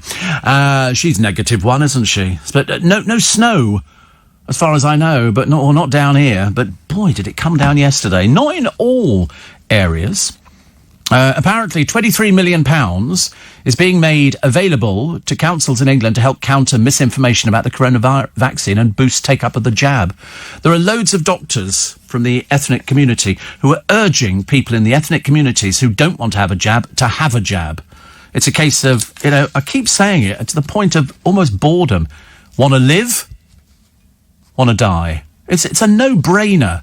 It's a no-brainer at all. Raheem says it's -2 in Southampton. It'll probably be -10 on the bus until I turn it on. Do you know, the bus was freezing cold. Isn't it funny? Middle of summer, the buses, you sit there and the sweat pours off you because they leave the heater on just to see how you react with it. Middle of winter, they don't put the heating on the buses. Steve, -2 in Hertford. I feel like watching an old episode of Wish You Were Here with Judith Chalmers. Judith Chalmers. You used to love that programme, wasn't it? It was so marvellous. It was so much. She'd go off and here we are in Alicante. And this is Manuel, who owns the Hotel English Plaza. And I used to love it. I used to think it was brilliant. It was so much fun. I used to love haggis as a kid, but now I'm vegetarian. Oh, that's all right, Hadrian. We got a vegetarian and a vegan here. I don't think he's ever had it. I didn't even know there was vegetarian haggis. In Sainsbury's, it was great. My girlfriend Savannah has the same thoughts on haggis as you. She won't touch it. I just don't like what's in it. It's like I don't do... What's that, black pudding? I don't do black, but it's just blood, isn't it? Dried blood. And why would you want to do that? What's the matter with people? Have a good old sausage. I like a curly sausage. What do they call them? Cumberland. I like those. Always fancied something like that. I wonder if Phil Vickery is doing the cooking on this morning today. I wonder what winter warmer we're going to have. See, I think in this weather, the thing to have, isn't it, is like a stew with dumplings. That's always quite nice. Or sausages and mashed potato. That's nice, isn't it? With onion gravy. That's really nice. I added something, I'm getting quite creative actually, to my spaghetti carbonara yesterday. I added sprouts. I mean, honestly, it's a gift, isn't it? I'm obviously cordon bleu. Obviously, people say to me, listen, Steve, if we need any advice on cooking, then we're going to come to you. Sprout, I just put them in there. I didn't care. 2 little packets of little tiny tiddly sprouts, and it was absolutely perfect. And I watched The Amazing Mr. Blunden again for about the 1500th time. I never get tired of watching certain films, and that would be it. In California, it's 11 degrees, says Jimmy. 11 degrees. We're suffering as well. Don't even go there, please. -3.5 in Laleham. Matthew's doing a night shift at Thames Water. And -4 feels -7 in Stratford-upon-Avon. And somebody says, you're addictive. Well, that's what we hope for in radio. You never do a programme that's not going to be addictive. You always do a programme that's going to be addictive so that people won't want to listen to it. What would be the point of doing a programme that that you didn't pull an audience and oh, God, that's boring. My friend Grace introduced me to it and I've not stopped listening since March. Oh, look, all the way through lockdown, which is good. Steve, it's -2 in my fridge. Do you know, I saw a house for sale the other day and it had, wait for this, a walk-in fridge. I've never heard of it. I mean, I've seen them in shops, a walk-in fridge, but I've never actually been... Can you imagine just being able to walk in? We used to have in our house in Yorkshire, because it was a bit old-fashioned and very old, we had a walk-in larder. Houses had larders. We didn't have any central heating. We just had a fire in the front room. Bloody cold it was, actually, in winter. When it was winter in Yorkshire, you knew about it. But have you got trapped in it? We just open the door and walk out again, I suppose. And it's not like my uncle used to have a butcher's shop at Gants Hill, and he had a fridge, but there was no opener on the inside, which was, a bit... I've seen films where they've sort of locked people in these fridges. I suppose you just bang on the door and hope to come out again. He used to hang all his meat in there. Many of the time he'd open the door and there his meat would be hanging up, and it was lovely. Sawdust on the floor. It was all good stuff, and everything wrapped in that nice paper that you used to get. Brilliant. Steve, we've got one here. It's like Hawaii under my duvet today. My duvet was super duper. I've got Siberian goose. I don't know what the goose is wearing, but I tell you, I'm wearing the feathers on it, and it's very light.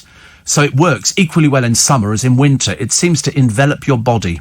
It's got its work cut out with me, but I mean, I don't have an electric blanket. The most I'll ever go to, if I'm feeling a bit chilly, because I open the window, not fully, but enough to get air through, I'll take a hot water bottle to bed. And that's just for putting your feet on, that's quite a nice thing to do. Very nice. Somebody says, -5 in Somerset. Due to coming into contact with some COVID, says Ian and Wendy, we've had to self-isolate for 10 days. So the government have given me a grant. We've decided to buy some chickens, so we got money for nothing and the chicks are free. Such an old... They're barred. make sure they never contact the Steve Allen Show ever again. And somebody else says 11. This one, 3.5 in Laleham, as I said, and then I had another one which I've lost the blooming. Oh, honestly, they do disappear, don't they? Not so cold, says Howie. -1 Celsius is 30.2 degrees Fahrenheit. Yeah, well, I'm telling you, it's blooming cold here, very cold. -3 in Peterborough, -1 in Heston, and 22 degrees in Dubai, says Maggie. Yeah, well, we all hate you this morning, don't we? Nothing worse. Ooh, it's fine. Ooh, it's 22 degrees. Well, suffer. Well, just a little bit past 10 to 6, but it doesn't matter. You might not have to go to work this morning. Certain parts of the country, it's really a nightmare, getting through the snow and all the rest of it. Nick. Oh, no, it's not to me anyway. When I'm cold in bed, I use my hairdryer to warm me up. Oh. I have a hairdryer as well. I don't know why. It's one of those bizarre things. 41 degrees, Melbourne, Australia. Wishing I was standing under the snowdrop, says Katie. Yeah, well, we're not sharing them. You know, you have to suffer with 41 degrees. I can't think of anything worse. Anything worse. That's absolutely dreadful for me. -3 in Kilo, County Clare. It actually woke me up to turn on the heating, says Zach. Does it not do it automatically?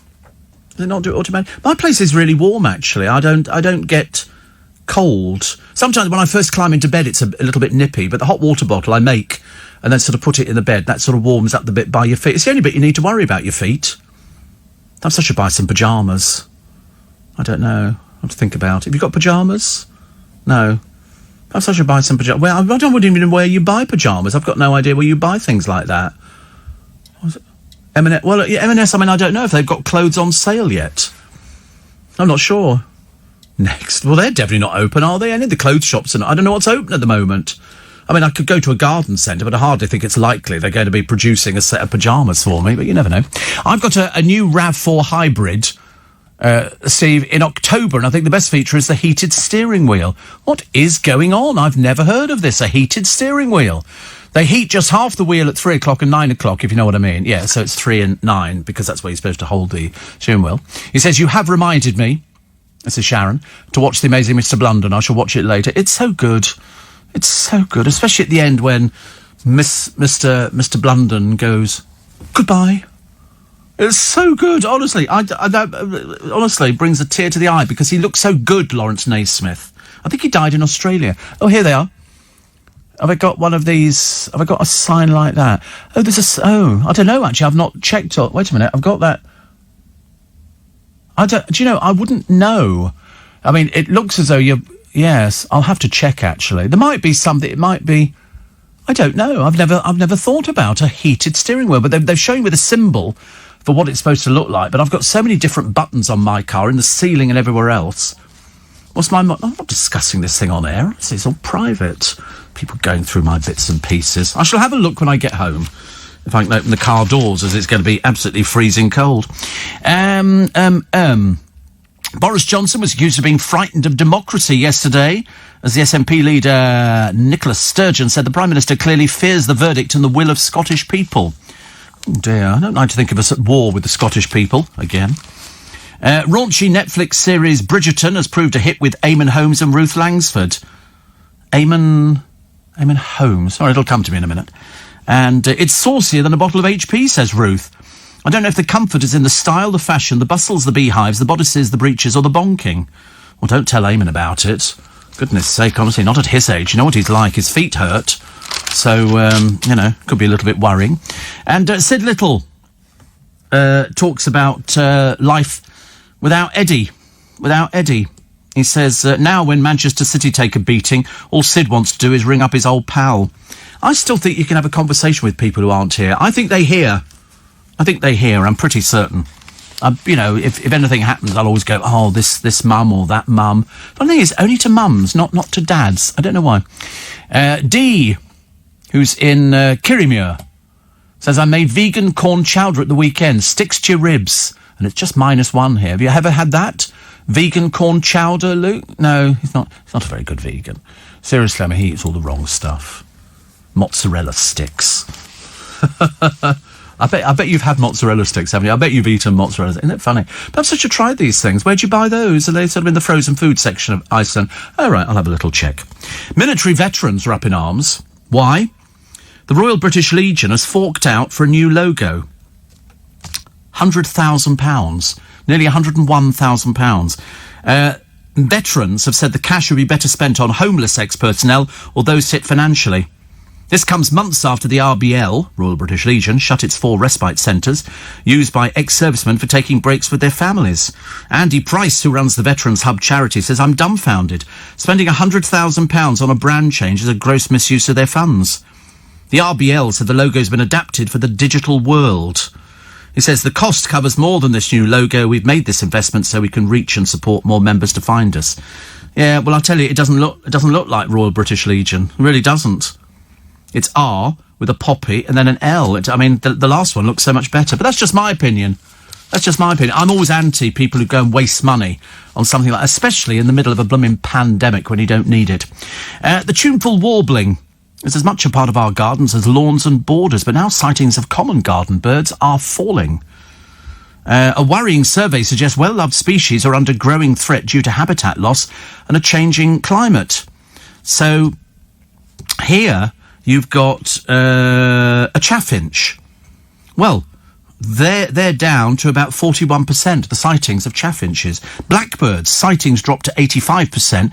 A couple of years before, 90%. The house sparrow, sightings dropped to 75% this year. Well, just a little bit last year.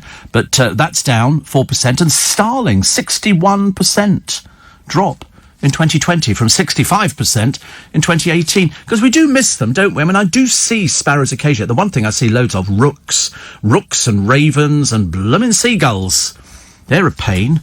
They're dreadfully a pain. But bird watching has boomed in the pandemic. They were trying to do a Gardener's World magazine annual garden wildlife. Only 2,500 people did it. I thought that kids would get into that and they'd really love doing it. They'd be really excited about seeing what birds turned up on your bird table and putting out stuff for them, but obviously not.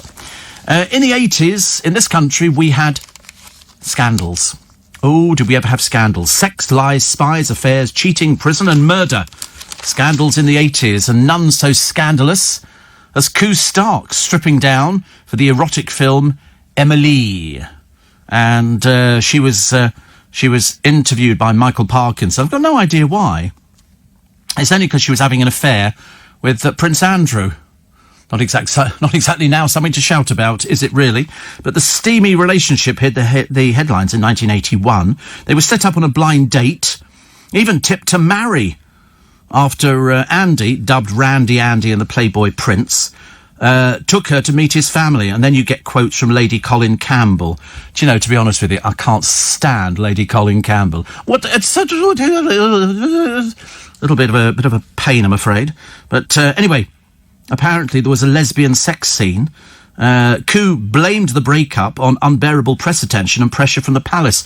I'm sorry, if you can be an actress and you make a film like this, of course there's going to be press interest. I didn't understand where all the fuss came from. She says, our time together simply dwindled to nothing. And then he married Sarah Ferguson, and he's still stuck with her like the proverbial millstone, I think. Daily Mirror's headline, I saw Andrew leave her flat in the mornings.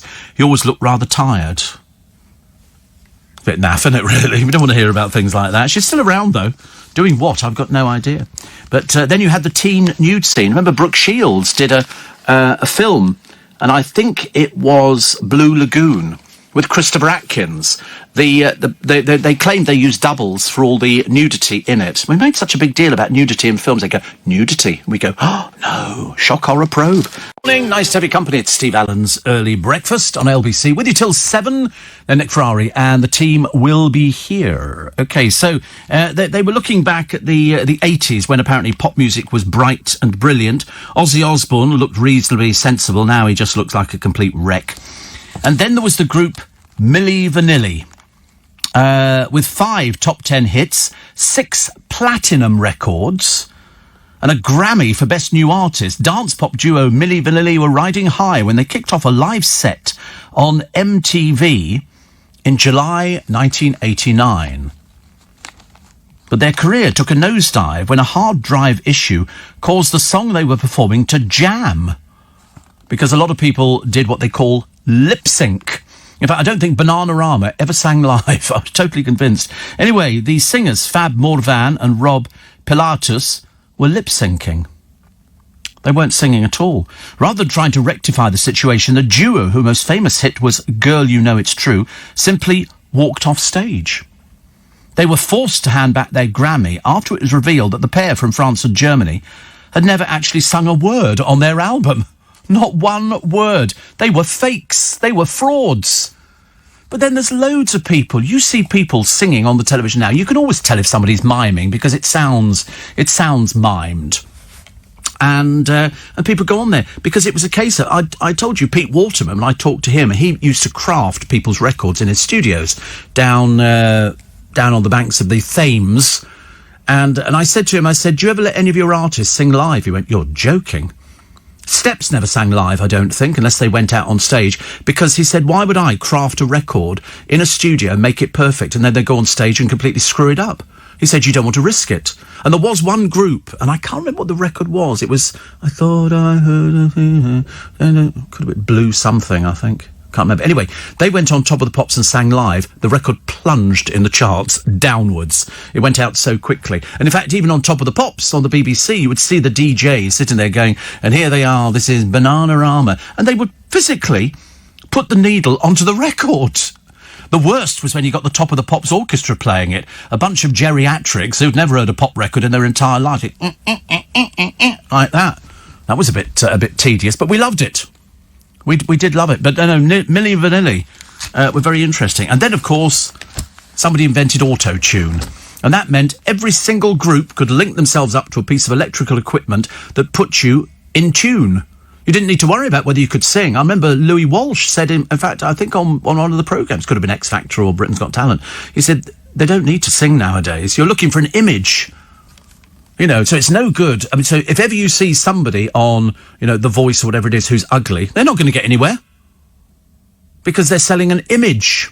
They want pretty boys or they want a raunchy girl band. And they all try it, don't they? But there's always one, isn't there? There's always the ugly one in the group, and you go, they should ditch them straight away. And so they then have their little sort of amount of hits, and then it finishes. And then years later, they only blooming well come back again, like bad pennies. Steve, I have a BMW, remote start, heated seats and steering wheel. What's a remote start? I don't understand what a remote start is. What, do you just sit in the car and it starts? You press a button? Well, I've got that. Everybody's got that. How else? As opposed to, that's a remote start, is it? You just, yeah. Well, I have that. I don't use a key. I do have a key, but I don't use it. I can lock the car, do everything in it. But if I'm not there, the car won't start. Now that's remote start. Oh, there you go. I feel so much better, actually, having a remote start. It's just trying to find out whether or not I've got this heated steering wheel. Although, actually, people tell me. Joseph says, what next? Heated foot pedals? Well, to be honest with you, that would be a godsend. That would be. Steve, I've got a Bentley GTC V8S. You can program the heated steering wheel to go on when you turn on the heated seats. Oh, right. Check your owner's manual, says Dave. I don't check manuals. I'm sorry, that's for other people to do. It's like if ever I get something like a new video, unless it's fairly straightforward to set up, like set up, push in a plug and that's it, I don't bother with it. I find other things to do. So heated. That's already.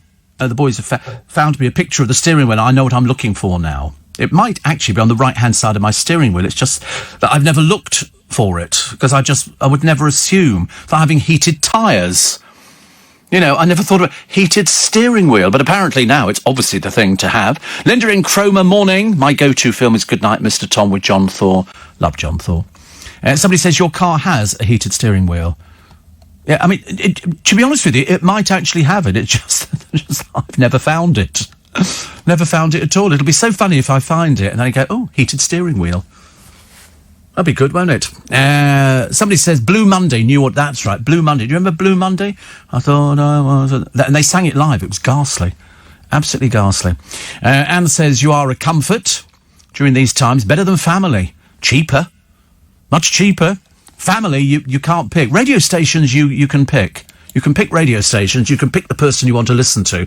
And believe you me, on LBC, there's more choice than you could shake a stick at. Every single one of them carefully crafted in the speech presentational mode, which, some people annoy you, some people don't annoy you, some people are very clever, some people use big words, some people are very simple. I'm light ent. And they've all got something that makes them different. If we were all the same, it would be so boring. So boring. Steve, great show this morning, says Britt. We got about 3 inches of snow yesterday, then -2 overnight here in Nottingham, so snow day today. Off work. No driving instruction today. Actually, I think people should be taught to drive in snow. I think that should form part of... We don't want any more drivers on the road. Far too many drivers out there at the moment. Bart says, my Subaru has quick-release steering wheel, so it sits next to the radiator indoors, so it's nice and warm in the morning. Yeah, right, whatever. Miming is far from new. Musicals such as My Fair Lady were dubbed with another voice, yes, and her name was, come on, Marnie Nixon. Marnie Nixon sang for loads of people. So when Audrey sang, I could have danced all night, that was Marnie Nixon. Marnie Nixon doubled up for, I forget how many other people.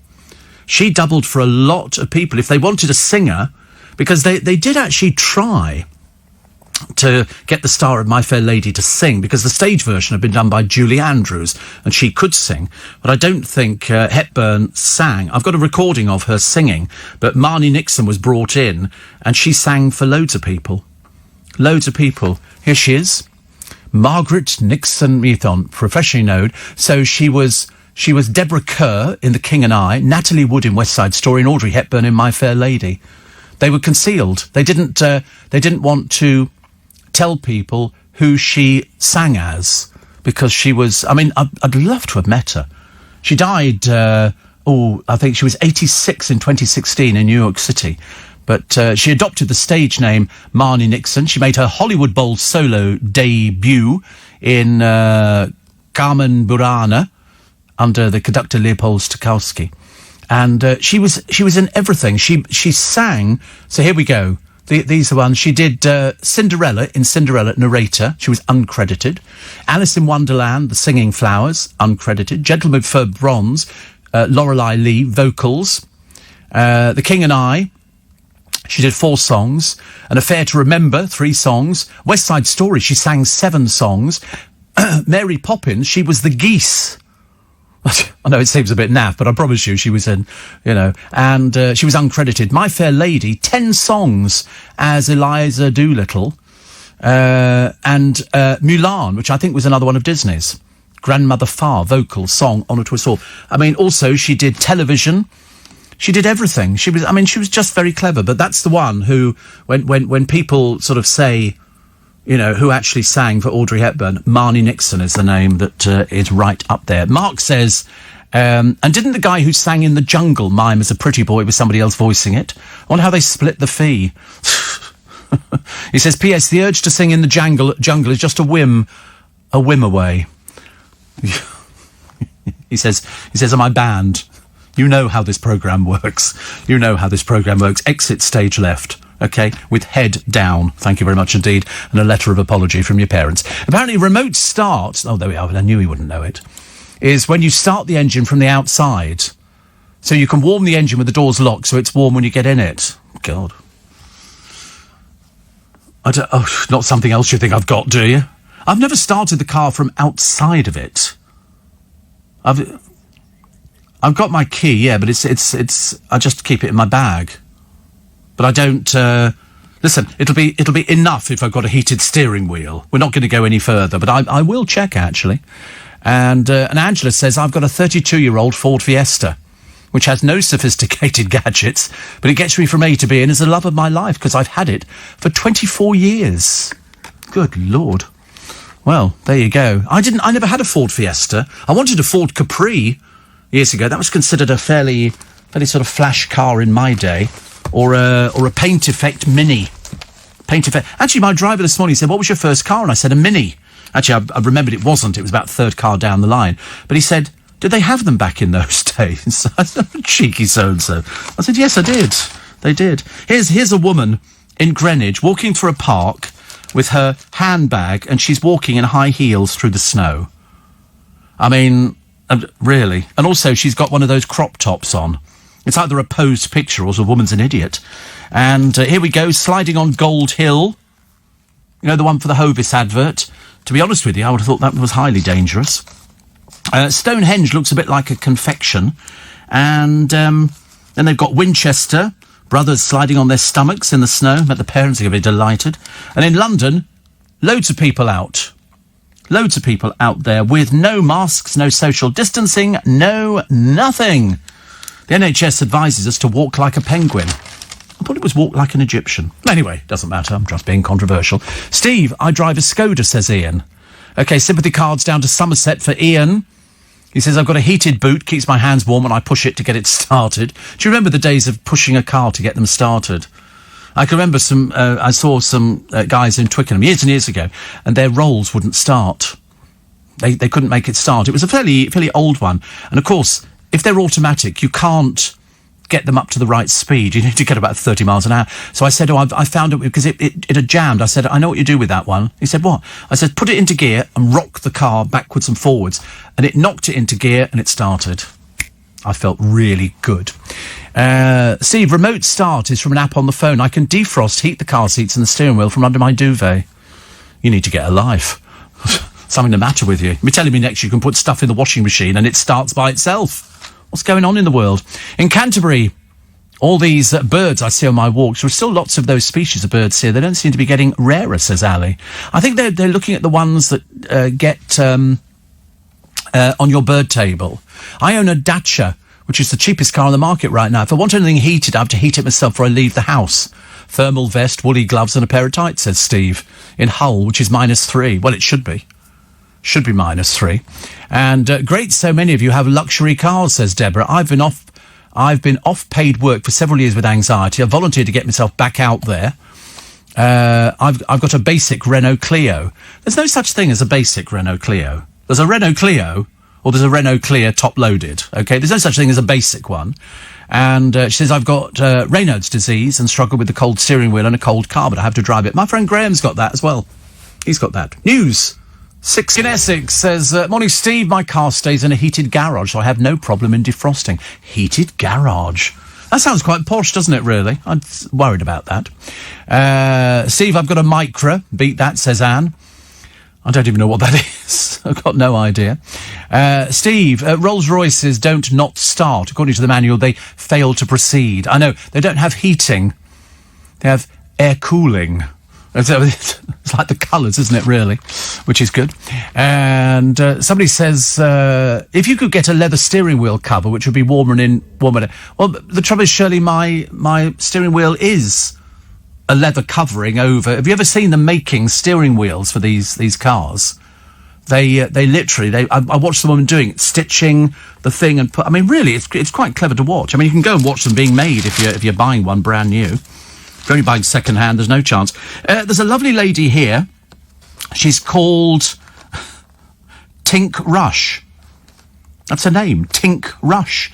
And she's got a lot of pals.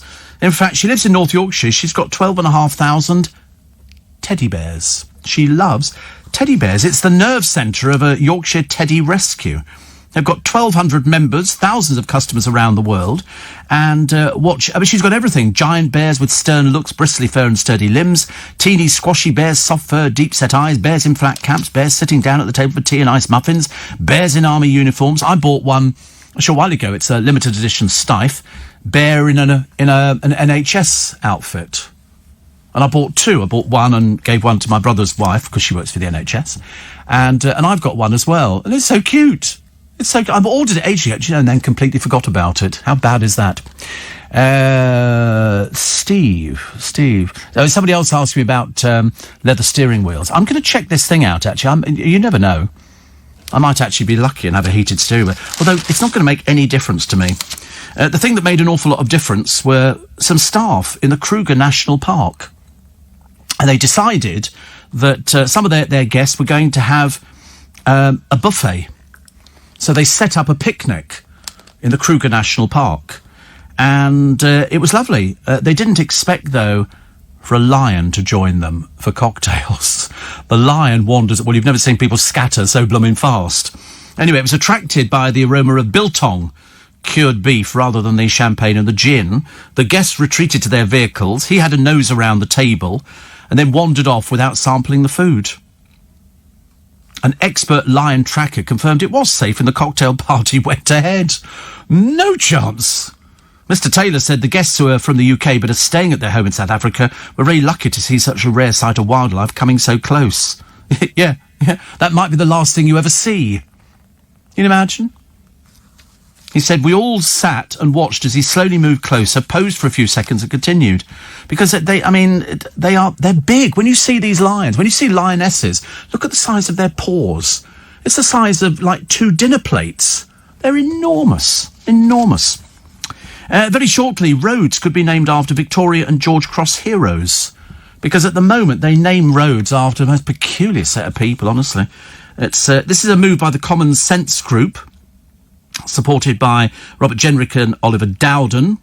The group, made up of 50 MPs, as well as 7 members of the House of Lords, also want new statues to be installed in the towns where the media holders were born. So it's people who've actually done something, you know, real heroes, people who've got the George Cross, people who've got VCs, whereas in certain parts of London, it's somebody who sort of fostered a load of children and they name a road after them or a building or something like that. And they want it to go to real heroes, you know, proper heroes, people who've actually sort of done something. 11 miners freed yesterday. Do you remember this one down in Shandong province in China? The rescuers have spent days drilling a new shaft. 10 more remain trapped in another section. One's already died. They became entombed after a blast hit Hushan gold mine near Yantai on January the 10th. The cause isn't known. The pit's managers have reportedly been detained for questioning over claims they waited more than 24 hours before reporting the explosion. Steve, I've got a Rose Canardly. It rolls downhill, but can hardly get up them. Right, you're barred as well. And, Steve, talking about Milli Vanilli, I'm remembering a song called Ride on Time by Black Box. I remember Ride on Time. I think, was it a disco song? Might be, actually. Might be. But there's so many stories to do with the pop music industry. But it was the miming that I don't think anybody ever went on Top of the Pops and sang their songs, because they were just, you know, people who wanted to sort of mess about, and the studio put it all together for them. And if it was a case of Steps, or who was it who was singing? And I think Tony Burrows was a very famous session singer, but he sang on loads of records. He was on Beach Baby by First Class. He was Honey Bus, Can't Let Maggie Go. He was on so many. He brought out an album, Tony Burrows, and all the hit records he'd been on. He'd been on loads of things. And at one time, I think he was on Top of the Pops in 3 different bands, because he'd sung on all 3 hits. I'm not sure whether he made loads and loads of money. Also, there was a story. Where did I see the story? I've now lost the blooming thing. And it was one of the Walker brothers, Scott Walker, I think, and how much money he left. Plus, this is an interesting. You'll love this one. The Hunt for Hitler's Horses. This is a drama of how the art world's Indiana Jones tracked down the vast sculptures which once stood outside Hitler's offices. And they've got a picture of them. They're big. They're big, but they've found them again. They found all sorts of things. And this is very interesting. It's the Indiana Jones is a guy called Arthur Brand. He was drawn into a shadowy world of neo-Nazis, ex-Stasi agents, and crooked art dealers.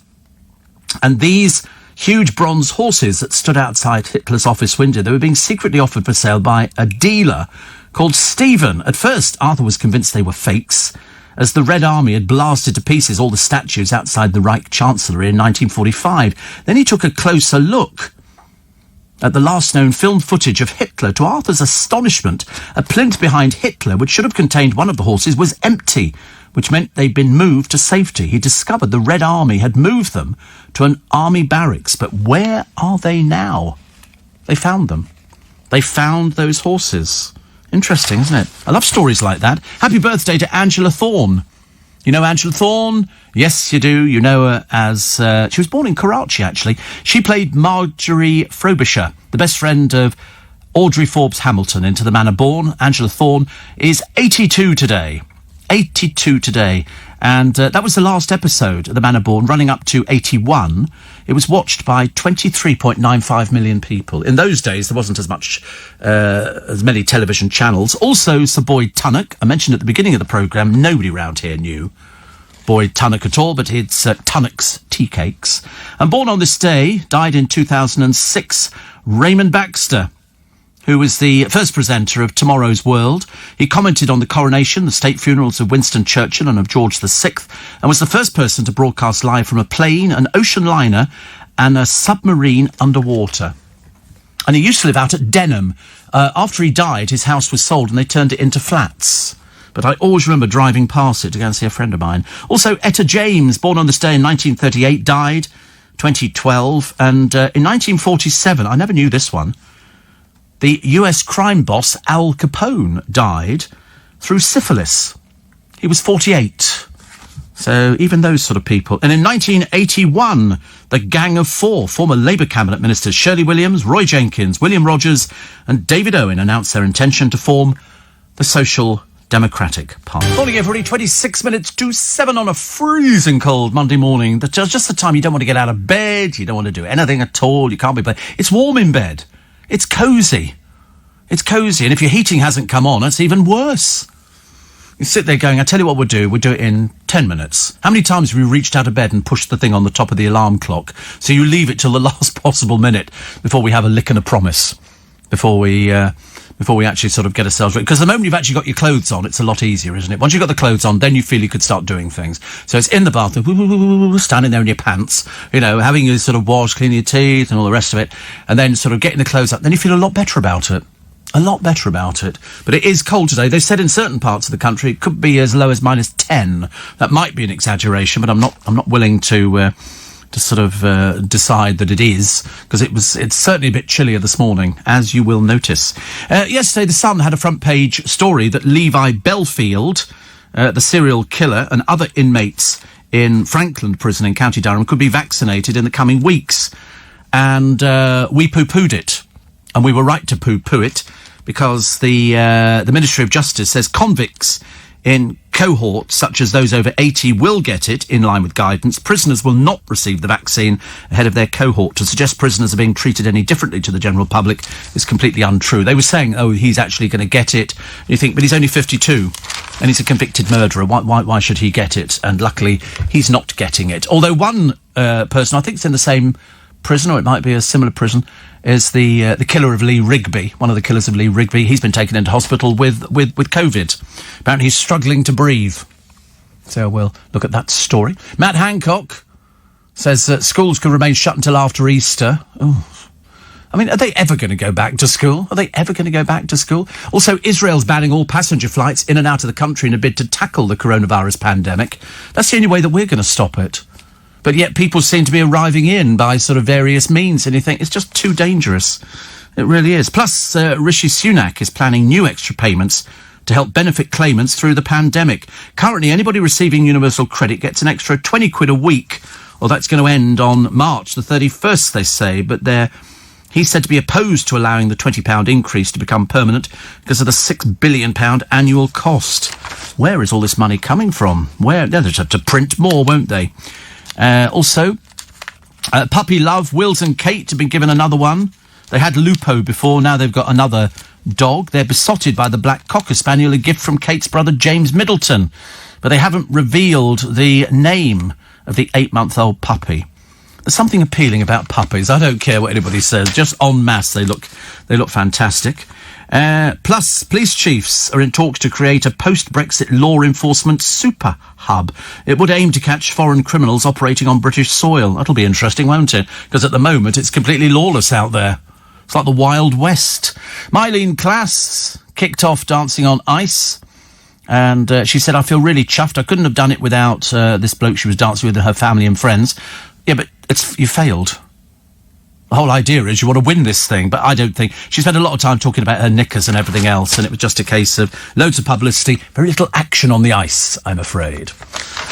Also, the Miracle Glasses. This is a guy called Nathan Tree. He's a blind charity worker, and he can't believe it. He's seeing his mother's face for the first time in 5 years thanks to these high-tech glasses. He's become the first person to trial the Oxite Onyx lenses after losing most of his vision to genetic degenerative condition, which is cone rod dystrophy.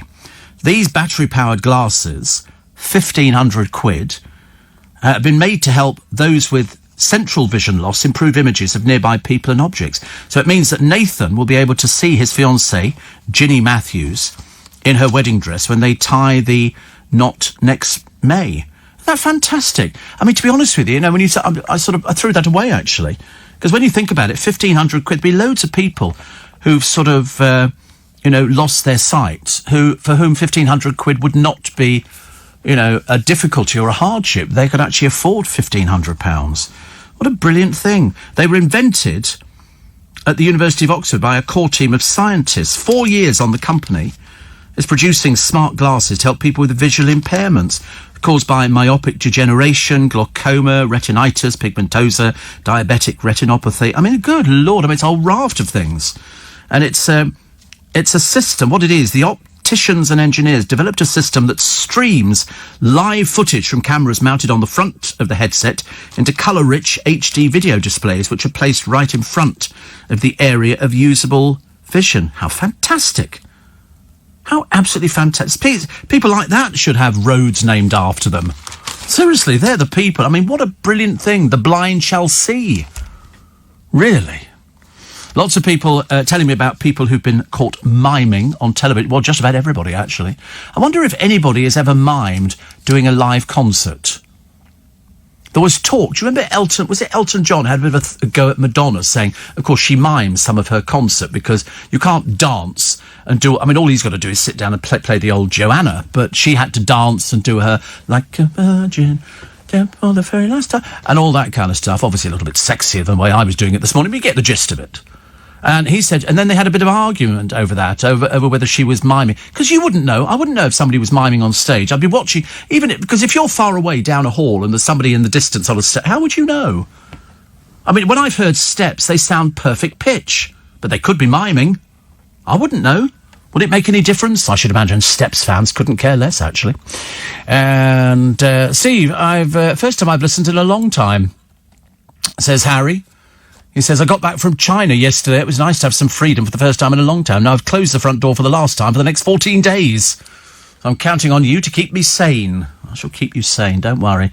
Listen, the day I go round the bend, everybody will know about it, because I'm doing a radio programme. No, it'll go past very quickly, 14 days. Well, I hope so, anyway, for you. Just as long as you got food in, or neighbours who can sort of go and get you food and leave it by your door and stuff like that. That's always good. That's always very, very good. 4 years ago, I couldn't cook. Who do you think's saying this? But now I'm Mary Berry's teacher's pet. When I saw the headline, and it's a rugby star, and the headline is, on the front of the Express, how rugby star passed the Mary test. It's almost a little bit of a dig at his sexuality, isn't it? This is Gareth Thomas. He's thrilled everybody in his kitchen. He couldn't cook, and now he can cook. We say, I ping. I'm the sort of person, it goes in the microwave, it pings. Or I can reheat. Very good at reheating. But actually cooking something physically, I can't do it. And I'm sure he'll actually be very, very good at it. It's Celebrity Best Home Cook. I think, did we not go through this and it came up with all sorts of ghastly people who were on it? And you think, why do they use these people? We've run out of celebrities. We've run out of celebrities. It's not good enough. Albanians are now the largest group of foreign nationals in Britain's jails. They've taken over the UK drug trade. Apparently, the number has risen from 335 in 2014 to last year's tally of 1,203. The Ministry of Justice figures show there are more Albanians in jail in England and Wales than any other foreign group, despite the tiny nation only having a population of 2.8 million. I've never even been. I've never been. I've been to Romania, Albania. There's loads of places I've never been to. And the spread of foreign mega mussels, a threat to our waters. Have you ever had mussels? You must have. You never eaten mussels? I thought you can't eat fish. Why? What's the matter with fish? Is there something the matter with it that you can't eat it? You're not piscatorial. Well, not at the moment you're not, but I'm sure over a weekend you have been. This is a mature quagga. It's capable of producing 1 million eggs per year. I've had them. They're a bit dull and unexciting. I mean, I don't know how you could liven up mussels, but they are a threat. It's an invasive species, harming wildlife and pipes. So mussels are known to block pipes, smother boats' hulls, and irreversibly alter the ecology of water inlets and outlets.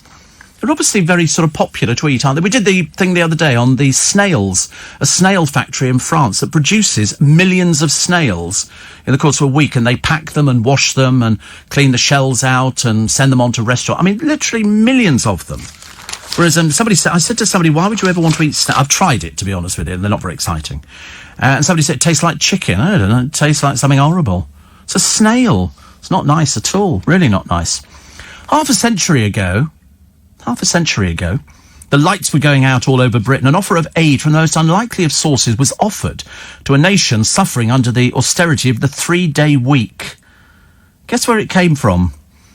Idi Amin. Now, there'll be many of you way too young to remember this vile person, the Ugandan leader who offered food aid during the OPEC oil crisis, which saw the use of lighting rationed in Britain. His own people were being starved and beaten, and his enemies fed to crocodiles. But, you know, I can't describe to you how brutal he was, how much of a legacy he left behind him. There were photos taken during his rule. He was executing people. He used to keep the decapitated heads of his enemy in his refrigerator. He was that... I mean, luckily he's dead now and gone straight to hell. But members of his own cabinet routinely disappeared.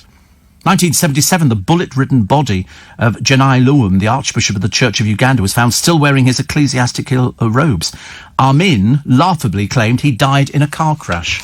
He was that disgusting, but we took aid from him. Welcome to the 25th of January. Welcome to another freezing cold blooming day. There's a very interesting piece, actually, in the paper today. It's in the Daily Mail, and it's by Frances Hardy, talking about a lady called Caroline Hobdy. And what does Caroline Hobdy have to do with Philip Schofield? Well, the story is that when Philip Schofield came out last year, it was hard not to feel for his wife. This is another couple who describe what it's really like when a husband leaves the marriage for another man. So she had a 15-year marriage, Caroline Hobdy, and she remembers the terrible weeks of soul-searching and hunting for clues that would be familiar to many people, going, did I do something wrong? What was it? What was going on? Was there something she'd missed? Did everybody know about the problems? She said, I felt as if I was dying from the inside out. Had her husband David ever loved her? Had it all been a facade? Because I believe that Philip Schofield said he knew when he got married that he was gay. And it's very interesting. He'd been married, I think, to Stephanie, with whom he has 2 daughters, since 1993. He said, we'll always be a family. That's the one definite, constant, absolutely positive thing. And this lady thinks exactly the same. She thinks that she will end her days with her husband. She said, you know, we might even get married again. It might be one of those things, because not everybody's relationship lasts, and sometimes people need to break free, as it were, because the difference was her husband left her for another man. In Philip Schofield's case, we've got no idea whether or not Philip Schofield's got a boyfriend, and if so, what does he do for a living? You know, has he introduced him to Stephanie, or is there no boyfriend? Because otherwise I couldn't, as I said before, quite understand why you'd ever want to come out on television unless somebody was, you know, going to make a statement to go, actually, I can tell you he's gay because... And that's what we all thought was very odd, because, you know, nothing seemed to fit. You know, on the day that he came out on television, the Sun journalist happened to be in the studio. That's how they got the exclusive on Philip coming out as gay, which wasn't exactly the biggest shock to everybody in the entire business.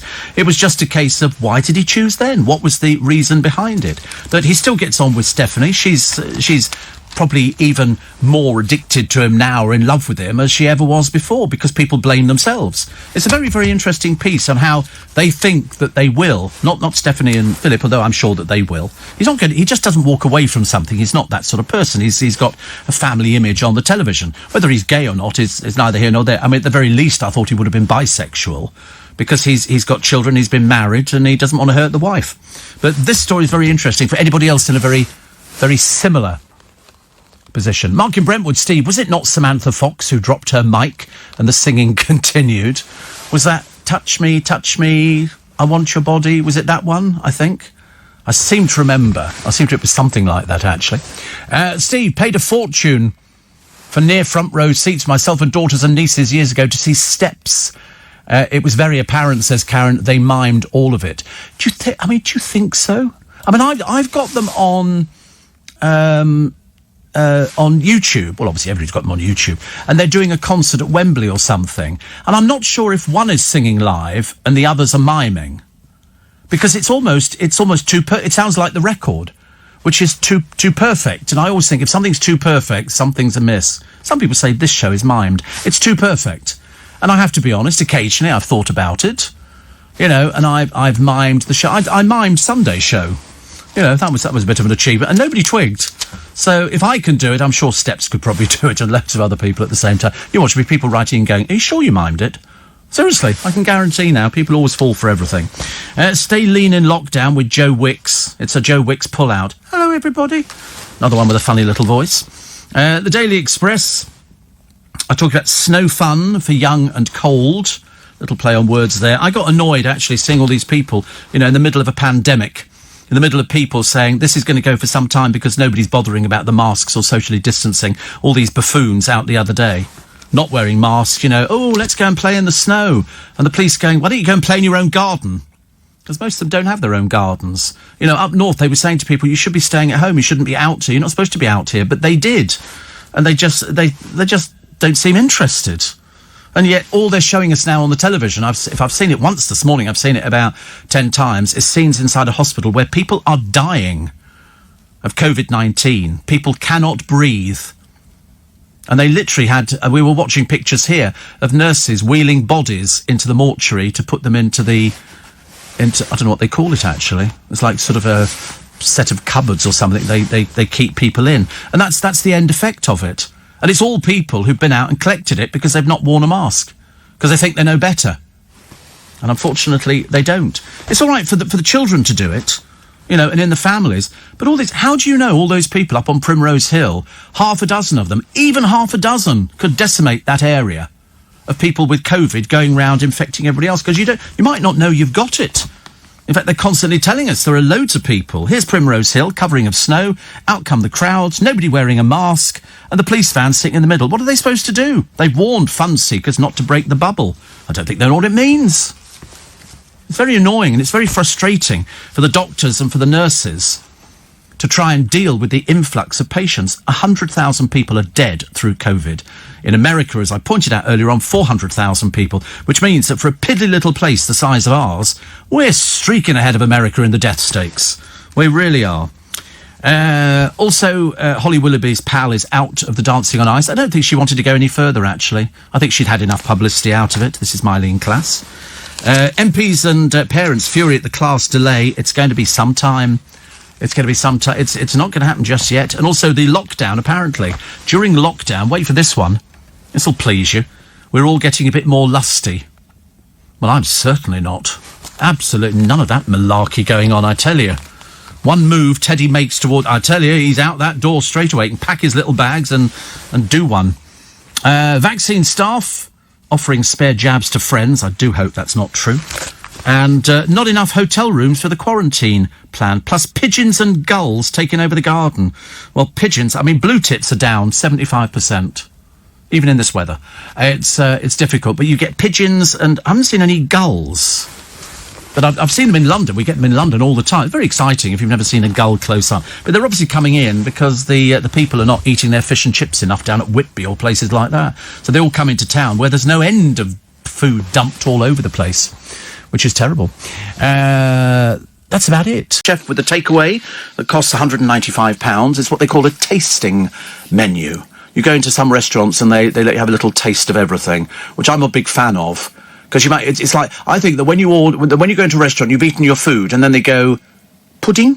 Or dessert, or whatever they want to call it. And you go, yeah, and they bring you little miniature versions of all the items on the pudding list. Because sometimes, I might fancy the apricot strudel, or I might fancy the... What? Never heard of that? Have you ever heard of apple strudel? Raindrops on roses and whiskers on kittens... Bright copper kettles, warm yellow, middle and brown paper packages tied up with string.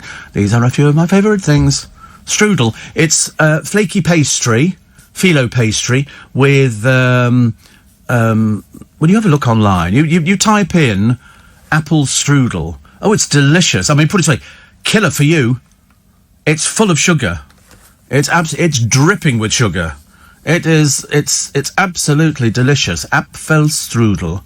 And you can have that with cream or custards, or, to be honest with you, ladies and gentlemen, just about anything you want to put it with. It's delicious. Delicious. You shouldn't eat it, really, but it is delicious. Once you've had it, you're kind of a sucker for it, and it's got slices of apple in and bits. Oh, it's delicious. And you cut it, and then it just sits in your mouth, and it's just like the best thing you've ever had in your mouth. It really is. It's just, well, maybe not the best, but it's certainly very nice. It's lovely, and I like it. I don't know why we got onto apple strudel. Why did we go onto apple strudel? Well, how did that come about? No idea. Bad news about the jobs at Debenhams. 12,000 jobs. At one time, retail, best job to get. Not because it was the best paid, because it was the most secure. And all you're going to be left with now is Harrods, Selfridges, a few other shops maybe up north, but I've seen the decline of this, oh God, over the years, Debenhams and all these other groups, 12,000 people who've earned not very much money and had to put up with some absolutely chronically awful customers, I should imagine at times, because you're in retail. Where do they go now? There's nowhere else to go to.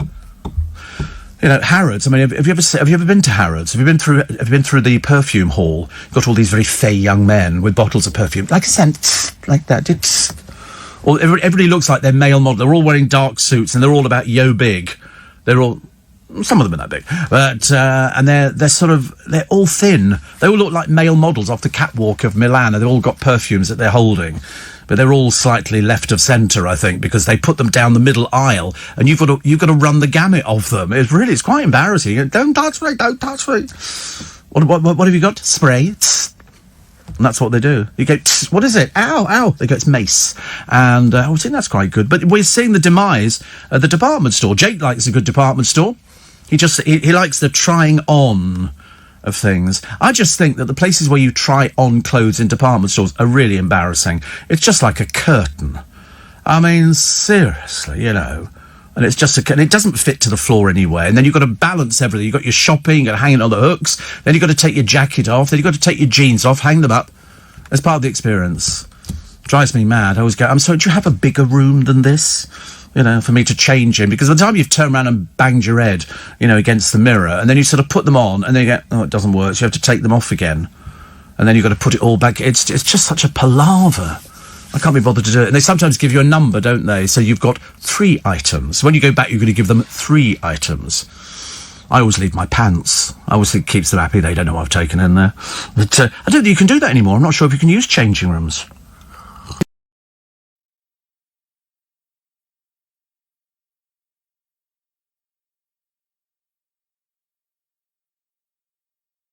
Yeah. Anyway, apart from that, welcome to Tuesday. Welcome to What the Dickens we got for you today. 12 dogs seized in a puppy farm raid in Hounslow. Disgusting people. George Best apparently couldn't stand Alex Hurricane Higgins. Probably loads of people couldn't stand George Best either, really. Bear Grylls is releasing a second autobiography. The man who struggled drugs and needles into Britain's biggest prison in his bottom. And unfortunately got caught. And so they've just jailed him for 3 years. Bit of an... Sort of sound very rude, but I can't tell you. I mean, a bit of an expensive waste of a time, isn't it, really? Jake Quickenden, who used to be on the television, is eyeing up his own show, something akin to the Daddy Diaries. I don't think you were interesting enough, Jake. Sorry about that, but, you know, there you go. Listen, try something else. Fake old Arge pounding the pavement with his photographer so they can get a picture of him, you know, for at least 1 second doing something. And at 9 a.m. the other morning, who was called in for breakfast? Good old Lamps. Hey, Lampard, come here, mate. Come here. You've been a total disaster. Out. Thank you. Exit left. So they've kicked him. I mean, he didn't do anything for Chelsea at all, did he, really? Nothing at all, so they brought in somebody else. But in fact, the money they paid out to ex-managers is quite staggering. Over £100 million has been paid out to ex... Look at me knowing stuff like that. You know, why? Because I play football. And I'm always the one in goal, you know, because you can sit down there. You don't have to worry. As long as the ball stays up the other end of the pitch, I couldn't care less. I'm on my little stool there, fishing rod, do a bit of fishing while I'm waiting. But yeah, poor old Lamps. He went out there, and I presume they'll have to pay his contract off. I'm assuming if they get rid of... Honestly, isn't it amazing? Total failure, and they pay your contract off. I don't think they should bother. I think it was about a 3-year contract, so he's done about 18 months. So he'll have a little bit more to actually get. ITV bosses are standing by disgraced comedian Rufus Hound, despite his racist and homophobic media tweets. And a little girl joined Mensa when she was 3. She learnt the alphabet when she was 14 months old. 14 months old to learn the alphabet. I know people don't even know it now. Do you know the alphabet? Yeah. What is it? B. Yeah. It's like reading the eye chart. I always love that, actually, which is very funny. What else we got? Ryland Clark reveals he's made 19,000 coffees in the past 2 years. Need to get a life, mate. And Rick Stein sells a lockdown breakfast for £42.95, which you have to cook yourself. Seems fair enough. What's the matter with that? Cook it yourself. Also, it's it's £8 off that is postage. So it's very good, and it would be very good quality. Very good quality. It's also Happy Australia Day. All the Australians listening at the moment, fair dinkum. And, why you what? What's that? It doesn't go whoa at all. We had one in, actually. We brought one in, and I did have a go at blowing it. And to be honest with you, it was only once I got the noise out of it. Only once. And it vibrates. Was that the producer? Anyway, whatever it was, it kind of sort of worked for me. And we brought in a number of instruments. We used to bring something different in every week, and the best one I was at was the triangle. I discovered you couldn't go wrong with the triangle. But the I've had rain sticks before. They're a bit dull and boring, aren't they? I mean, who uses a rain stick, I ask you? No, I quite like the, I always wanted to play the timpani. I always fancied the timpani, the drums, the big kettle drums, and things like that. I just thought that was a bit more powerful than anything else. Or failing that, the xylophone. You know, proper xylophone. Or a Glockenspiel. Oh, ja, Glockenspiel. Dankeschön, mein Herren. Willkommen, bien. Oh, anyway. Talking like that got me off nights. Right, what else we got in the paper today? There's a Harry Potter TV series in development 10 years after release of the film. And the Prime Minister to impose an airport quarantine despite the pressure to ease lockdown. Interesting. Booze-mad Brits. Very, very drunk. Very, very lightning-y. Look at that. You like the sweeties? Are they cool? I thought you'd like those.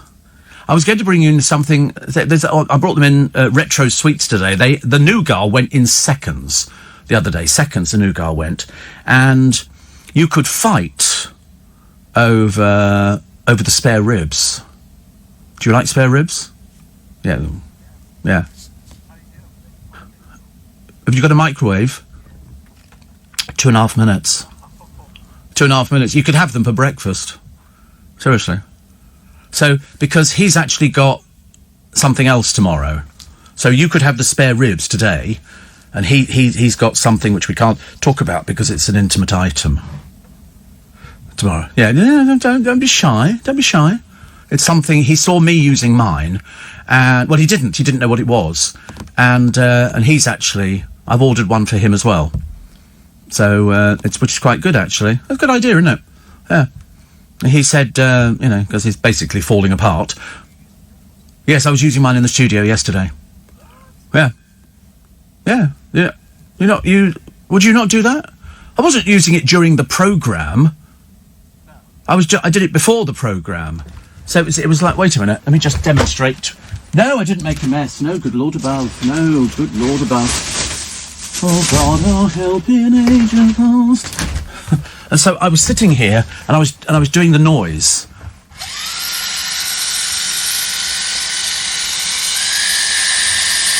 And I was sort of going like that. And you know what it is? It's a pedicure. Pedivac.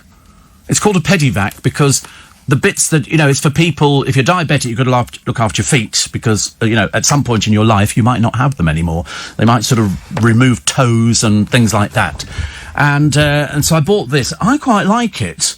But what it does is stores the dead skin, or the skin that it's chamfered off, in it. And so it's like a little vacuum cleaner. Okay? Don't turn your nose up. Don't turn your nose up. You hate diabetics, don't you? You really hate us. It's not our fault We have to sort of rely on insulin. What would Ian Dale say? Well, he's the worst diabetic I've ever met. Goodness sake, honestly. But also, I'm doing it in here, and it's, and why not? So there. Honestly, I love the way they pick on you. It's only Tuesday morning, I'm being picked on already. Small wonder I go home with a complex.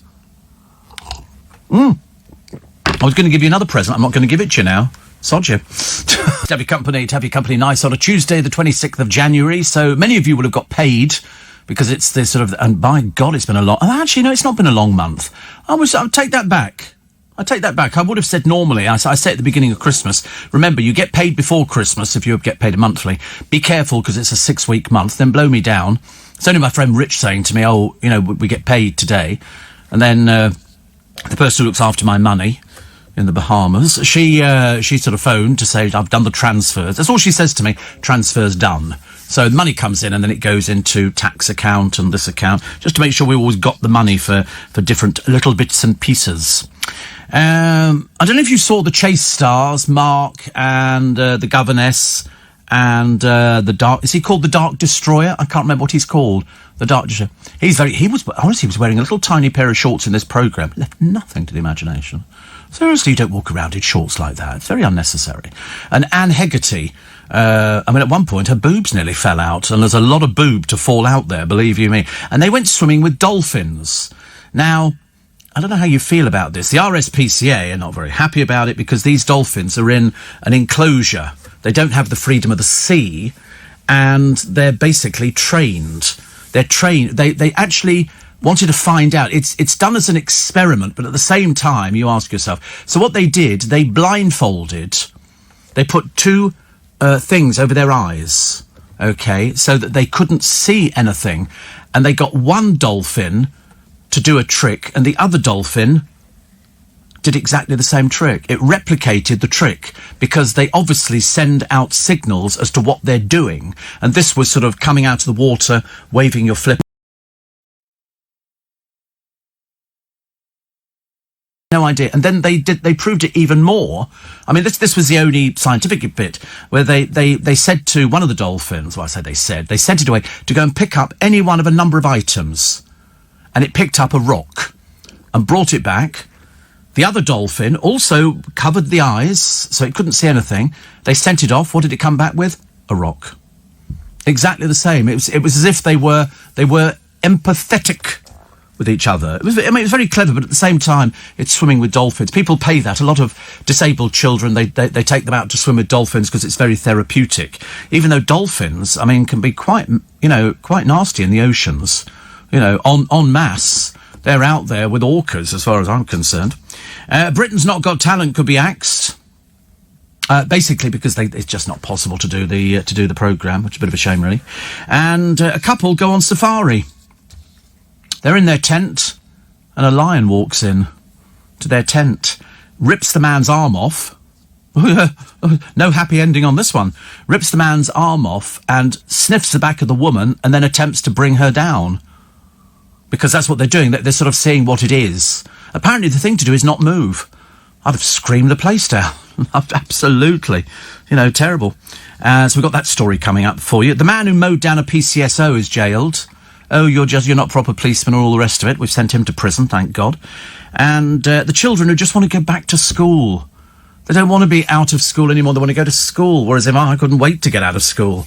I hated it. That's a lie. I didn't hate it. I just didn't see the point of it. Now I would see the point of it because the jobs market is much depleted. In my day, as many of you ladies and gentlemen will testify, if you lost your job on a Monday, you'd have a new one by Tuesday. You just walked into a shop or wherever it was and said, have you got any jobs? They always had jobs. There were always jobs. So I got a job in a shop. Very good I was too. Very good. I liked working in a shop. I quite like the retail industry. I like the subservience. Good morning, sir. Good morning, madam. Can I help you? I love that. Call me Steve. It was fantastic. You know, I used to look at it as a challenge. See if I could get them to buy something they didn't really need, like a St. Bernard, or something like that. It was just anything really. I loved it. Absolutely loved it. And some people have been in it for years and years and years. They don't know anything else. It pays rubbish. Absolute rubbish. I thought your gadget was hair clipper, says Catherine. No, it's a pedivac. Actually, it's on special offer at the moment. I bought this one on JML, and I think I paid $39.99 for it, and it comes with different heads. And it's like sort of sandpaper kind of stuff, and you just stick it on, and it's good. It's very good. And anyway, it's down now to $29.99 on JML, who do all sorts of exciting things that people like me buy. And they go, who buys that? Me. I'm the sort of person who buys things like that. I can't help it. It's just I'm addicted to seeing things being demonstrated on the television. I'll watch something being demonstrated. I think I've got to have it. No, I won't have it. I'm not going to have it. It's pointless. What do you need it for? What are you going to do with it? We went down to Brighton years and years ago, and a couple of friends, and there was a man demonstrating on the seafront, by the front of the pier, a juice tap. And a juice tap was a little orange plastic thing, and with a little, looked like a little sort of, receptacle at the top, only small, only about, yo big. And what you do is you screw it into the fruit, the bit that's attached to the branch, and then you walk your fingers around the fruit, and the little tap at the top fills up with pure orange juice. Oh, yeah. If I watched this man doing this for half an hour, I watched him for an hour. And I kept saying to myself, I'm not going to buy it. And it was £2 for £1. £2 for £1, juice taps. And every time he demonstrated, he shifted about 50 of them. And I thought, I'm not buying one. Anyway, hour and a half later, I walked back to the car, clutching 2 juice taps. Went home, went to buy out. And you could use it for lemons and everything else. Or doing it for coring an apple, and you screw it into the fruit or all the rest. If you do it with a lemon, so you've always got fresh lemon. The way he sold it, I thought, this is the miracle gadget. I've got to have it. And so I went back and bought another 2. And then I came back. And when I got home, what looked like easy for him, he literally just walked his fingers around the fruit and it filled up with... Well, it didn't. And I'm in the kitchen going, this is bloody stupid. Why is it not working? And I'm moving my fingers round there. And I think I honestly thought there was some battery-operated bit of machinery that went with it that I didn't have. And it turns out what he was doing is, as he's walking his fingers around, he's pushing. But you don't see that. He's just pushing on the fruit. So he's basically squeezing the orange, and it's squeezing the... I mean, if you wanted to fill up and get a mug full of orange, go to Asda and buy a carton of orange juice or Tropicana, because A, it's cheaper, and B, it's a lot quicker. This thing, I mean, to fill, all you were getting was like half a mouthful each time, and it was quite stressful. But now I can do it. If I brought my little juice tap in and demonstrated it to the boys, they would be very impressed. They would be really, really impressed. You just walk your fingers around, but you've got to push at the same time, and then it fills up effortlessly. I learned that, but he shifted hundreds. I used to watch people at the market. And you'd watch somebody demonstrating, I forget what it was. There was all sorts of different things. And what this person had done, it was a steamer, I think. And he'd gone to China and he'd ordered a container load of these steamers because they were advertising it on the television. But he'd bought a version that looked the same. To all intents and purposes, it was the same, but it wasn't the same. And he bought, I think it was about 5,000. And he learnt the patter. So when he went to the market... he goes straight into his demonstration, and people are fascinated. A wipe clean pot, that you've burnt paper on or something, whatever, everything else.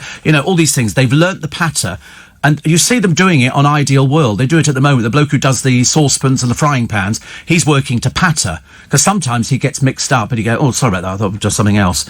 And he's literally reciting what he would use at the Ideal Home shows and stuff like that. It's good, isn't it? It's good. 84850 steve at lbc.co.uk. And somebody says here, this is somebody called Thomas, you need to lose weight, don't you? I see you've only got 9 followers. That's not very good, is it? The No Friend Brigade here, he says, not being funny, should be a comma after that. Okay, I'm just telling you about, your English. But your job is to present... can't you talk to your team when on ad breaks or when you're off air? I think this isn't for you. This isn't for you, is it? With only 9 followers and overweight, this is not a programme for you, really. You need to go and find something a bit more soothing, okay? Because that's why we got the biggest audience, and I really wouldn't be bothered about some numpty like you. Thank you very much. Oh, you've gone already. Oh, there you go. Oh, that wasn't nice, was it? Listen, it's not his fault he can't lose weight. We're all on diet. Actually, we've got a poem about losing weight today. We have a poem about losing weight. Perhaps we should have passed it on to Thomas, but never mind. Never hear from him ever again, which is a shame. Shane says it's Australia Day. Can I say fair dinkum, good on you, mate? No, you can't. I don't think. I mean, fair dinkum. What does fair dinkum mean? Does that mean... There we go. Does that mean sort of like everything's all right? Something like that? Would that would it be, you know? Fair dinkum, good on you, mate. Yeah. Have a good life. Fair dinkum, there you go. Used to emphasise or seek confirmation of the genuineness or truth of something. Oh, there you go. That's high. Corey, fair dinkum, mate. That's good, isn't it? Yeah. Thomas, not for you. And... I love it. Steve, my wage lasted this 6 weeks because no pubs or restaurants. I'm actually saving a fortune. Really? Yeah, well, everybody's saving a fortune. Whatever a fortune is in this day and age. I just sort of feel like sort of doing something exciting. Dean says, I'm so in love with Downton Abbey. Yes. I like Downton Abbey too. I like the place. I love it. And that's right, we've done that one. And then somebody says, I thought your gadget was hair clippers, so somebody else got it wrong as well. And somebody said, it's -1 degree at the coast. Deeper inland, -3. Getting closer to London gets warmer, says Monica. Currently almost in Tunbridge Wells, and it's 1 degree centigrade. In short, it's time to move further south. Gibraltar. Oh, no, you don't want to go to Gibraltar. Don't go Gibraltar. Definitely not. Monica's our favourite Jewish cabbie. Oh, don't go to Gibraltar. I've been to Gibraltar. There's nothing, really. And, Steve, the other day I searched for you on YouTube and found you standing by the river talking about the local area. Yeah, that's all. There's all sorts of Steve Allen things on there if you go to YouTube. I'm just one of those very lucky people that, you know, people upload videos and save bits and pieces, which is good, actually. Excuse me. Have you seen that film of me in Twickenham doing a conducted tour? Yeah. What do you mean, am I good at it? What a stupid thing to ask. Honestly. You're not Thomas, are you, by any chance?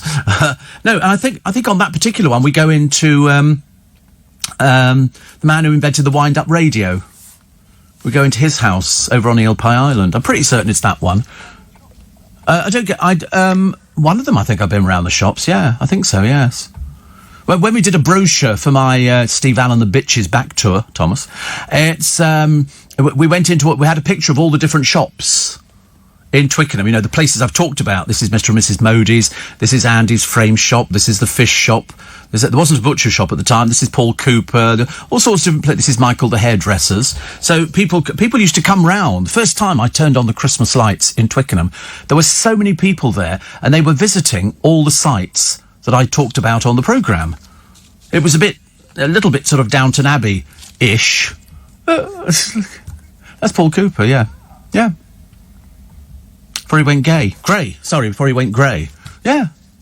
Yeah, there's loads of pictures of me there. But people came to Twickenham specifically. Noreen, I think it took her hours. It was like 2 trains and 4 buses or something. And people started visiting all the places that I talk about on the programme because they couldn't believe that they actually existed. And then when I've done shows, and there's been friends of mine there, they say, you're Steve's godchildren. And, you know, it was really quite amazing, because people buy into the programme, Thomas. And not for you, though, love, not for you. Rona's in Denham. I know Denham. I know Denham very well. Are you Upper Denham or Lower Denham? We were Upper Denham. Upper Denham. I quite like it out there, actually. Denham Village is beautiful. Have you seen Denham Village? That's like a film set. That hasn't changed in hundreds and hundreds of years. John Mills used to live in Denham Village. You ever look at Denham Village? It's very pretty. Sort of place you could probably live in. Well, not you, because it's too expensive. But they wouldn't have you there. No, they have to vet people. You definitely wouldn't pass the vetting. Definitely not. Jay could get in, you know, to sweep and then leave. Let's have the news. There was something I was supposed to be doing between now and 7 o'clock in the morning, Monday through Friday and Sunday as well. Monica says, I love Gibraltar. I know it very well. My boat used to live there, but with our new boat, the one for which we moved to Newhaven to build her, we plan to go further south. First, Canaries, the hop to the Caribbean. Ooh, it sounds quite nice, doesn't it? I like boats, but I tell you, if I was in a marina like Brighton or something like that, you've got to have the biggest boat there, haven't you? There's no point in having some piddly little thing. People are going to look down their nose at you. You've got to have something that looks impressive. And, you know, and I would love some of these, what are these Sunseeker boats? Have you seen those? I think they start at over £1 million. But they're just, I think they're glass fibre, and I went on one at the boat show years ago at Earl's Court. And they invited me on board. We were doing a piece on different boats that you could buy down there. And this Sunseeker boat, I think, was about £1.5 million in the days when £1.5 million was a lot of money. Still a lot of money now. And I went on it, and it had a beautiful master cabin. But yet you see some of these things. I mean, they've got like ballrooms on board, helicopter pads, submarine pads at the back. They're just really fantastic. So could I live on a boat? No, I don't think so. For the first little while, it'd be fine. I'd always be worried about something springing a leak. Winnie said, do you remember going to the cash machine that spoke Cockney rhyming slang? I certainly do. I certainly do. I remember even who filmed it. Steve, hearing about the guy demonstrating the juice tap, says Graham, reminds me of the demos they used to have at the Ideal Home exhibition, people demonstrating a device in such an entertaining way that draws the crowd that are persuaded to buy a pointless gadget that will never work when tried at home. It was a set of saucepans or steaming or, steamers for the carpet, all sorts of things. I could stand there and watch these people, but they learnt a script. They followed the script, and they do it on Ideal World. They really do. They really do. Steve, you are golden, says Karen. Am I? I don't know. Could be rust, I suppose, or something like that. You're never on a loop. I could be, actually. I could be on a loop. Remind me of the lovely Marcus Churchill, who's disappeared. I don't know where he is now, actually. I don't know. I've not heard from Marcus for a long time. But I recommend, is it Moringa? A magical tree whose leaves produce so many vitamins and amino acids. Oh, right. I've got a dream tree at home. A dream tree. I bought it from Debenhams in Kingston about nearly 40 years ago. And what it is, it's twisted wire. It stands about so big, and it's a tree like that. And at the end of each bit of twisted wire, there is a golden leaf, a little tiny golden leaf. And they're hanging there. And when you get a little bit of a breeze, the whole tree shimmers. I've had it for years and years and years, and I look at it all the time. It's my lucky tree. It's beautiful. I'll take a picture of it and put it, because I'm not seeing anybody else with it. I've seen little ones, but mine's big. It really is. I mean, it's quite impressive. It's not tree size. No, it's about so tall and about so not like a bonsai at all. It's like a dream tree. If it was a bonsai, it'd be growing. This thing isn't growing. It's twisted wire on a gold base, and at the end of each thing is a little bright gold leaf shaped with a hole in it, and so they all hang free. Know that? And then it sort of, when they get a little bit of a breeze, the whole tree just it's wonderful. Does it have a jingle? No, it's not a wind chime. Not a wind chime, it's a dream tree. You've got completely the wrong idea of what this is. I think you might even find it on the internet. Dream tree. But some of them are very small. Mine's a fair size. I forget what I paid for it. In fact, I really can't. I wouldn't even hazard a guess at it. Are you having a look at it? There you go. Yep. You see that one on the right-hand side? But it's better looking than that. Much, much better looking. Yeah, look at that one there. Brass tree large. Is that the same sort of thing? But yeah, each little leaf hangs free, so they all shimmer much better than that. These are cheap versions here. Mine's obviously before they started making the cheaper versions. They've gone for the big ones. It's really lovely. It's very very aesthetic, very pleasing, very sort of spiritual. If I was going to be into yoga, I would have one of these things. But really nice, really, really pretty. So now you've seen it anyway. There's no point bringing it in. Saves that trouble. Aussie Nick says, I live in a 24-foot fiberglass cruiser, which I call a yoghurt pot. Been living on it for 2 years. Oh, my God. 24 foot. What's 24 foot? I don't know what 24 foot looks like. 24 foot, yeah. It's like yo big. I like it, actually. I like it. Steve, with a mooring in Gibraltar, says Kingsley, don't slag off Gibraltar. It's a great place. No, it's not. It's absolutely not. Can't bear it. I can't see that, actually, so I don't know. Can you open up that one? I can't open it up. They can open up next door, Kingsley. I can't do it in my side of the studio. I've got the wrong bit of the computer. Oh, I say. Oh, that's a bit nice. This is, we like that. What a lovely, how sophisticated, isn't it? A staircase. Wow. I wonder what that would cost. A few million, I would imagine. That's beautiful, isn't it? That is nice. You see, that I could happily pootle about on. Somebody driving it. Jake could drive it. wearing the outfit we bought him, and with the captain's hat. And the stay white pressed trousers and things, and a jacket with some braiding. You'd like that. I know you'd like that a lot. And that would be great. And then you could eat with all the crew and we could eat with all the celebrities who'd be on board. Be lovely, wouldn't it? We could have a fridge with ice. Oh, celebs, all of my celeb chums. All of them, yeah. Everybody. If you're sorry, you've obviously misconstrued here. When I say the captain, I don't mean actually really the captain. You are the skivvy, what drives the thing, okay? You're not allowed below deck. You're not allowed to mingle with people or talk to them, okay? They're not there for your further listening pleasure. Oh, hello, my name's Jake. Jake, don't talk to them, okay? Thank you.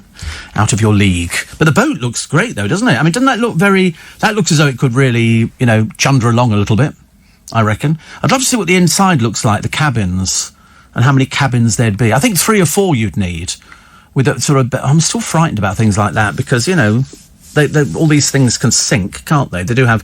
But I mean, I just pootle around, annoying people on the Thames, just going up and down very slowly, making sure that everybody could see us. Steve, you don't want a big boat unless you're taking up emptying employee pension funds to fund it. You want the sort of boat George and Mildred would have had and the 2 Chris's could go out boating with you. You think? I don't know.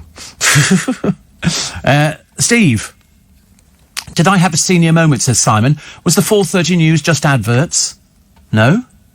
Did you not hear it? Oh dear. Check your radio. Sometimes, if you bought a cheap radio, they don't sort of pick up all the right programmes. Did you sign the agreement to make sure you got everything? Yeah, you have to sign.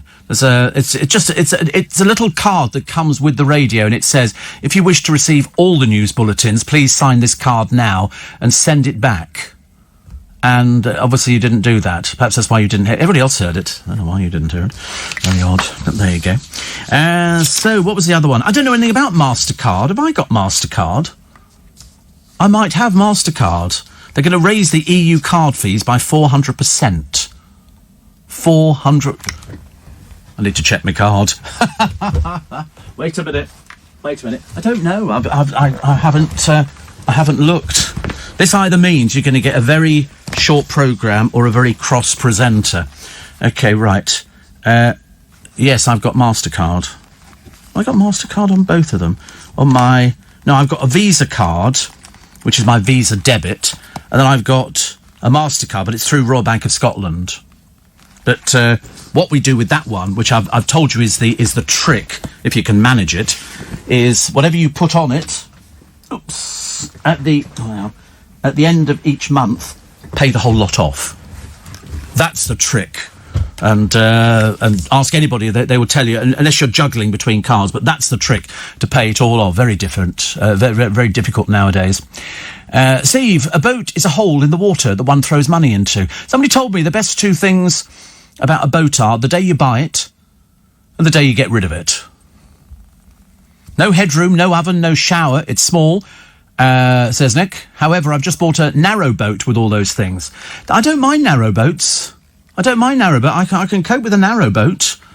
I mean, I do like a boat with a bit more room on it. And this one we've just had a look at in Gibraltar looks very nice.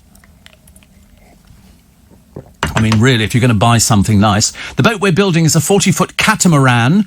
Quite a lot of space and the ability to anchor practically on the beach, says Monica. Yeah, because of the underneath of the catamaran. It's fairly flat, isn't it, really?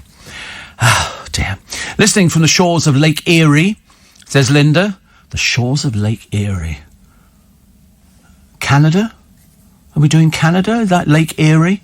I'm only guessing wildly because I'm trying to... For some reason, Lake Erie, one of the 5 Great Lakes in North America and the 11th largest globally. The average depth is 62 feet. That's the average depth.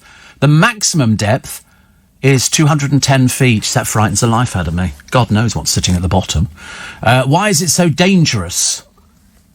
Why is it so dangerous? There's a red sign because I think the water was contaminated with algae-like siren bacteria, which can produce toxins that sicken people and kill pets. So Lake Erie turns toxic every summer.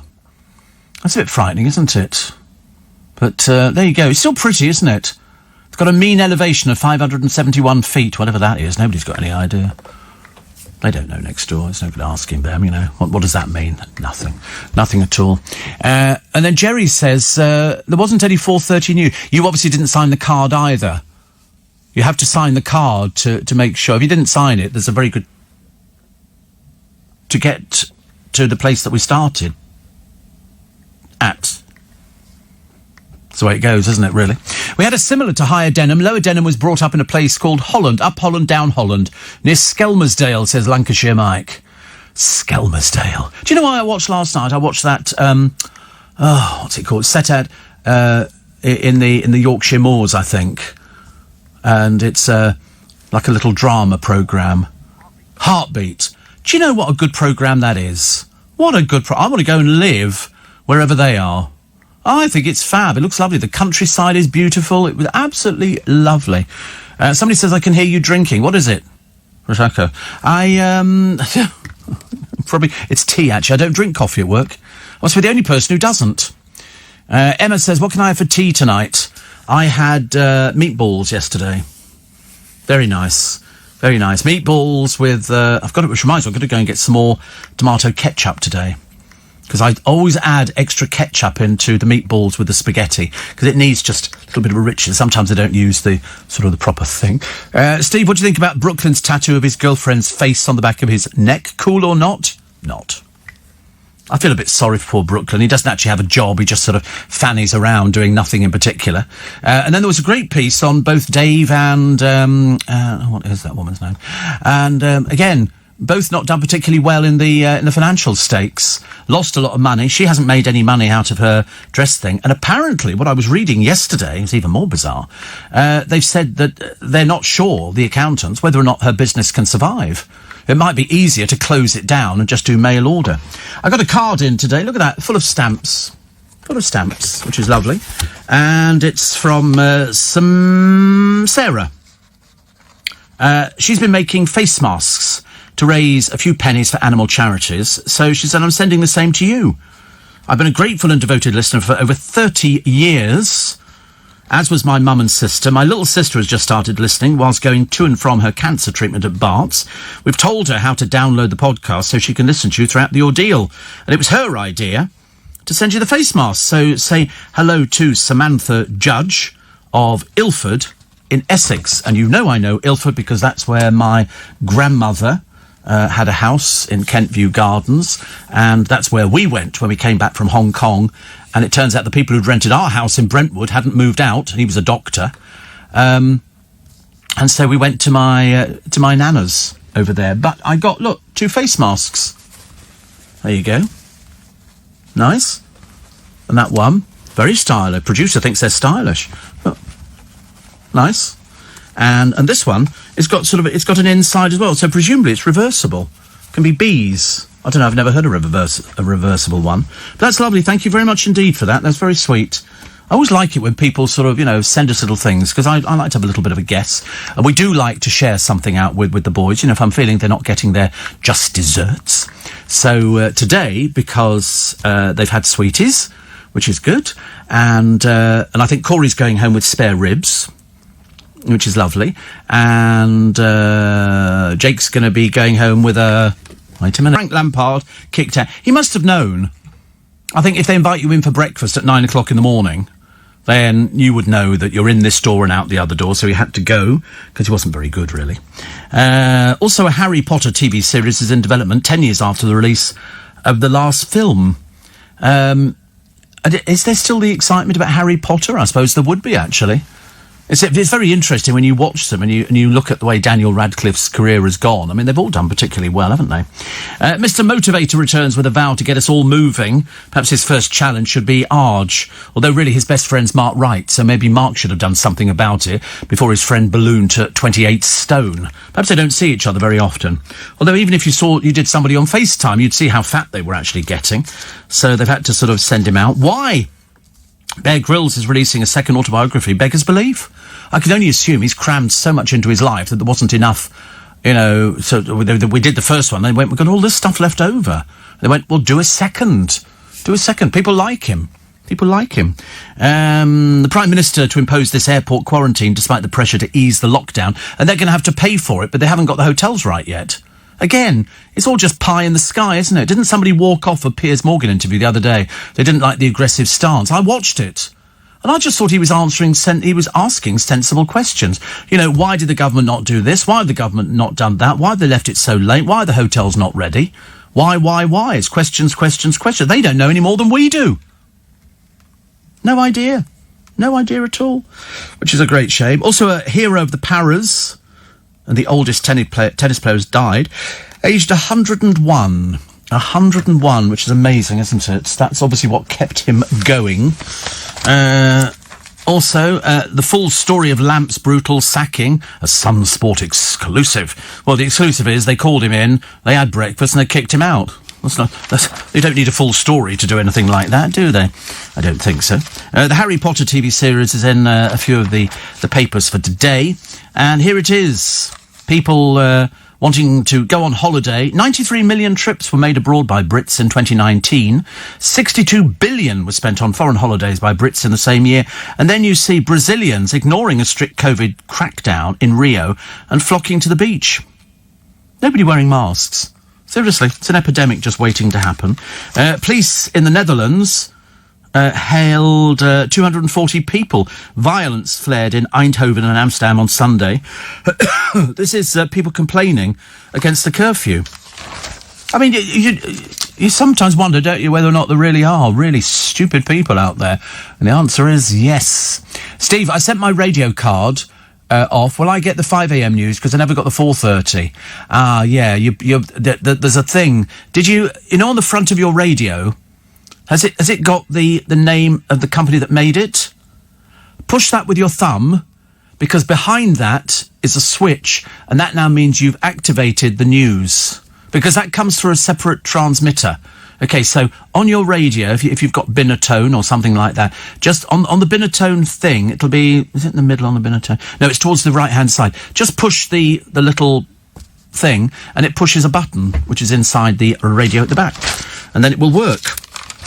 Otherwise, you know... Oh, look, Rebecca Vardy, just in her bra and pants. Ugh. God, honestly, how desperately sad. But, of course, she's absolutely delighted now that Mylene Klass has gone. Because all of a sudden, because up until that point, nobody's interested in old Vardy, are they? Nobody cares. Did you like this thing? I never said this. This is Ali Ross. It was the beginning of a shock announcement from Katie Price on Steph's packed lunch, packed with the biggest pile of rubbish you've ever seen. As she explains, my friend says, Katie, you've got a massive talent. I said, what's that? Yep, we're all ears, writes Ali Ross. And she said, you can sleep anywhere. And it's true. She can sleep at Carl's, at Charlie's, at Chris's, at Kieran's, and occasionally even at her own house. Which is quite true.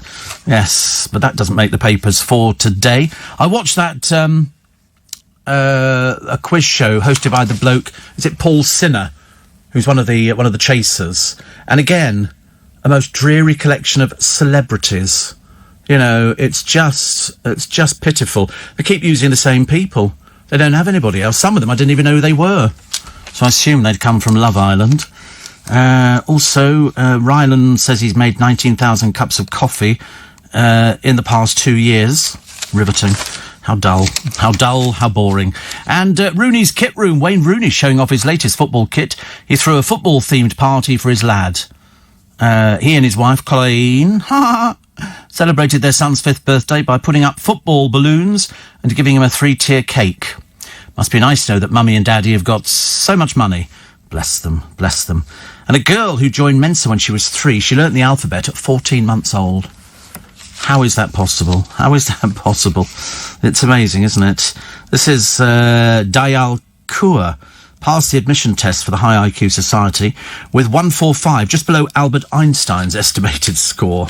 Oh dear. Bright kids. And a fraudster called Leonie Field took cash for a handbag scam, made £12,000, but didn't actually send out any bags, just took the money, and doesn't have to pay back a penny piece. That's how the courts encourage, you know, people to commit crimes in this day and age. Here's old David Show-Off Beckham with this funny hair on his head. I don't know where that's come from, but his new eyewear. He's been working hard on his new football club.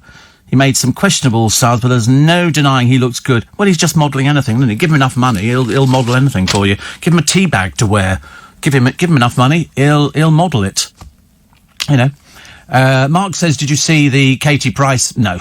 I wasn't remotely interested, and also I was in bed. I have to go to bed and sleep. It's not sort of possible to watch every single programme on the television. I knew what it was, because we've seen it before, actually. Although now they're trying to find him... Did they do it on the programme? They've got to find him a college or something to go to, and she's now checking out local authorities because she's expecting them to pay for it. I'm told £350,000. Might not be right. To people like Roman Abramovich, says Roger, being 9th in the Premier League is not good enough, so Frank had to go.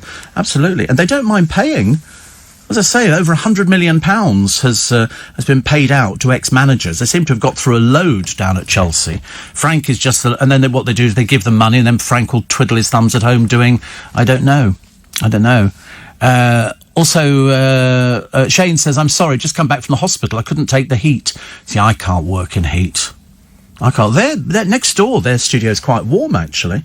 It's not bad, whereas mine... Perhaps it overcompensates. I've got freezing cold, and they've got sort of quite warm. 25 degrees. You're right.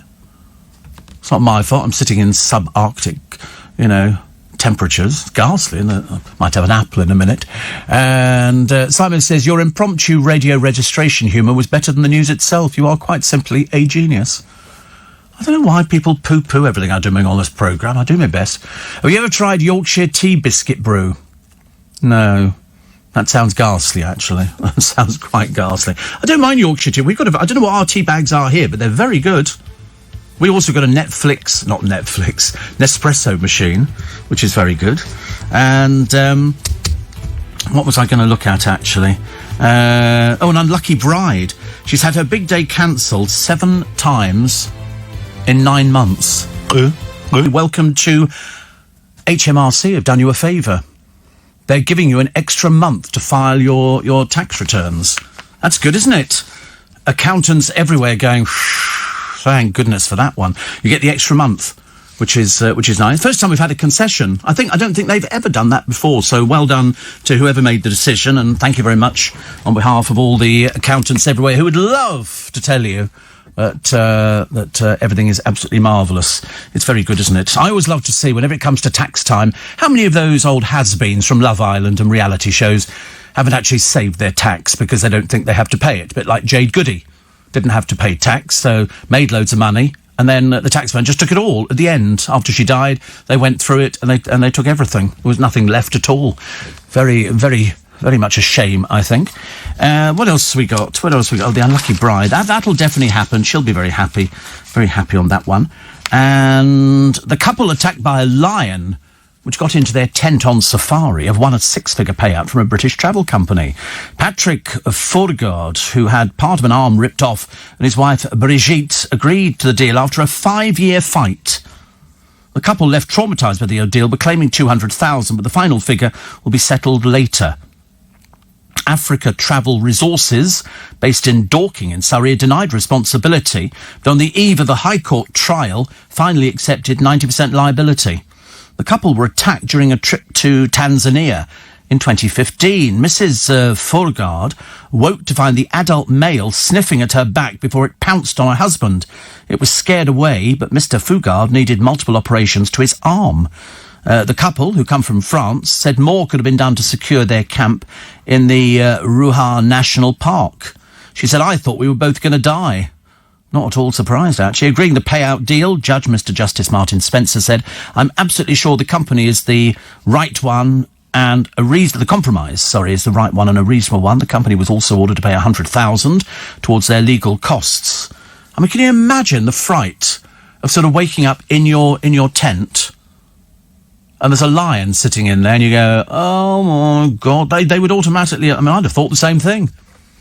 There was that terrible boy, wasn't there, years ago, poor soul, who'd gone camping, I think, with the school over in one of these big national parks, and unfortunately a female lion came looking for food, poked its head in the tent, because they're very inquisitive, and freaked him out completely that he ran.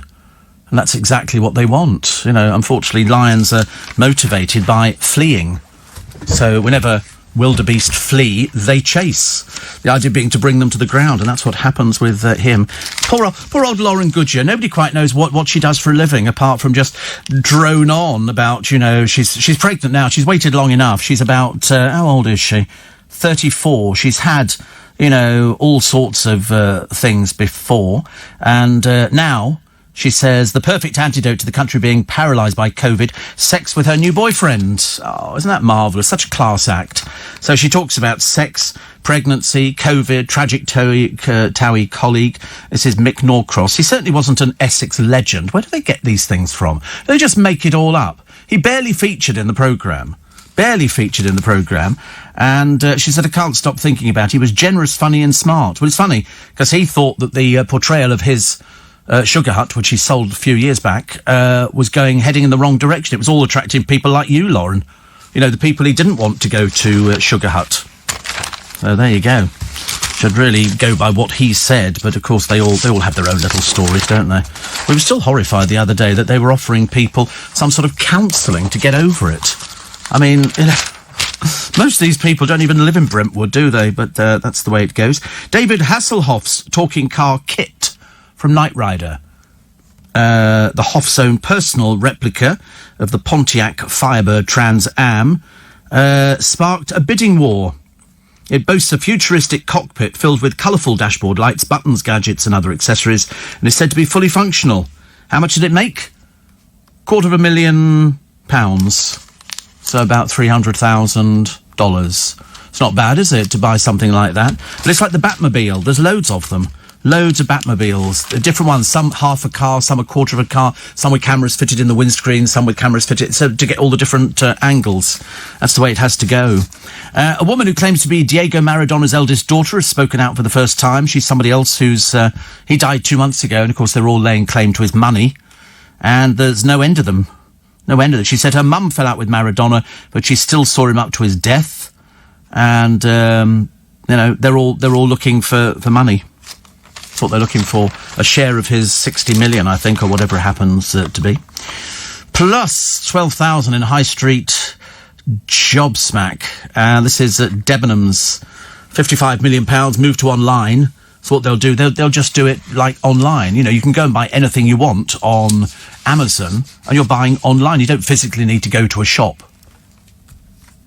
See, my sister Debs, probably your biggest fan, had just come home after a major operation, and she can now listen from the comfort of her own bed and be made up. You can say hello and send her positive vibes. There you go. I'm sure Debs is getting positive vibes. Apparently the sister is now my second biggest fan as well, which is quite... we seem to have quite a number of fans at this time. You know why? There's nothing else around at this time of the morning. It's me, the Foxes, and the early bird chorus is sitting there going, bloody hell, it's cold. You know what birds... Do you think birds get cold the same as we do? I think they sort of sit there going... You don't see them shivering. No. But I mean, they must feel the air, mustn't they, rushing through their wings? I'd love to be on the top of a building and jump off and fly, like Peter Pan. That would be fantastic. We could have sort of races in the morning. I could say, listen, I'm going to be launching myself from Paddington Station. And invisibility would be the superpower. Oh, goodness. Of course. Imagine the fun you could have with invisibility. Far better. Who wants to fly? With invisibility, you just get on any bus you want. It's all free. Nobody... Teleportation? No, still invisibility. It's the one that's winning, hands down. Not bothered about teleporting from here to here. No, I couldn't care less. Shapeshifter? Nope, not interested. Invisibility. Invisibility is the thing that would... All your dreams would come true, wouldn't they, at any one time? Can I have a water? Can I have a tin of water? Can you get me a tin of water? Non-fizzy. From our dear friends at Capital, who I'm sure would not deprive me of a water. They know how grateful I am. Which, of course, I am. Steve, if the taxman was a person, he'd have been taken out a long time ago. Well, he is a person. He's just lots of people.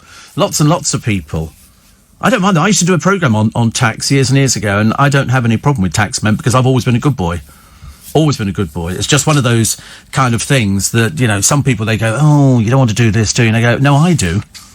I do. I'm just a bit tedious and boring, but that's the way it goes. Did you know that the very word boat is an acronym? It stands for Bring Out Another 1,000. After 30 years of sailing, says Monica, I can confirm, but is now closer to a couple of grand a time. It's so like a money pit. Isn't it? Like a money pit. Desiree in Sheffield. Couples who couldn't get married due to the pandemic could have the hand fasting ceremony. Very romantic, and there's no divorce cost. Love it. Jackie says Harvey's weight is not good for him. No, but she said... Thanks, Puppet. She said that sometimes he would come downstairs in the middle of the night and start raiding the fridge. And so she didn't have any say over what he was eating or what he wasn't. She said, even if we hid the food. So what do you do in things like that? So he obviously has some sight, because he was going through people's bags as well to find food. And I suppose if you're have you ever woken up in the middle of the night and thought, I need to eat something? Because I haven't. I've woken up thinking I could do with a drink. And before I was diabetic, what did I used to keep in my fridge? Tropicana orange juice. Oh, God, I could get through gallons of it with bits. And it was just lovely, because all it was not from concentrate, it was just from the oranges. They just squeezed them, and I miss that to heck. 12 years I've not had orange juice. 12 years, honestly. How I suffer for my art. People sitting in front of me, would you like an orange juice? No, I don't want an orange juice. I'd love it. Of course I want an orange juice. My television was playing up the other day. I thought I might have to invest in a new television. It started finding channels I'd never discovered before. Very worrying. Ah, dear. Lots of TV cars like Terry's Capri from Minder or Del Boy's Three-Wheeler make silly money when auctioned off, says Roger. I know, it's never appealed to me, but I'm not a car person. I really am not. I know it seems slightly odd because we do talk about the car quite a lot, but I don't. Look at this. Great value, sugar-free, low-calorie orange, early rise drink mix. Drink mix. So you've got to mix it. No, it's not. It's not. Great value, it says. How much is it? Pack of 6 for... It's dollars. You're on Amazon.com. We wouldn't have that in this country. Foolish boy. I wonder why it said dollars on there. They'd never get it over from America, would they? And you mix it with water. It's a powder. Pfft. Honestly. He said I gave him some spare ribs, bless him. And he said, what do I have them with? I said, rice. I said, no, you just have them and then just eat them. That's all it is. Oh, here we go. This is Tavali, sugar-free diabetic orange squash. It's orange squash. That's not the same, is it? It's orange squash. I might as well go and get Robinson's. I've told you before, don't ever bother about diabetic this, diabetic that. It's not worth it. It's not worth it. £16 that was for a bottle of squash. Blimey, you've got to be earning some money for things like that. What's the time? 14 minutes past 5. I know, a little bit early, but I think we need to find out. Seeing as something's running this morning, and hopefully it's the road and the railway, so we'll go down. Nice to have your company. Leonardo says, you'd be cold if you were invisible, couldn't wear clothes. Who cares? Who cares? I mean, I wouldn't be invisible in the winter. I'd only be invisible in the summer.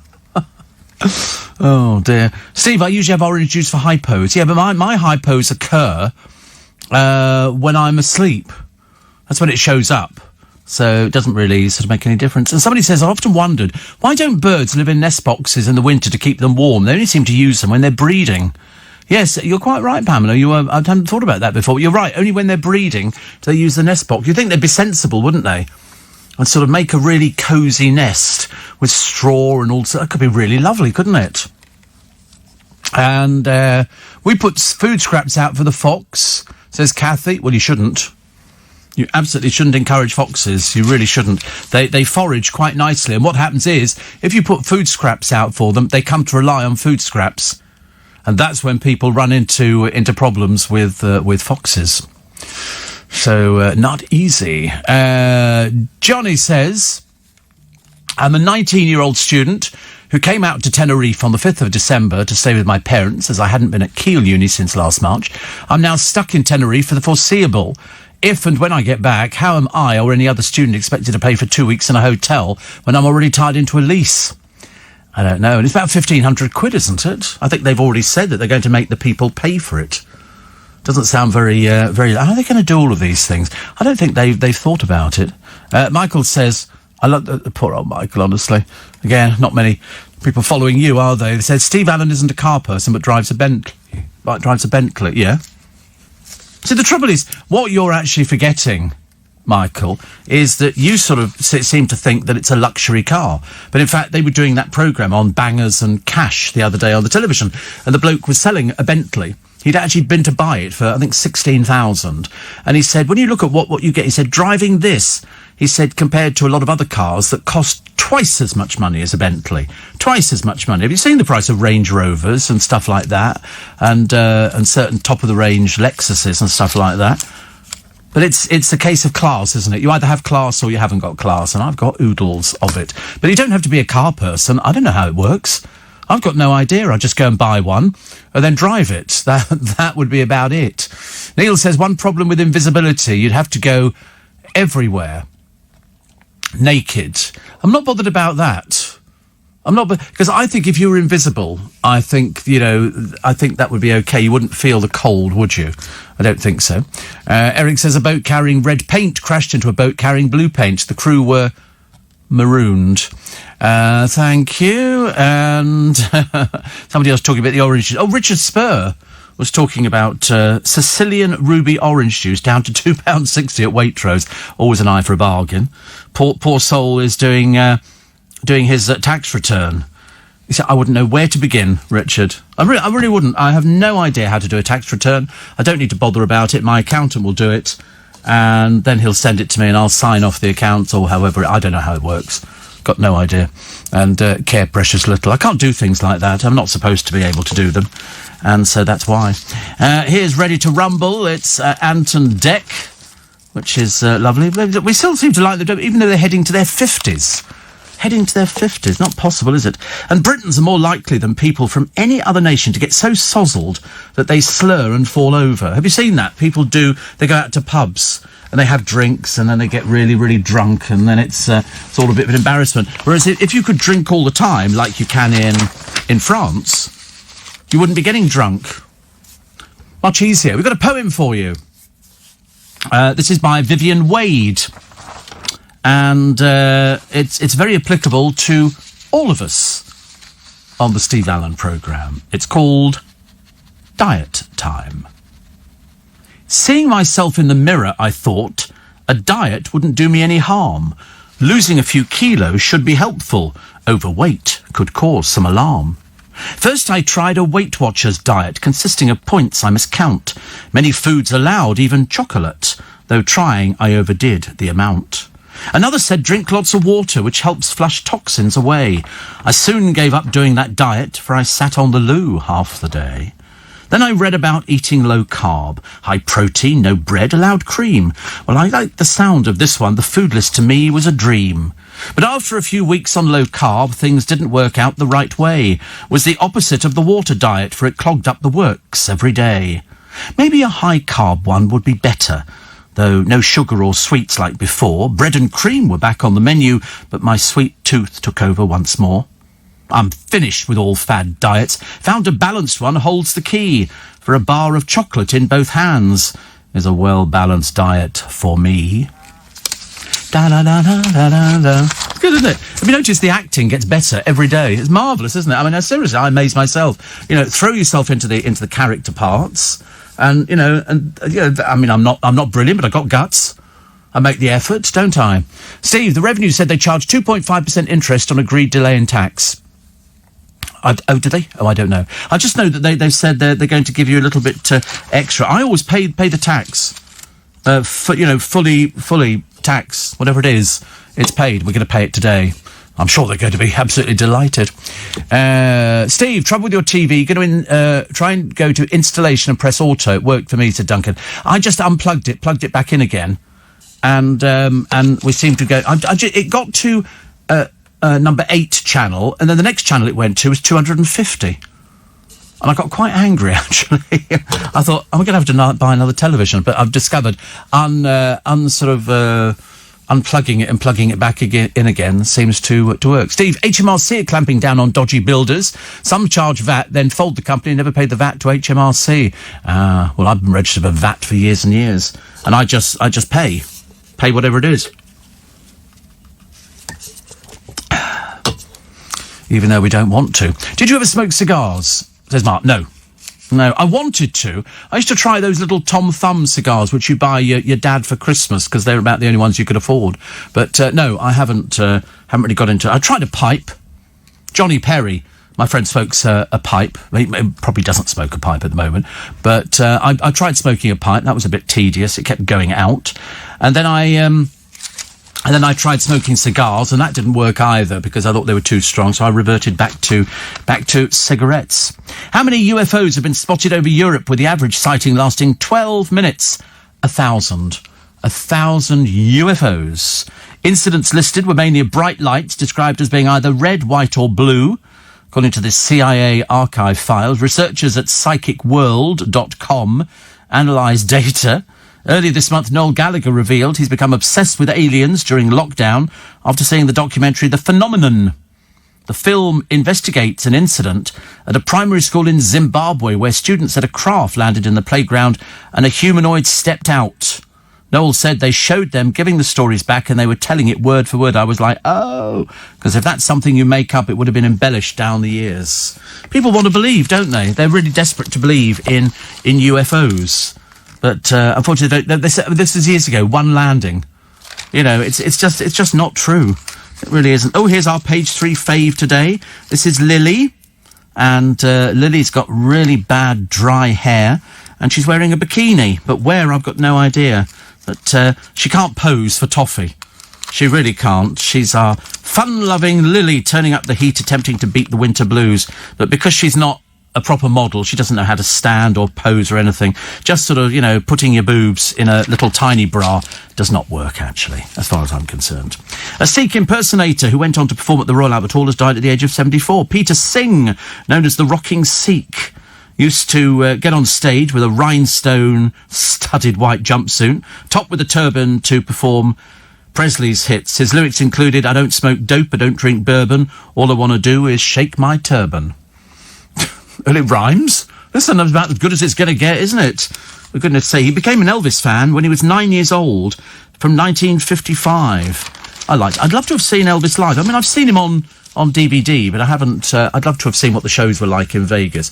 Do-do-do-do-do-do. And it was oh, see, rider. Oh, see what you have done. My favourite, we only used to have one Elvis Presley record at home, and that was Wooden Heart. Don't you know I love you, please don't take my heart in two. Well, that's so hard to do, 'cause I don't have a wooden heart. And then if you flipped it over, you got it in German. And it went, muss denn, du steht hinaus, oh du mein Schnatz. I know, I tell you. There's a gift to this programme, isn't it? Where else do you get presenters who can do most languages? Seriously.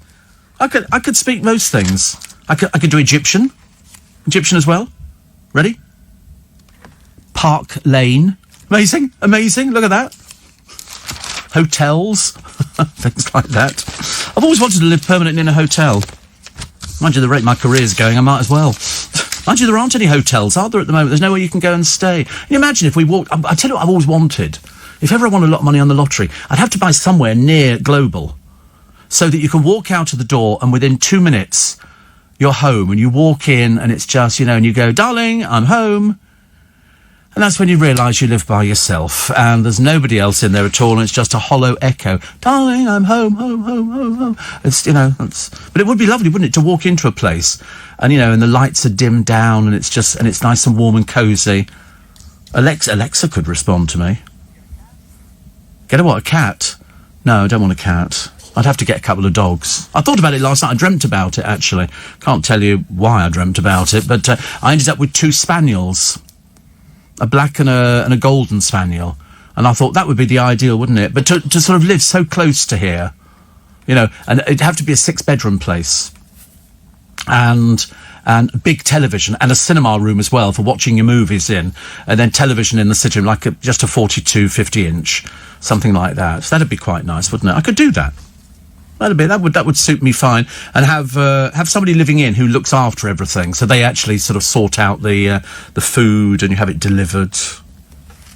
I'd also want a machine that made ice, a fridge that makes ice, and you have ice cold water that comes out. That would be enough for me. Yes, you can get. Yeah, well, I haven't got one. I don't know. Should we club together? Yeah, woo! Buy Steve a present. Yeah, that's going to happen. Steve, we've had no hot water, says Sue Anna Brixton, for 2 days, and I've no Wi-Fi till the 29th. Oh, my goodness me, that is the worst ever. Worst ever. Thank you for the Fox information. Interesting. That's why he keeps coming back and digging holes, says Kath. Yes, they will. They'll not only come back, they will become quite emboldened, and if you happen to leave a door open, they'll come in. They have no fear of humans. And that's why if you feed them food, it means what you've done is it's like people who feed pigeons. If you feed pigeons, they stop foraging for themselves. They just rely on you throwing food down for them. And in London, there's enough food all over the place, isn't there? Roger says a Bentley Continental oozes class that few others can match. Well, that's what they said. That's what they have said. And it seems to work. I just like the comfort. That's all. I'm not interested in, my driver said to me yesterday, he said, how many horsepower is it? I said, well, it's nearly 7. It's about 6.9. And his was 2. So that's the difference. Mine's far. When I bought it, they'd said to me, be careful, because you touch the accelerator, this thing will power away like and of course, now it's taken me, best part of 2 years to learn how to drive the thing and watch it, because it's so easy to put your foot down on any car that's very powerful. I always get the ones who've got the blacked out windscreens and everything else, so desperate to overtake you, whereas I just sort of think, I'll leave them to it. They're obviously quite happy wasting petrol. The film Honeymoon in Vegas starred Nick Cage, had a great Elvis soundtrack. There's just something about Elvis. I'd love to have seen him. That would be, you imagine, because if he'd come to this country, and he's alleged to have come to this country, then we could get him in for in conversation. Ladies and gentlemen, Elvis. Oh, look, there you go. There's an ice machine. 189, 129, 2 litres, automatic electric ice cube maker, 99. They're very cheap, aren't they? But you only want it in the summer. You don't need it in the winter. When's my birthday? March. No, don't buy me an ice machine, but go on, nowhere to put it. Absolutely no. That would be the worst thing to buy me. But when I buy the house in Regent's Park, and then I've got to decide who's actually going to move in with me, because I'm going to be having 6 bedrooms, and you want somebody else in there, don't you, so that the lights go on and off at different times. And that way people don't look at your place as a bit of a challenge. Right, really nice to be coming. It's not raining in London. Thought I'd tell you that now. We don't want anything else, thank you very much indeed. Roger says, if you lived in a hotel, it would cost you more than just tipping the concierge than the rent on a small flat. I know, that's why, funny thing is, I had this dream the other night, and I do have dreams on a fairly regular basis. And this one was, obviously in your psyche, you see something in a magazine or online, I'll look at a house and I'll see it, and then it impregnates itself onto a dream. And this particular dream was that I'd bought a house in Regent's Park. And the ironic thing was, I bought the house, and then I realised where it was situated. This house, and I have been past it before, it does actually exist, and it did come up for sale a while ago, and it was, I think, 9 million. I know, it's just a fantasy. And I suddenly realised this house is less than 200 yards away from where Dale lived. It's also very, very close to where they held his memorial service, where they took him in his white coffin.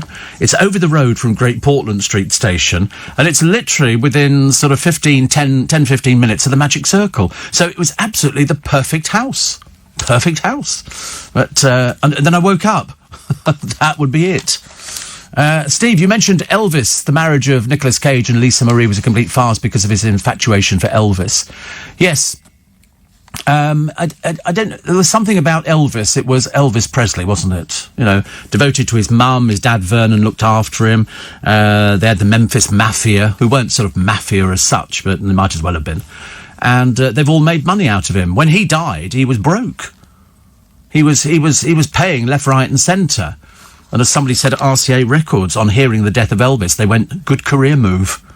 Because they were then able, as in the case of Michael Jackson, to re-release all of their stuff, and then people started discovering it. You actually discover every time somebody like that dies, their record sales go through the roof. David Bowie, people were buying up every album he'd ever made, sort of realising that here was a major force, a major talent. Michael Jackson, it was undeniable. People were buying up all his Elvis buying up all his albums. Sorry, Elvis, they were doing exactly the same thing. Buying up all the box sets, all the hits, then came the orchestrations of the hits, then came the box sets. I gave one to Barbara Windsor. She was an Elvis fan. I gave her a box set, and it was Elvis singing songs, but with a different tempo. So, in other words, when it actually came out as a hit, they were faster or slower.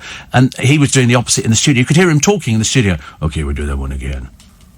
And he had them, and you could hear him doing it in the studio. Very clever, very, very clever. And so I enjoyed that an awful lot. So, but as I say, the only record that we ever had was Wooden Heart. And I can't remember, that must have been taken from... It was taken from a film, wasn't it? Was it taken from a film which had a puppet in it or something like that? I don't know. Steve, do you think if you were invisible you'd be able to see yourself? I don't know, actually. I'm willing to take the chance. Steve and the Groovy Gang, says Rob from Hatfield, and says, when I received a company car in Mercedes estate, I arrived home waiting for the wife, Sally. She looked at the car and said, why do little men like big cars? I thought to myself, charming. That's what they say, isn't it? You know, little men and big cars and little men, apparently. Also, both Dale and George Michael had houses there. In Regent's Park? Was it? I didn't know George... Oh, George Michael's was way up the side. He was practically into Camden. Dale's was literally off the Euston Road behind Harley House. And I went there when he first bought it. And then he had all these builders in, and they royally ripped him off. Because he was very easygoing. And he'd go round there. He said to me, should I pay them if I go in and they're all asleep? I said, no, you shouldn't. But he did, because he was him. That's the way he did it. But no, he had the house. I think it was a 4-bedroom house, which he took down to a 2-bedroom house. He wasn't actually a house person. It wasn't, you know, he didn't sort of bother about things like that. It was mere functionality that he could go to Patisserie Valerie in Marylebone High Street, and he could do his little bit of shopping there. He still took the car. He never walked, hardly ever walked. There's a driver in the paper today, a nasty person. He mowed down a police worker after she quizzed him about his car insurance. Shahid Khan reversed his Fiat 500 into Danielle Doran after telling her, I don't have to tell you effing anything. You're just an effing PCSO. She'd done it for 10 years. She said it was the worst situation she'd been in. She saw his car speeding on the wrong side of the road and went to investigate. Khan of Rochdale, this is Shahid Khan, was being investigated over a £500,000 computer hacking fraud, pleaded guilty to assault, dangerous driving, conspiracy to defraud and possession of cocaine, and said they've done the very best thing. They've sent him to prison for 6 years. You absolute plank. You sad, tragic little boy. Honestly. Gary Barlow, if you're a fan of Take That, every night I do is pray. Do you know any of the other Take That songs? Relight my fire, your love is... Today this can be the greatest day of our lives. Have a little patience. Was that a good one? I can't remember if that was a good... Did they play it over and over? We had them performing for us before when we were in another building. Well, we had Mark Owen, because he was like the pretty one, wasn't he? Pretty little Mark Owen. And then you got Robbie Williams, who was mad as a fruit bat. And then you had one of them who sort of dropped out. And was it Jason Orange, or was it somebody? I can't remember which one dropped out. But and then Gary Barlow, who appears to be the most talented. And then there's a picture in the paper. In 91, they got them all to pose in their boxer shorts, if you like that kind of thing. But that was it. And could it be magic if they come back as a 5-piece? I mean, good things usually come in 3s. I'm not sure if good things come in 5s. But it'll be very interesting. There's something that Gary just likes performing. He just likes doing what he does. I'm sure that the others, it was a bit sort of like sort of somebody who's had a lot of hits in a group, and then the money starts rolling in. It takes ages for the money to start coming in. And then once it starts coming in, they start thinking, I can take a break. And once you take a break, you kind of lose the momentum. You know, and that was it. As I recall, Margaret Thatcher retired and died at the Ritz Hotel. Well, she's got a house down the Ritz at the back of Buckingham Palace. Back of Buckingham Palace. And you knew it was Margaret Thatcher's place, because there were always police officers staged outside there. I don't know where she died. I can't remember. Can we find out? Can we find out where Margaret Thatcher died? We'll have a quick look. What sort of car did Dale drive? Oh, most cars. Most cars. I can't remember what his last one was. He did them all on lease. All his cars were on lease. And so he just kept changing and, I forget actually. I think actually I did better. There you go. Thatcher died on the 8th of April 2013 at the Ritz Hotel in Piccadilly. She suffered a stroke, staying in a suite there because she couldn't use the stairs at her house at Chester Square. Oh, how interesting. So she'd been there for the best part of a year, isn't it? Yeah, no, not yet. It went in December, half a year. Difficulty using the stairs. You thought they could have put a little lift in for her. Get these little lifts popping in, can't you? I know that she was cremated at Mortlake Crematorium, down the road from me. And yesterday, Mr. Modi, who I told you about before, he died in hospital, and they had his funeral yesterday. And there was a little group of us assembled outside the newsagents that him and Mrs. Modi have with their sons, and then the car turned up. It was all very, very sweet, very, very sweet. And I think that was 11 o'clock, and I think he was being cremated at 12 o'clock at Mortlake. But they had to do it. They're so busy, believe it or not. You have to kind of take the dates that they offer you, otherwise you can wait for ages and ages. But that was very sweet yesterday. Very difficult day for anybody, as you all know. So many of you will go through that in your lives, and it never gets any easier. Steve, Wooden Heart was from the film G.I. Blues. It's when Elvis did his national service in Germany. Oh, right. Yeah, I seem to remember a puppet. I don't know why. Was I right in a puppet? And in the film G.I. Blues? I don't know why. Perhaps I was thinking about Chitty Chitty Bang Bang or something. But I've just got this image of a puppet and Wooden Heart, because hence the puppet was made of wood. In fact, I think he says made of... There you go, yeah, there you go. Don't you see I love you? Don't you see? So, heart of wood, yeah, little puppets. I might have to go and get that film, actually, because it was so sweet. Isn't that sweet? Elvis, who is a bit like Rylan. Well, he's not like Rylan, really, but I mean, he dyes his hair as well. Elvis was blonde. Rylan was ginger, or is ginger. And once that colour starts coming through, you'll see just how ghastly it's going to look. Never dye it. Always go with the original colour. So much easier. So much easier. The boys who had a lovely tent built into their room, Wayne and Colleen kids. And also I watched that programme again the other night. You know, the mum and dad who've got 26 children. I think it was 26 children. It was an awful lot, whatever it is. Nicest couple you'll ever meet. Trying to get the kids ready for school. Whew.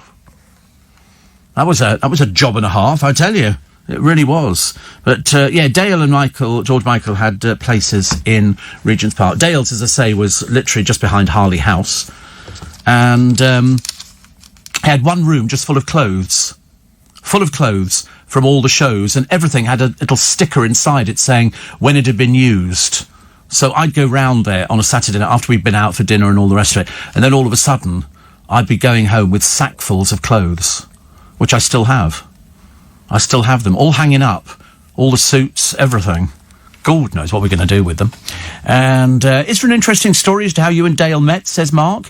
We met, actually, in Richmond, at the castle, Cheeky Pete's. And I'll tell you about it. Can you believe Zandra Rhodes is 80? There's a feature on her in The Guardian today talking about cancer, which he said made me pull my life together. I think it's a wake-up call for a lot of people, isn't it, really? Plus, a small increase in air pollution is linked to an increased risk of irreversible sight loss.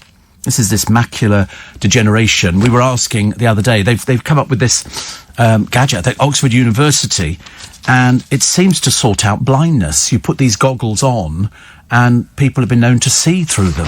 About £1,500, and I got no end of people writing to me yesterday saying, could you tell us more about that? I could only say what was in the papers yesterday.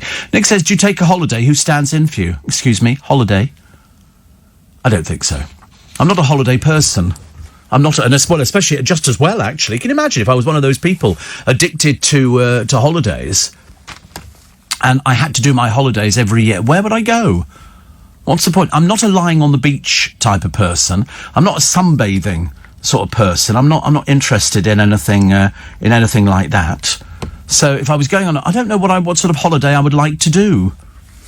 I don't know, probably like to go to Egypt and go and have a look at the pyramids, go inside and go to the Valley of the Kings and stuff like that. That would interest me. That would very interest me. And, just sort of, I don't know. I can't think of anything else. I mean, Dale was a sort of a sun lover, so he'd be happy to sit, on a sun lounge, or lie on a sun lounge and listening to his tunes, sunbathing. Whereas me, I'm bored witless, absolutely bored witless. But we met at Cheeky Pete's. I was doing Saturday night, I think. Yes, it was a Saturday night. And what they used to do for you is they would give you a relief DJ. I've told this story many times. And Dale, I think, had some gigs over in Tottenham at a place called Charlie Brown's, and a few other little bits and pieces. And he loved his music. He was working at HMV, I think, in Oxford Street. And he loved his music, so he was well up to date with everything. So once we met and we started going to the record shops together, and we go to all sorts of places, Contempo at Tottenham Court Road, upstairs, listening to all these records. He knew what he liked, and he would be sort of, he was a proper DJ. I was sort of a bit of a fake, actually, really, and he was my relief DJ for the evening. So in other words, I think the place opened at 8. I think at 10 o'clock. You had a break for an hour, and a relief DJ would come and do an hour's work. And Dale turned up, and he was a fat bloke. He really was. In fact, there's pictures of him in his biography, which you can see, of me and him, me with my shirt open. Seriously. I don't know why we did that. I've got no idea. But I was a lot thinner in those days. And Dale, who wasn't thin at all in those days, and he said, hi. And I said, hello. I thought, goodness me, he's not going to be much cop, is he? He went, my name's Dale. And I went, okay, right. And he said, so what's your name? And so we went through this charade. And then I said, ladies and gentlemen, we've got coming up now for an hour, Dale Winton. I remember I had to write his name down because it wasn't easy to remember. And he brought his own crowd with him. He brought most of his fans all the way from Charlie Brown's in Tottenham, who loved his music, followed him, which they do nowadays for DJs. And so he did an hour and absolutely stormed the place. He really did. And then we went out. He said, I'll hang around. He said, we go out for something to eat. And I said, okay, fine. So we used to go up to the airport and go and find one of the hotels, and we'd have a club sandwich for about £3 something. And that was our treat. We weren't interested in the booze. We didn't drink at all. I don't think. Well, he certainly didn't drink, and I didn't drink either.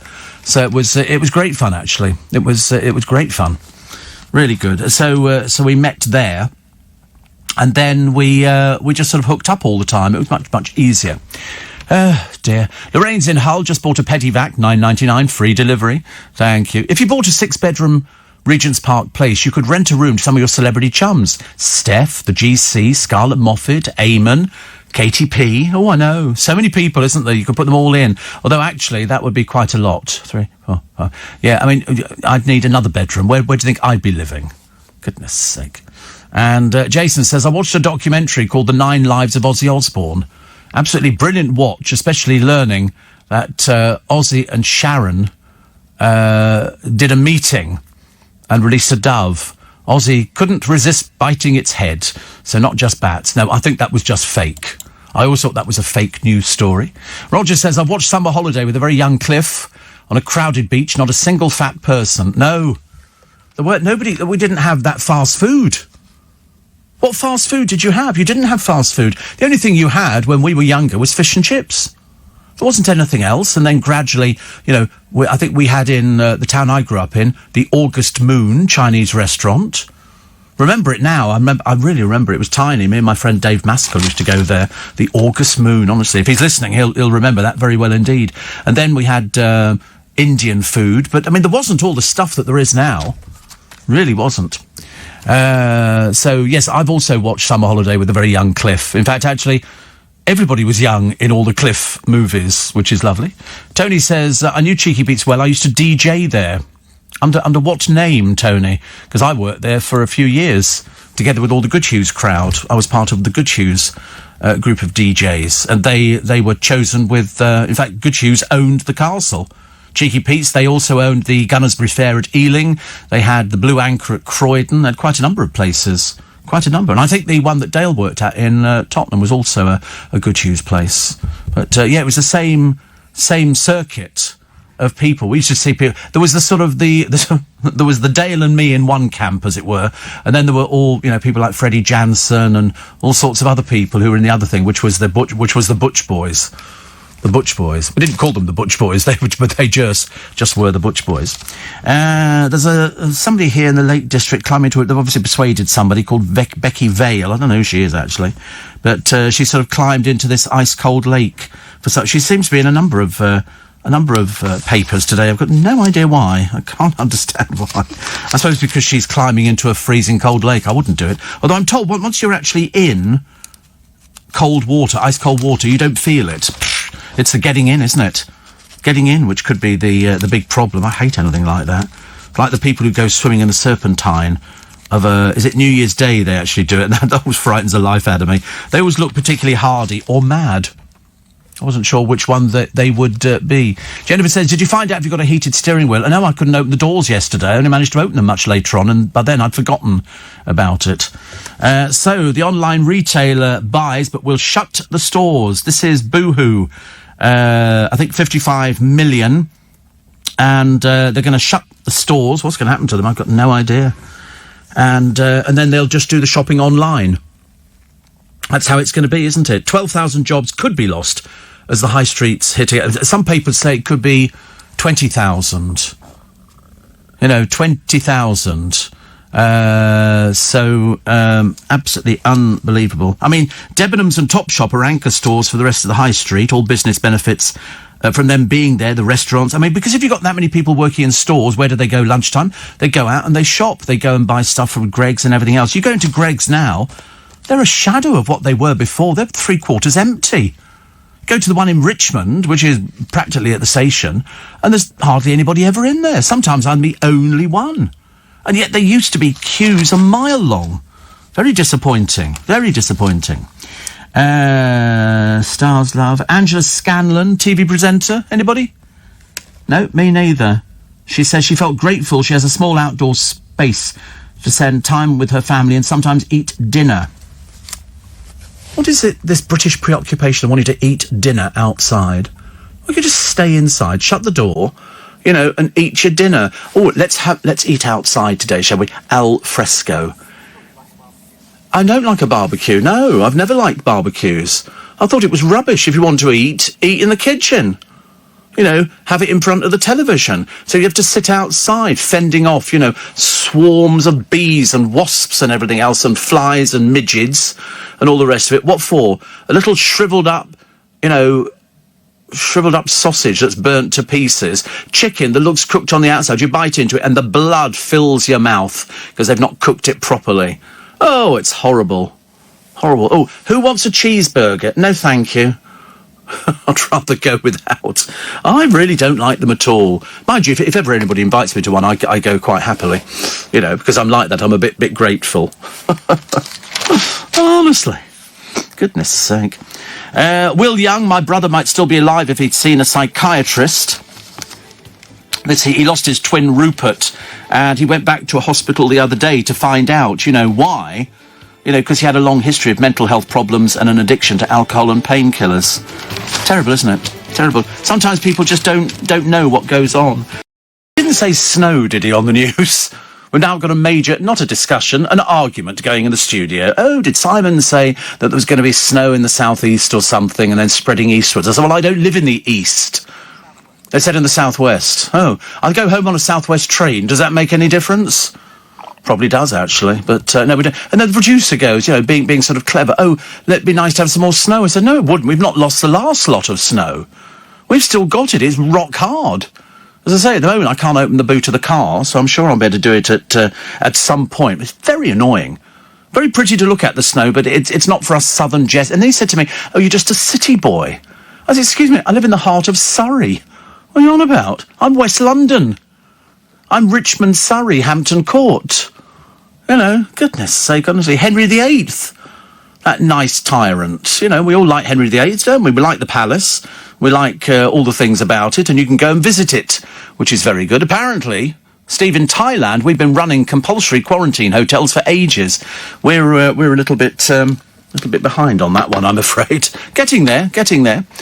Steve, no queues at Greg's is disappointing. I thought that would be great news for you. Well, yes, I didn't yesterday. I didn't go to Greg's yesterday. It was so cold. I thought just get straight out the station. There's always a bus there, and then between that and the next one, it's about sort of 10 minutes, which is mad. Steve, I used to drink with Ozzy Osbourne in the late 60s. I bet he won't remember, John. He was just a normal bloke with a wicked sense of humour. Then he went round the bend, didn't he? Then he fell off his peculiar things. Steve, not easy losing a close friend. Still the saddest piece of radio I've ever heard, says Jay, your eulogy. That got run all over the place, that did. That really did. That got run. That turned up on the television. It turned up on the BBC. People were playing clips of that fateful morning. Everybody remembers, don't they? Everybody remembers something about somebody, and it doesn't matter who it is. And when you've known somebody since they were like 18, it kind of works. Charlie Girling, Showbiz Charlie, says, have you started watching It's a Sin yet? It's amazing, but so sad. I haven't, but friends of mine are keeping me informed on how good it is. So I'm going to try. What I'll probably end up doing, Charlie, I'll buy the box set when that comes out. Yeah. Warren says it's freezing. I'm getting back under the covers. It's when you're warm under the covers, you don't really want to move, do you? So easy just to close your eyes and drift off again to that wonderful place called nowhere. Today's snow risk in London, 9%. 9%. So that's not worth bothering, is it really? So no snow in London today, because it's only an excuse for parents to take the kids out and just push it. And of course, the kids never seen snow before. They go, oh, lovely, it's snow. And then you go, oh, it's freezing. Not very good at all. Shane says, I've listened to you for years. So you should. Sorry to hear about these beautiful department stores closing. We felt the same when our Woolworths fell victim to chain stores, says Grace. I know, our Woolworths turned into a Poundland, which is, of course, a bit of a misnomer, really, because not everything's a pound. Somebody said to me, is it all a pound? I went, no, I wish it was. It isn't. Definitely isn't. Steve, fast food. There were Wimpy bars in London in the 60s and Tennessee pancake houses. They weren't fast food. We never called that fast food. A Wimpy, you went in there and you sat down. I mean, you could actually have a Wimpy to take away. You don't need to, my love, says Charlie. It's already on iPlayer already. Is it? Grief. Yeah, a friend of mine started watching it and said it's brilliant. So I shall have to get round to watching It's a Sin. Everybody else watching that one? Somebody says this one here that says the video of Cliff singing We Don't Talk Anymore in his house during the lockdown. Really nice, says Reggie. Yes, I knew about that, actually. See, being invisible wouldn't affect your brilliant radio show, but it might make any live stage shows slightly tricky. That is true. Steve, the first fast food in my hometown was Wimpy. Years before McDonald's. Oh, McDonald's was, blimey, long time after that. Where was Cheeky Pete's? Whittaker Avenue in Richmond. Whittaker Avenue. Come over the bridge, Richmond Bridge, or you come through the town centre, go all the way around the one-way system, and turn to the left as if you're going to go up over Richmond Bridge. Over on the right-hand side, Whittaker Avenue, the castle. It's got a cafe. The Ivy Cafe at the beginning of it now, which used to be all bars, and it was that whole building had two big discotheques, Cheeky Pete's and Brolly's, a riverside bar for the summer, which was fantastic, and millions of mice. I'm surprised they didn't invade the discotheque. Oh, down in the cellars where the smugglers used to go. We used to go down there to pick up prizes to give away a right load of old tat. But people were grateful for anything. Give somebody a 7-inch record in those days, they practically, sort of bent over backwards for you. Well, not literally. And you go down into the cellars, and there were stone steps that led down underneath the castle. Probably still there, I should imagine. And big metal rings in the wall to tie the boats up to, and you could come in off the river into there, and that's where the smugglers used to be. Oh, yes. It was all very good stuff. It was one of those inns that if you came in by stagecoach, long time ago, that's where it was. You stayed at the castle. Amazing, wasn't it? Steve, talking of invisibility, would it be sensible to wear a fig leaf in case it, while stood in line at the checkout?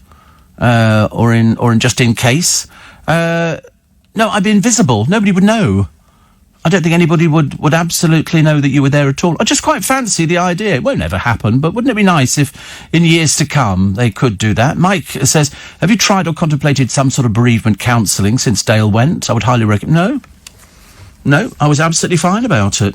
Absolutely fine. No different to anybody else who's died that I know, of which, there have been many.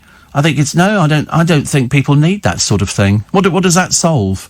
What does that solve? I don't need bereavement counselling because I'm not suffering in any way, shape or form. I think it's quite a nice emotion to have, to be sad when somebody goes that you knew so well. But there's never a day goes by when I don't think about my parents, and I don't think about Dale, or any one of a number of other people who I've sort of lost. I was thinking actually, strangely, the other day, that's the only danger when you get a bit older. There is the danger that people do pass on.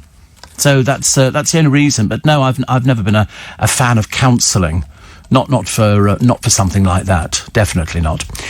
Jason says, It's a Sin is excellent. Make sure you have some tissues to hand. Very funny and equally sad. Somebody says Wimpy Burger's best ever. There used to be. Tanya says Richmond isn't in Surrey, it's in Greater London.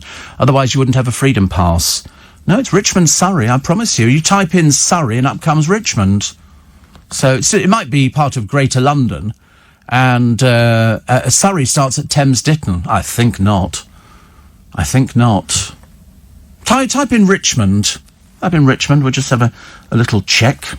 So Warren is freezing under his duvet, poor soul. Here we go, Richmond, and Treetop Walk. Yeah, Ceremonial County is Greater London, but it still fits in under Surrey. Richmond, Surrey. There, it was formerly part of the ancient parish of Kingston upon Thames. Now you know. I love the way you've got questions here. Is Richmond a posh area? Not really, no. But they say, live in Richmond or St Albans. St Albans? And you're officially in one of the poshest places in the country. Wow. According to the figures taken from the last national census, almost half the residents of Richmond upon Thames in West London fall into the highest social grades. Whee! What's it say about Twickenham? Could I fit into that, do you think? Is that... Is Twickenham posh? There you go. Is Twickenham in a London borough? Is Twickenham a good place to live? Okay. They say here, where is Twickenham a good place to live? Living in Twickenham is considered highly desirable. House prices are high. Ain't that the truth? So it's the epitome of a bang average southwest London suburb. Sure, it's a nice place to live, it says here, written in 2016, but for the most part it's boring. Well, I don't think it's boring. If you live there, I think it's quite nice. It's okay. So I think, and then it's got things to do in Twickenham. Stay in. And no, they're only joking. Things you'll know if you grow up in. There's Twickenham there. Come down. Photo. Oh, not that road. That's horrid. That's near the. No. Go down. That's Twickenham Stadium. It's the rugby stadium. That's the bridge over to Eel Pie Island. These are some of the pretty little boats and canoes that punt up and down the Thames, which is lovely, isn't it? And everybody assumes that, of course, if you go to pubs in Twickenham, you talk about rugby. I think not. Most people do not talk about rugby. That's the road that leads actually from the thing going to the stadium, which is lovely. Usually takes so long to get into London. They say everybody is middle class. I'm surprised we've only got one Waitrose, to be honest. Yeah, oh, all right, whatever. There's the William Webb Ellis. Used to be the post office. And now it's a pub or a bar or something. Well, it's not anything at the moment. Heatham House, the holy grail of teenage nightlife. And we've got lots of old buildings there, actually. Lots of old buildings. And Eel Pie, quite nice to go to. So it's sort of a bohemian group of people who live... on Eel Pie Island. What about Whitton? What about Feltham? Goes downhill very quickly. 84850 steve@lbc.co.uk. Mike in Staffordshire is obviously a bit of a pain. He says, as an LBC public broadcaster, Isn't it incumbent on your job description to promote NHS bereavement public services? No, you asked me if I wanted one for Dale, and I said no, I didn't. OK? Mind your own business in future. It's got nothing to do with you. Nothing worse than somebody who writes such stupid things. We weren't talking about the NHS bereavement. I was just saying I don't need it. Perhaps you need it. Perhaps you need it. And so I can brush aside the NHS, which you mentioned, not me. Not me. Nothing worse than people who can't things right. Can't get it right. If you're invisible and eat an apple, do others see the apple eat itself? I don't know. I'm not sure if everything you touch, if you're invisible. I'm not sure, actually, if that becomes invisible. But you're quite right. Would you just see the apple being eaten? You could be right, actually. You might be right on that one. And Roger says, I was driving an old pensioner home last week. She said to me, have you ever listened to Steve Allen on LBC? Do I ever, says Roger. Do I ever? Thank you. It's a Sin is excellent. Make sure you have some tissues to hand, though. Funny and very sad, which a lot of people are telling me about. And John says, do you still have the LBC milk bottles I sent years ago? I think loads of people have them. Loads of people had them, I think. And another one which says, how do you think Dale would have been through the pandemic? God knows. He'd probably have gone down with COVID. I've just got a feeling, actually. That's the kind of thing.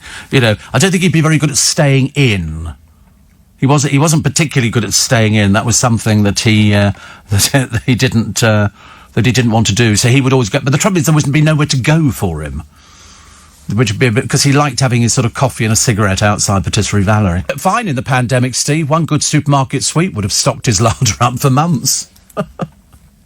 Yes, absolutely. But it's funny, actually, you know, when somebody sort of says, you know, isn't it incumbent on your job description to promote NHS bereavement? What a stupid thing to say. I mean, honestly, I worry about people like that. You know, isn't it incumbent on my job description? No, it isn't. If it is, do tell me where it is, and I'll have another good look at it. And, see, what about Muswell Hill? That's posh. Great place to live, with Ali Pally on your doorstep, one of the best views of the city at night, says Dallas. Do you know, I've never been to Muswell Hill. I've never been to... Where what?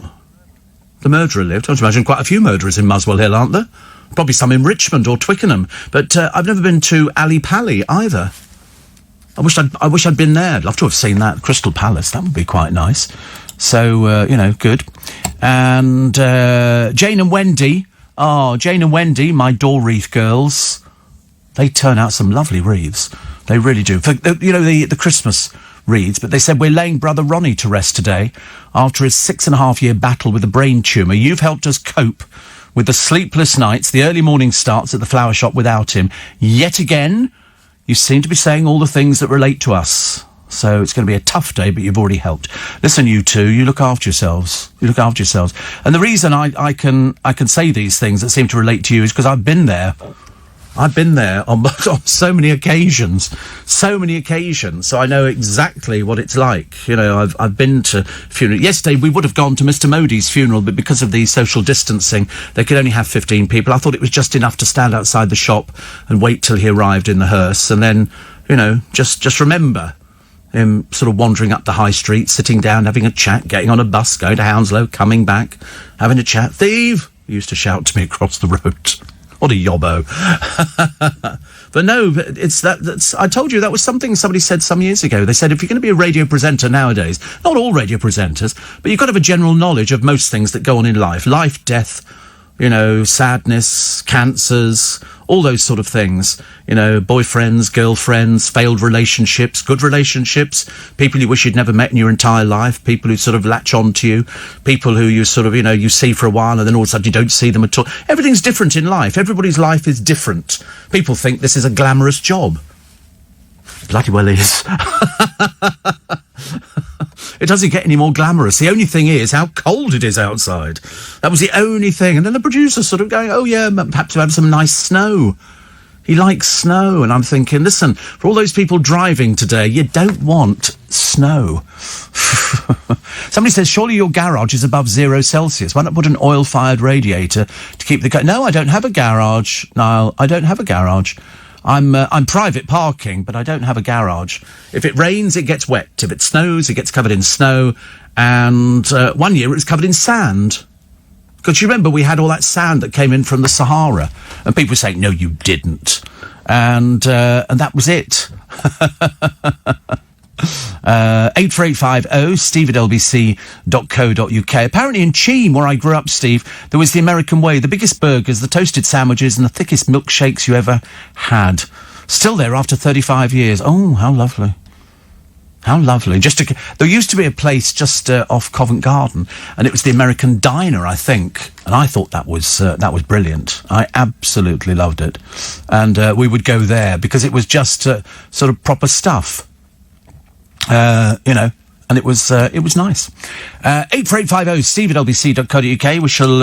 We shall read everything out on the programme as we do, unless you're particularly thick or stupid, in which case we have to lose you, and you have to go and sort of talk to the pixies or the fairies at the bottom of your garden, which is probably more likely. Elaine Page says she was saved by Evita. That was the only show I fell asleep in.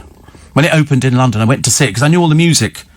And she's 72 now. She's 72, is Elaine. She says the entertainment industry looked down on her and left her suffering from insecurity because she was just under 5 foot.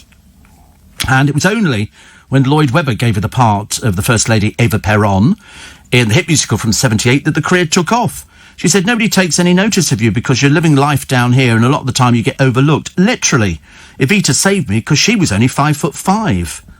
And she spoke to all sorts of people like Charles Aznavour, and it's all part and parcel of it. But she said she hated appearing on Desert Island Discs when Michael Parkinson was the presenter, and she was just 39. She said to Radio Times, oh God, it was terrible. I was so scared and I knew nothing about anything. I shouldn't have done it then. I wasn't ready. But she's always made me laugh. First to play Grisabella in Cats, and that's where everybody, booed, all the cats on the stage. And along she'd come, and then she got the killer song, Midnight, not a sound from the pavement. And when she sang it, the proverbial pin you could hear dropping. Then she had a number one with Barbara Dixon in I Know Him So Well from Chess. I think it remains Britain's biggest selling record by a female duo. She's had 22 solo albums, 4 went gold and 4 were multi-platinum. And she likes a bevy. And that's what I like about her. So she also did Hair in 1968. Did you ever see Hair? That was very good. That was lots of people taking their clothes off on stage and standing there stark naked. I saw it 3 times. Steve, I had an NHS email inviting me to get a COVID vaccine. I clicked on the link. Took me to a link to the government website to accept the invitation to book an appointment. I filled in the information requested, date of birth, mother's maiden name, then it wanted bank details. That's the scam, Christine. If it asks for bank details, they're scammers. So don't pass any bank details on to anybody.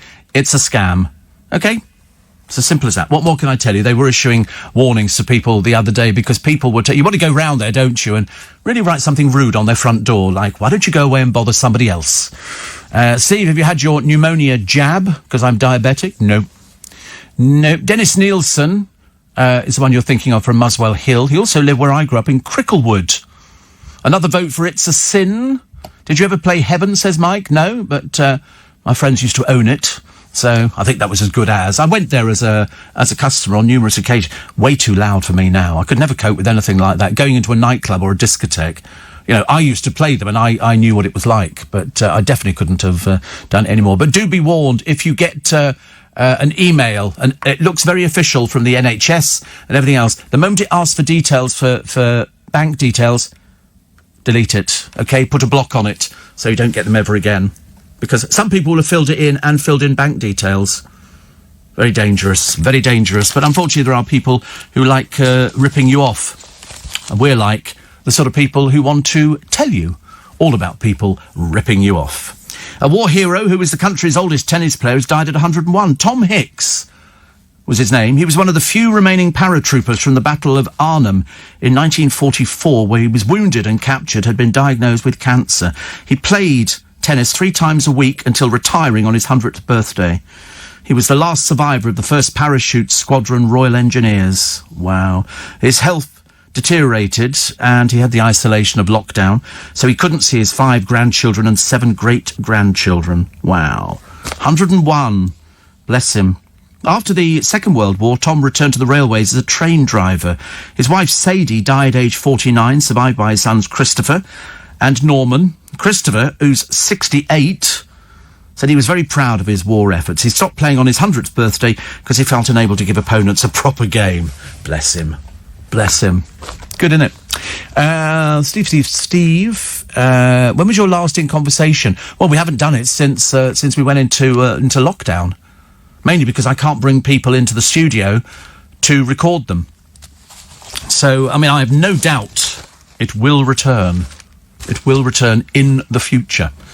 Well, I hope so, anyway. Also, this one here says... somebody else talked about the American way. Obviously, people know the American way. Toasted sandwiches, honestly. They were always the same, though, weren't they? Ham and cheese. Cheese and ham. I didn't even have my pita bread the other day. Do you know what I had? Chips. I had triple cooked chips yesterday in beef lard or whatever it was, and they crisp up beautifully. And I just did a few. I did about 10. Delicious. Absolutely delicious. And I dipped them as well. Mayonnaise. Davina McCall says at 53 she's not too old to wear this dress. She can wear anything. She's a bit like Holly Willoughby. Holly Willoughby could wear a bin liner and still look fantastic. It's just the way that she is. Did you know that haggis, wait for this one, could be British, could be English? Haggis. It's banned from America since 1971. I couldn't imagine why, actually. And then it turns out the American Food Standards Agency prohibits sheep lungs in products. A 2003 study showed up to a third of American visitors to Scotland thought haggis was an animal. And one of the leading makers of haggis, which is McSween, sells 60% of its products to England, with the dish popular in London. The world's biggest haggis, made by Halls of Scotland, and weighed nearly a tonne, which is as much as a small car. The first vegan haggis was launched in 1984. And I've never had it. Never wanted to have it. Never plan on having it. Never going to go anywhere near it. But I like the idea that a lot of Americans thought it was an animal. It's fantastic. But for proud Scots, haggis is a hallowed national symbol. But now, whisper it quietly, we think it was invented by the English. We invented it. We invented it. Miss Irving said haggis became linked with Scotland after the Highlands clearances where many tenant farmers were evicted to make way for sheep. It was called haggis in English literature in the 13th century. Haggis, which then rapidly turned into haggis. Haggis. So there you go. But I love the way they think it's there. Perhaps you should go there. Don't they address the haggis? I'm sure they have to address the haggis. Plus, snow's flurry of fun before the rain blows in. So today, dry at first, rain pushing in from the west, 10 degrees, low 3. So we might be lucky, actually. We might get rid of the last bit of snow, but it's a blooming nuisance, it really is. In the north, dry start, 4 degrees. You've got a bit of a chilly day ahead of you. Tomorrow, largely dry, a few showers, high 6 degrees in the north, south, mostly cloudy with rain, up to 11 degrees. Although by the time you get to Thursday, it goes to 12 degrees, 54 degrees Fahrenheit. Cloudy without breaks of rain. Up in the north, rain and hill snow, pushing east. There's a girl called Caitlin. She's sculpted in the snow her late horse, Tara. These people are really clever, aren't they? I'm all very envious. And dressed appropriately in tartan, the Duchess of Cambridge joining William to send a Burns Night message and treats to Scottish hospital workers yesterday. Not when they discover it's British. Stuck in a room for 10 days and you'll be paying the bill. That's £1,500. Amazing, isn't it? Just constant paying out at the moment. And people with COVID symptoms are too scared to get tested because of a lack of financial support from the government. More than 1 million drinkers have increased their consumption to severely dangerous levels during the pandemic. Everybody's doing it more. I've noticed that sort of people that we work with, they're all saying, oh, you know, will you be having a drink today and all this kind of stuff. So people are staying in more, so they're obviously drinking more. Also, Charlotte Cornwall has died. She was the darling of the 70s television. She took on a vicious critic. She won, but ended up losing her home and having a breakdown. And I don't know who the critic was. I was sneaking feeling it was somebody that I might know. Charlotte was playing a brash, washed-up, middle-aged rock star in the TV series No Excuses. She played the same role in the stage version and been lauded by critics, but Nina Mishkov, the Sunday People's caustic TV reviewer, was rather less keen. As a middle-aged star, all Miss Cornwall has going for her is her age, she wrote in her Wally of the Week column. She can't sing, her bum's too big, and she has the sort of stage presence that jams lavatories. That's what Nina Mishkov wrote about her. In the days when TV critics wrote all sorts of things. Worse, she belongs to that arrogant and deluded school of acting which believes that if you leave off your makeup, how brave, how real, and shout a lot, it's great acting, it's art. For a start, dear, you look just as ugly with makeup on, so forget that. This is what she wrote. Nina Mishkov, who was self-styled bitch on the box title, had never seemed more apt. But speaking to the Mail 36 years on and following Cornwall's death from cancer, she remains bullish. She said the whole point of being a critic, it's your opinion. That's what I keep saying to people. People say, oh, you know, has anybody ever come back to you after you've said something about them? No. Everybody's entitled to an opinion. You know, you can have an opinion about something. You know, if you think somebody's not particularly good at something, you go, that's my opinion. You know, if my producer and I walk out of the building today, you know, he says that, that's his opinion. I don't have to agree with him, which I don't. You know, if he says to me, oh, I thought the show... We never discussed the show. Isn't that odd? We've never walked out the building and gone, oh, I think the show went very well today. We never say that, do we? We never talk about that, do we? We don't do that. No, I don't think you should. No, but I'm just sort of thinking that, you know, some people probably... I mean, I have heard of some presenters, couldn't mention any names, you know, who practically sort of analyse the show afterwards and say, this is what... It's like a debrief. Well, I don't even want a brief, let alone whether it's D or not. I don't care. But we never do that, you know. And also, if he says something that I don't agree, I just agree. It's easier like that. There's no point, you know, just patronise him. And, yeah, that was really good. Yeah, I like that bit and things like that. So she was just offering an opinion. Everybody's entitled to an opinion, you know, because everybody's got one. The funny thing is, it's always the people who sort of think that they can go over and above that people go, oh, you'll get into trouble for that. No, it's an opinion. It's an opinion. TV critics are opinionated people, and some of them are very good. Shane says, I know what haggis is, and I'm stupid. And many good memories at Cheeky Pete's. Big Denny on the door, yes. I'm sure there is there's some stories there. He says, I was a barman there for a while, covering the bars in Cherokees and Brollies. He says, you're getting loads of mentions on my Facebook page. Cheeky Pete's. Yeah, I've still got photographs of me in Cheeky Pete's. I sometimes go and look at it. Well, as I go past the end of Whittaker Avenue, I always go, that's where Dale had a flash car, he had a sports car. I turned up on the bus. You know, it was very, very, a bit sad, really, wasn't it? He had a flash car. And my friend Steve, who was one of the doormen there, very, very typical doorman, blonde hair, drove a black Mini, you know, really super smooth. Everybody fancied him. And he had an Afghan hound as well. And it was like everybody's going, I mean, you know, a blonde doorman, you know, on the door of a nightclub. I mean, come on, it's a winning combo. It's nearly as good as being the DJ. I mean, I was a pulling machine. You know, because everybody wanted to be friends with the DJ. Don't ask me how it ever happened. But somebody said to me, if ever you're the DJ in a club, everybody will want to be talking, because then people say, do you know him? And things like that. And bearing in mind, in those days, we weren't mixing records, we were talking. Yeah, 1, 2, and down 16 places in a number 33. And here at Cheeky Pete's, Steve Allen on a Saturday night till midnight. Till midnight! That was considered a late night in my day. Steve, you don't know what you're missing, not having tried haggis. It really is delicious. No. No, I don't want to. It just doesn't appeal to me. Doesn't appeal to me. Where did you get your triple cooked chips from? You get them everywhere. Absolutely everywhere. Every single supermarket does triple cooked chips. And they come... You'll probably find them in the frozen food section, and you just sort of cook them from frozen. I cook mine from frozen. Didn't take very long at all, actually. Steve, staying in digs whilst working in Edinburgh years ago, we were dished up haggis on Burns night. Used a whole bottle of ketchup to get it down. I'm sure it's all very lovely and all very wonderful, but it just doesn't appeal to me. You know, it's like sort of I watch all these programmes about fishing for crabs in the Bering Straits and the North Sea and everything, and it looks highly dangerous. And they go, and all these crabs come in, and you think to yourself, I couldn't eat that if it was the last thing on this planet. Snails, we don't want to eat snails. We don't want to eat frogs' legs. There's loads of things I'm not particularly interested in eating. But triple cooked chips at 7 or 8 in the morning is pretty cool. It's a nice thing to have, I promise you. Steve American thinks haggis is an animal. Did that come from Chuck Cheeseburger III, some hillbilly from the Rocky Mountains? I wouldn't mind living in the Rocky Mountains. I love anything like that. Steve, if they had to address the haggis, would it be one of Davina's or Holly's? That would surely be mutton dressed as lamb, says Thomas in Burnham in Somerset. Oh, we've got a Burnham round our way, haven't we? Didn't know there was a Burnham in Somerset. Do you know, this land of ours is so fantastic, isn't it? I'll just be glad when it's all sorted out, but it ain't going to be happening anytime soon. Sue says the New Year's honours list should have an honour for teams or groups of people. I think the LBC presenters should be given such an honour for amazing service to the nation during the pandemic. There you go, that's it. We're sorted out. Not going to happen till next year.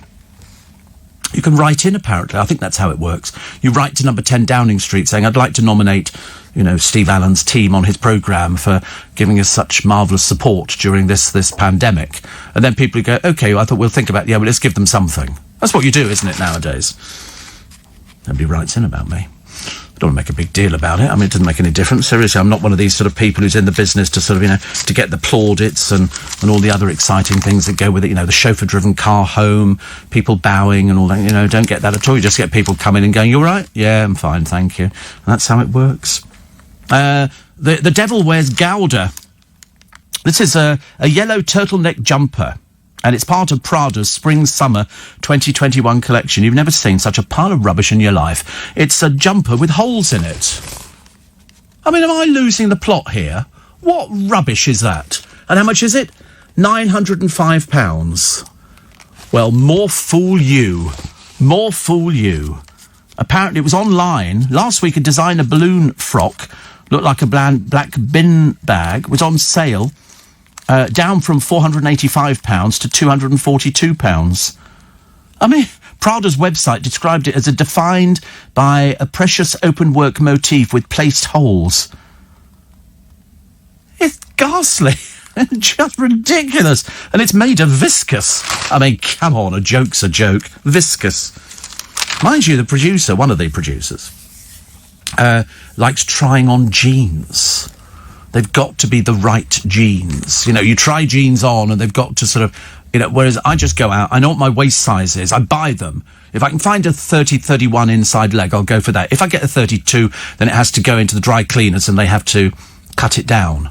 And that's the way it goes. But I mean, apart from that, but imagine trying on jeans. I've tried that. I've been to stores like M&S. You go into the changing rooms and they're about the size of a matchbox. You have to stand there, hang your coat up, put your shopping down, manage to sort of nearly fall backwards into the rubbish bin, taking your trousers off, hang them on the hook, put the new ones on. There's no room at all. And all the time your modesty is protected by a rather flimsy little curtain. Not for me, thank you very much indeed. I'll just go and buy it. Take it home. If it doesn't fit, we take it back. But I've never taken back in all these years. Never taken back. Very nice to have your company. Tuesday, 26th of January. Do you know in 1823, Edward Jenner, creator of the world's first vaccine, died aged 73. And in 1924, St. Petersburg in Russia was renamed Leningrad in honour of Vladimir Lenin, who had died 5 days earlier. 2 birthdays today. Well, actually, quite a number of birthdays, or anniversaries. The birthdays are Andrew Ridgeley, formerly of Wham. He's bringing a book out, apparently. I can't wait for that. He retired in his 20s. He's 58 today. The last time I saw him, actually, was at Mr. Moyles' birthday party. And he had a 25-year relationship with Karen Woodward from Bananarama. And also Jose Mourinho celebrates birthday today, 58 as well. Portuguese coach of Tottenham Hotspur is the former manager of Man United and Chelsea. They do get through them at Chelsea, don't they? We've just seen another one through the bathroom door. And he once told a journalist, click Google instead of asking stupid questions. When told a poll had named him 9th most influential man in the world, he said, what position is my wife in? 8th at least.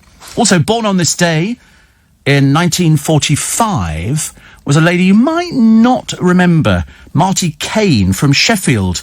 Born Lynn Denise Shepherd, she beat Lenny Henry and Victoria Wood to win New Faces, a series she would host a decade later. Tried to tone down the accent, but said after taking elocution lessons, I feel somehow disloyal to Yorkshire. And she died in 95. She was very good friends with the TV critic Nina Mishkov, who wrote lots of nice things about her.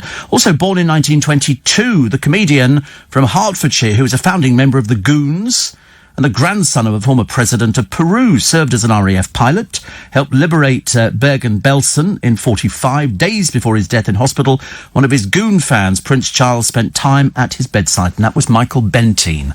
Michael Bentine. And Charles was a big fan of the Goons. So those are the people that we mentioned today on the programme because they feature. Mind you, it's quite a good lineup, I thought, actually, for today. There's also loads of stories about children in the paper say they just want to go to school. Because very, very shortly they're going to be sort of, really sort of out on a limb. And slick back blonde hair. These are sisters in the paper today. You will see them. They're called Diana's doubles. Diana's nieces, Lady Amelia, Lady Eliza. And they were talking about how a warm and loving and well, I mean, seeing as they were about 7 when she died, their memory is quite remarkable. But they're in sort of Tatler magazine. Very pretty they are too. It's a nice black and white. But I think people look better in black and white pictures. Much better. We should have a group picture for this programme. Only in black and white, though. And I think it only does colour on telephones. I've never changed it into black and white. Can you change it? Oh, right. Oh, I had no idea. Well, you live and learn, don't you?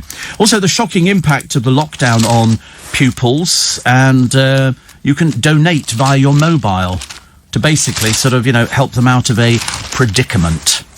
And there is, blimey. Plus, cancer operations fell by 800 in the new year, and working-age men are at double the risk of death. That's between 20 and 64. Thank God for that. I've exceeded it. I'm all right. Overall, there were 34.1 deaths for every 100,000 men and 16.8 deaths for every 100,000 women between March and the end of December. I hate reading facts and figures like that. It drives me mad, actually. And Sarah lives in Rutland, and I've been poorly for a while. That's not good, is it? My sleep's up the wall, but I'm awake early. So there you go. Ignore the keyboard worries. Oh, I never worry about things like that. They're generally quite a few sandwiches short of the picnic. As they say, the lights are on, but nobody's home.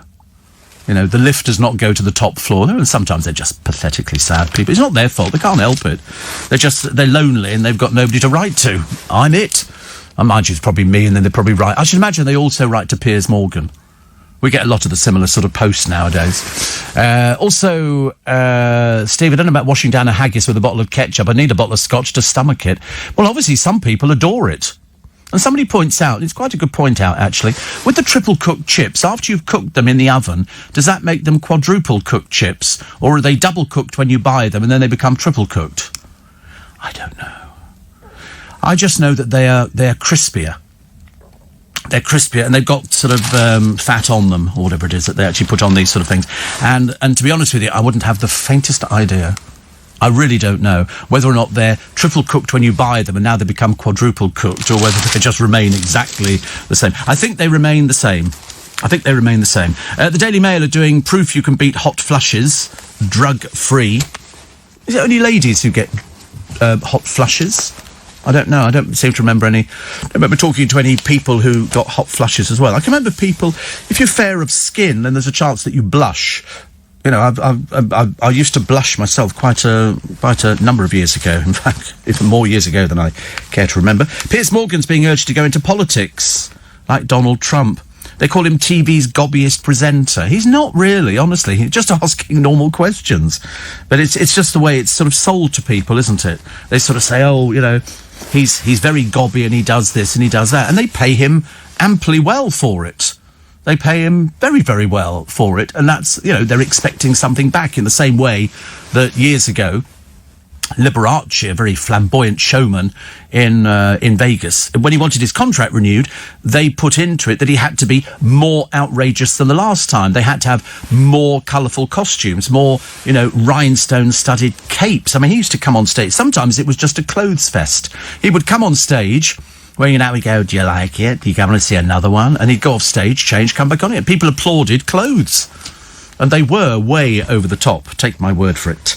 Now, they're saying here in the paper, after this Boohoo agreed to buy the online business of Debenhams and ASOS, And also, they're looking at the Topshop brand. 25,000 retail jobs could go. We were saying earlier on that we thought 12,000 could go. Now they're saying up to 25,000. Again, I said this year is not going to be a good year for people in retail as the high street changes itself.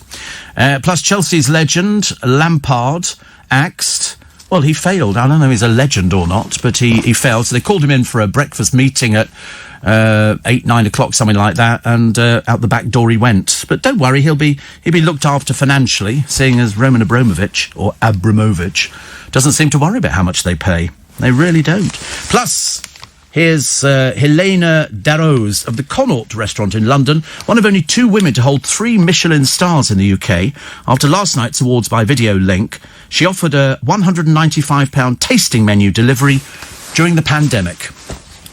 Oh, I should be so rich. That's it for this morning. Thank you very much indeed for your company. Today, I have a free little bit extra podcast, as we do every day, Monday through Friday. Syra Khan's back, moaning again. She said she wasn't part of the sisterhood, whatever that means. Frank Lampard gets pushed out as Chelsea manager, and I predicted it. And Mark Wright thinks he was a bit of a donut for his time on Towie, and he's only just realising now.